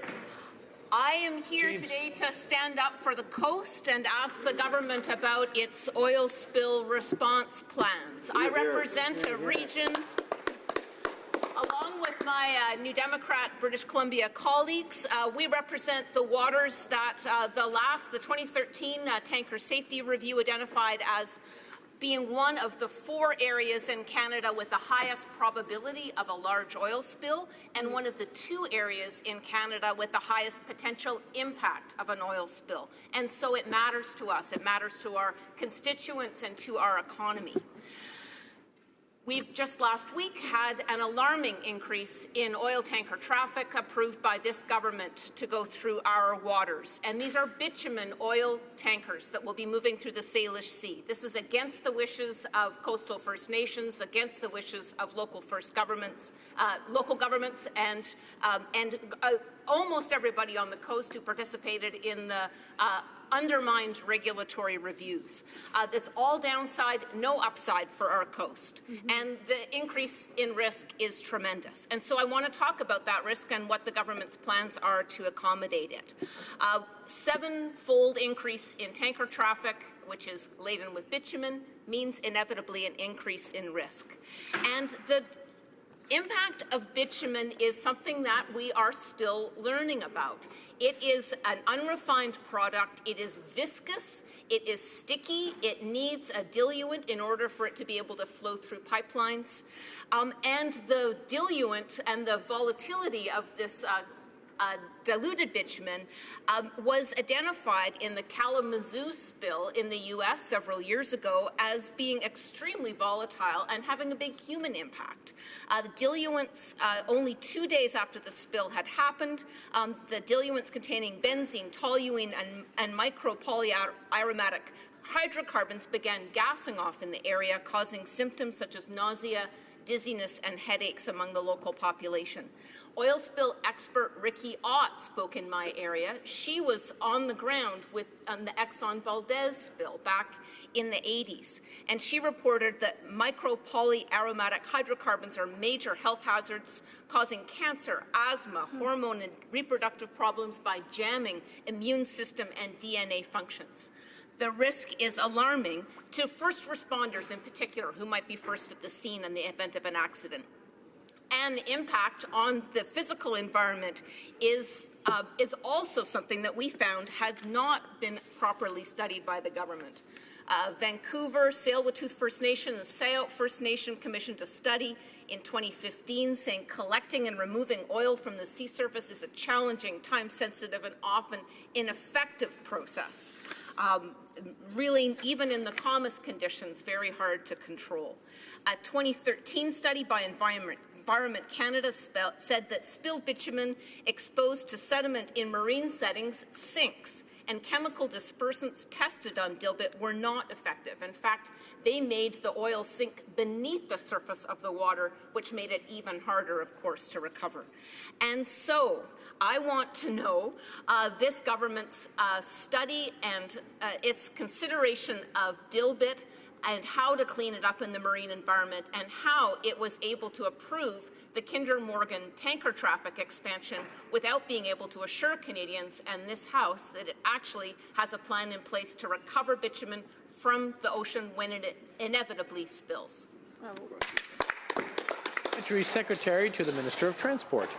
Thank you very much, Mr. Speaker, and I would like to thank the honourable member from Nanaimo, Ladysmith, BC, for her question on oil spill response. This government believes that economic growth and protecting the environment go hand in hand. Improving marine safety, including oil spill response, was a key part of the mandate the Prime Minister has given to the Minister of Transport. Over the past year, the Minister and his officials have been talking with Canadians across the country on how best to improve marine safety. Indigenous and coastal communities were engaged, and what we repeatedly heard was that Canada had an excellent track record. We have a very robust and comprehensive marine safety system that protects Canadians and our coastal environments. But we also heard that there is always room for improvement, and there are real gaps in the system that need to be addressed. On November 7th, the Prime Minister announced a $1.5 billion Oceans Protection Plan, an ambitious nationwide plan that meets or exceeds any international standards and is supported by commitments to Indigenous co-management, environmental protections, and science-based standards. Achieving a world-leading marine safety system for all of Canada's unique coasts is at the heart of the Oceans Protection Plan. This means preventing accidents before they happen and being prepared to respond to any of them with the adequate resources and authority. We heard that communities, mariners and regulators need transparent and high-quality information on marine traffic. We are moving forward with a commitment to get state-of-the-art information and tools in place. On the ground, equipment and systems to aid in navigating ships safely, and regulatory tools that give communities a direct say in the types of measures should be in place in sensitive areas. Our government has been developing a new approach to how we prepare for and respond to incidents and oil spills in particular. A risk-based and geographically specific approach is one that replaces a one-size-fits-all system and recognizes the unique factors that contribute to risk in a given area. That is why the minister will be formalizing a moratorium on crude oil tanker traffic on British Columbia's north coast. This will provide the highest level of environmental protection for the Great Bear Rainforest and ensures British Columbia's northern coastline, integral to the livelihoods and cultures of Indigenous and coastal communities, is protected and preserved. The Oceans Protections Plan makes a significant investment in protecting our coasts while supporting a vibrant and beneficial marine trade, one that includes getting Canadian resources and products to markets overseas. Over the next 5 years, investments of $1.5 billion will be made, and let me point out that this is an unprecedented amount of investment. Never has a government made such an investment in building a world-leading marine safety system, preserving and restoring marine ecosystems, and working with Indigenous communities and stakeholders to achieve it. Under the Oceans Protection Plan, our government will have the tools it needs to prevent accidents and act in the event they do happen. The Canadian Coast Guard will be bolstered with new tools and authorities, and we will ensure that polluters pay adequate compensation. Plus, we will have world-leading science to better inform prevention and response actions. I thank the member for her question and would like to reiterate that this government has taken action where it counts. We can grow the economy and the middle class while protecting the environment, and we do not believe that the two are mutually exclusive. Thank you, Mr. Speaker. The honourable member for Nanaimo, Ladysmith. In 2011, I asked Transport Canada to study bitumen when I was Islands Trust Council chair. In 2013, Stephen Harper said, we're going to study bitumen. The only thing in the Oceans Protection Plan announced last month said, we're going to study bitumen in the marine environment and we're going to take 5 years to do it. How on earth could this government commit our community to a 7-fold increase in bitumen oil tanker traffic without having done the science? That is not an evidence-based decision. And when the National Academy of Sciences, commissioned by Washington state government, came up with a study that said bitumen in the oceans is a very dangerous thing for our region. The National Energy Board refused to hear the evidence, and the government broke its promise to redo the National Energy Board process, so we do not have access to this science. We're very worried, and the government has not done its responsibility to look after our coast. Parliamentary Secretary. Thank you, Mr. Speaker. As previously stated, our government believes that protecting Canada's coasts can go hand in hand with supporting the middle class and growing our economy.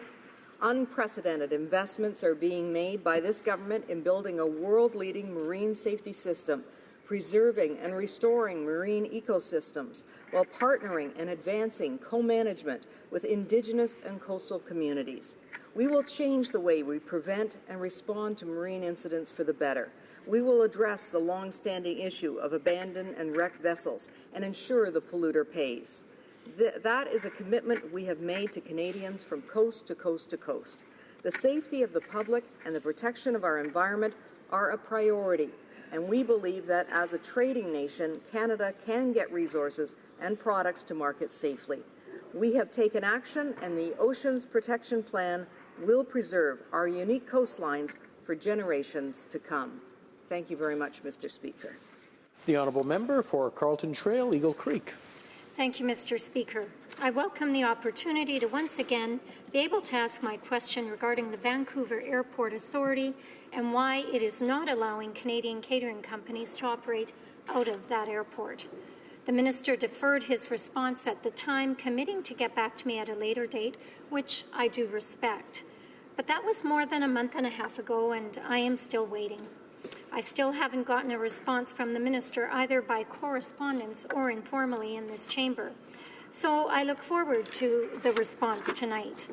Here is why this issue is so important. The CEO of Vancouver International Airport defended the airport's decision not to allow Canadian catering companies to operate in this manner, stating, Vancouver Airport Authority decided not to permit additional in-flight caterers at YVR at this time for the purpose of maintaining healthy competition between the two full-service caterers currently operating at the airport. Quite frankly, only allowing two companies to operate is protectionism. and this protectionism is keeping Canadian-owned businesses out of the sector. Vancouver Airport is a corporation under the Canada Not-for-Profit Corporations Act that has entered into a ground lease with the Minister of Transport in order to operate. The Minister of Transport is responsible for appointing some of the airport's directors. He has the ability to act. He has the responsibility to make his thoughts on this matter known, and the airport must then listen. I hope he will show leadership and not just sit on the sidelines and wait for a decision from the Competition Tribunal before declaring that what is going on at YVR is unnecessary, anti-competitive behaviour. Will the Minister act? Parliamentary Secretary to the Minister of Transport. Thank you very much, Mr. Speaker, and I would like to thank the honourable member from Carlton Trail Eagle Creek for her question regarding the issue involving the Vancouver Airport Authority and its decision surrounding the granting of its operating licenses. Let me begin by outlining the operation of airports in Canada. The National Airports Policy, established in 1994, provides a framework that defines the federal government's role and the role of airport authorities with regards to airports. Under that policy, the Government of Canada transferred responsibility for the management, operation, and development of Canada's major airports to the private sector. As a result, this created world-class airports at no cost to the middle-class Canadian taxpayer. Given this, let me point out that the Vancouver Airport Authority is a private, community-based, not-for-profit corporation. Therefore, according to the policy, it is the authority who is responsible for the management and operation of the Vancouver International Airport. This includes granting physical access to the airport. Transport Canada is responsible for setting safety and security standards for all Canadian airports. This is done through policy setting, airport transfer agreements, airport certification, and regulation.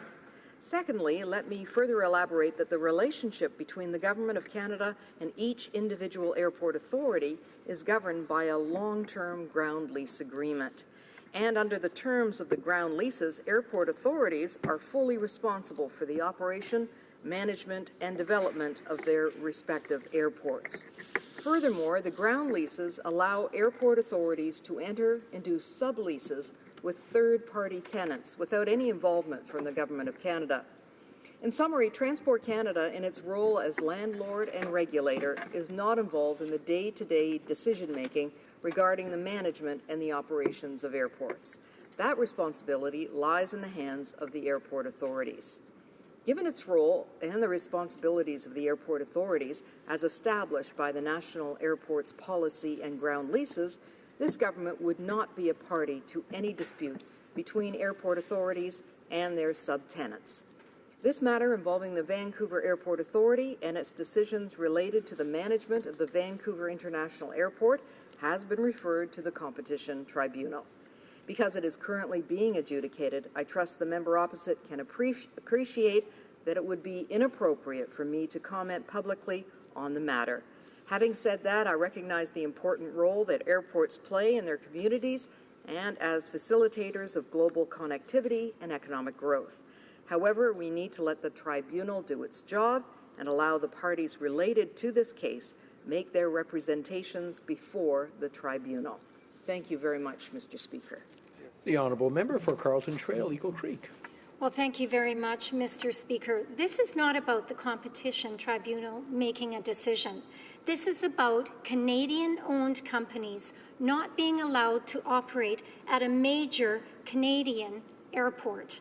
I'm surprised that I have not heard from the Minister on this issue since I raised it in October. Once again, Transport Canada owns the airport. The Minister of Transport appoints a number of its directors. He does have the ability to act, to at least make an inquiry. He has the responsibility to make his thoughts on this known, and the airport must then at least respond. I would like to hear when we can expect the Minister to make a decision on whether or not he has anything to say about the Vancouver International Airport not allowing healthy competition that is in the best interest of the traveller.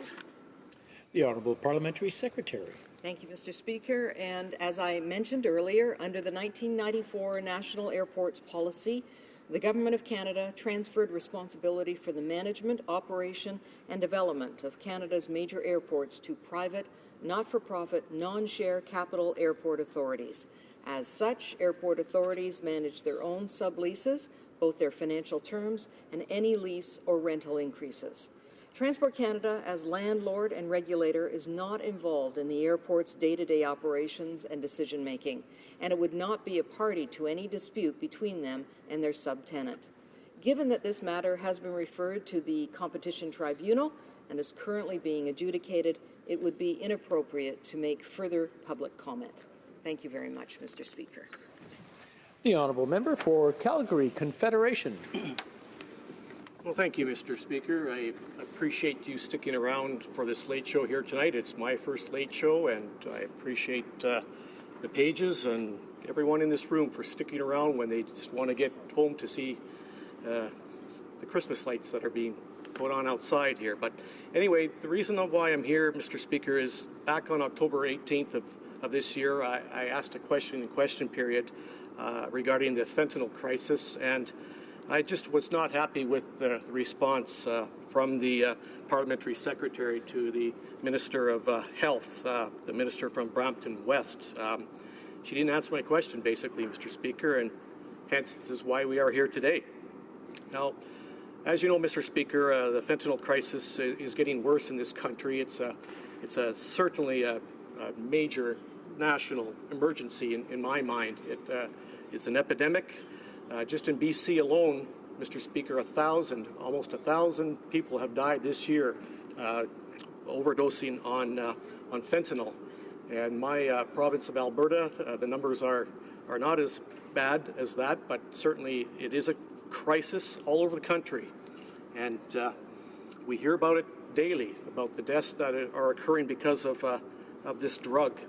Now, because of the severity of this emergency crisis, Mr. Speaker, the Standing Committee on Health, I am a vice chair of that committee, we postponed a study on the National Pharmacare Strategy study that we were doing. We postponed it to address this issue, this national opioid crisis.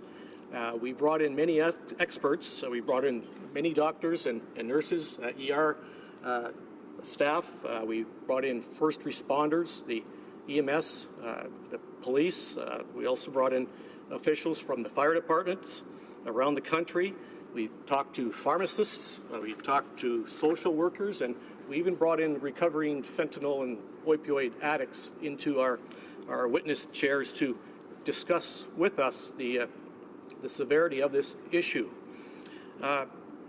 Two particular presentations we received, Mr. Speaker. One was from the RCMP, the Commissioner of the RCMP, and the Canadian Border Services representatives as well.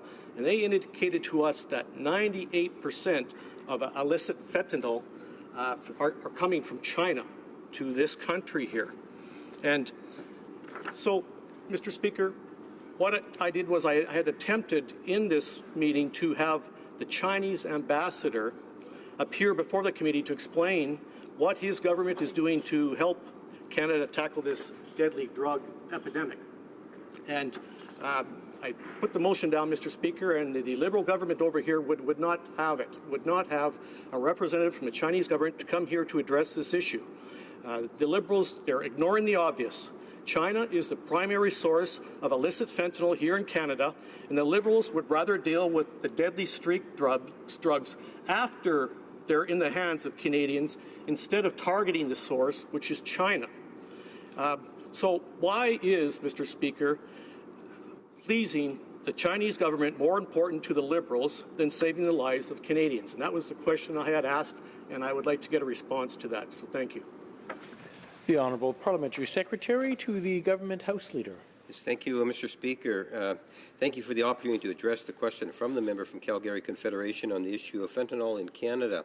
Our government is very concerned about the increasing rates of opioid-related overdose deaths occurring across Canada right now, and the devastating impact this crisis is having on individuals, families, and communities at large.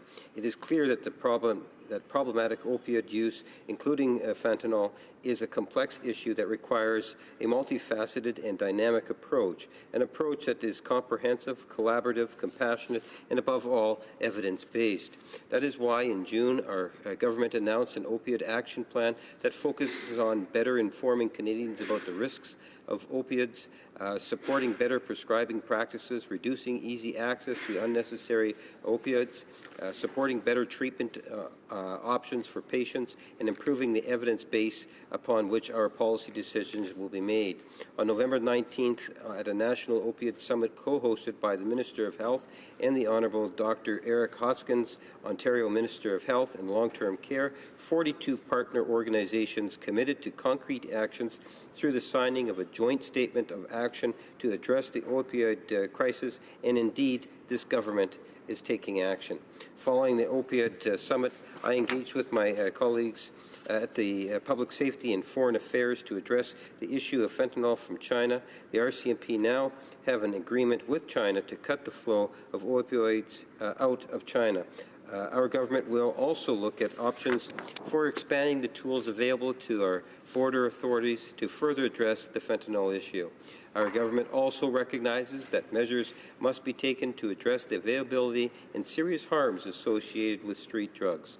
Fentanyl misuse first became prominent with the diversion of pharmaceutical forms of the drug, usually fentanyl patches. However, over the past year, the RCMP has reported an increase in domestic production of this illicit fentanyl. This is why our government is moving forward with regulations to control 6 chemicals that can be used as precursors in the productions of fentanyl. By scheduling these precursors, any unauthorized importation and exportation of these chemicals will in fact be illegal. Our government has also indicated that it will look at legislative options for regulating pill presses, which are being used in Canada for illicit drug production. To help address this devastating impacts the opioid crisis is having in our communities, our government has also moved quickly to improve access to naloxone, a drug that can save lives by temporarily reversing a potential fatal opioid overdose. Health Canada has made naloxone available without prescription. Further, after an expedited review, the department has approved an easier-to-use nasal spray version of the drug. The interim order signed by the Minister of Health this past summer to allow emergency import of nasal spray from the United States will remain in effect while the manufacturer takes the necessary steps to bring the product to the Canadian markets. This will ensure there is no interruption in supply. In addition, our government is supporting the Good Samaritan Drug Overdose Act, private member's bill that would help encourage individuals who witness an overdose to call for emergency help without having to fear that the drugs charges will be laid against them. We have also demonstrated strong support for properly established and managed supervised consumption sites. For example, based on a thorough and evidence-based review of their applications, Health Canada issued 2-year exemption to Dr. Peter Centre in Vancouver and an unprecedented 4-year exemption for Insight to continue its important work in downtown east side of Vancouver. In addition, the honourable member for Calgary Confederation. Well, thank you. And I appreciate your information and what you and your government is doing here in this country. But, Mr. Speaker, again, the problem is 98% of illicit fentanyl is coming from China. Why are we not shutting off the tap from China where this drug is coming to this country and killing many Canadians? I appreciate the fact that they're working on supervised injection sites and consumption sites, and they've got an antidote now that they're distributing throughout Canada, the naloxone, in order to help individuals who are overdosing on these particular drugs. But again, why are we not focusing on China? Why is the Liberal government not talking to the Chinese government? I feel that our Prime Minister should address this and talk to the Chinese officials. He's over there. He's talking with them. Let's deal with the issue. Thank you. La motion portant que la Chambre s'ajourne. The motion to adjourn the House is deemed adopted. Oh, I'm sorry about that. Parliamentary Secretary, you have another minute. My apologies. Yes, that's fine. Mr. Speaker, if I may just very quickly conclude what I was about to finish off with. We have also demonstrated strong support for properly established and managed supervised consumption sites. For example, based on a thorough and evidence-based review of their applications, Health Canada issued 2-year exemption for Dr. Peter Centre in Vancouver and an unprecedented 4-year exemption for Insight to continue its important work in the downtown east side of Vancouver. In addition, Health Canada will continue to work with new applicants from Montreal and Vancouver to support them through the completion of their applications. Mr. Speaker, and I could go on, but to suffice to say directly to the question that the member has put across, I would not make the assumption, because it wouldn't be true, that the government is not taking into part of that comprehensive overlook serious consideration as to how and what role, whether it's our RCMP and China, how can we best deal with this problem. As I say, we need to take all the stakeholders into consideration to try to improve upon the system, which is horrifying many of our communities. Thank you. Now it's time. The motion to adjourn the House is now deemed to have been adopted. Accordingly, this House stands adjourned until tomorrow at 10 a.m. pursuant to Standing Order 24-1.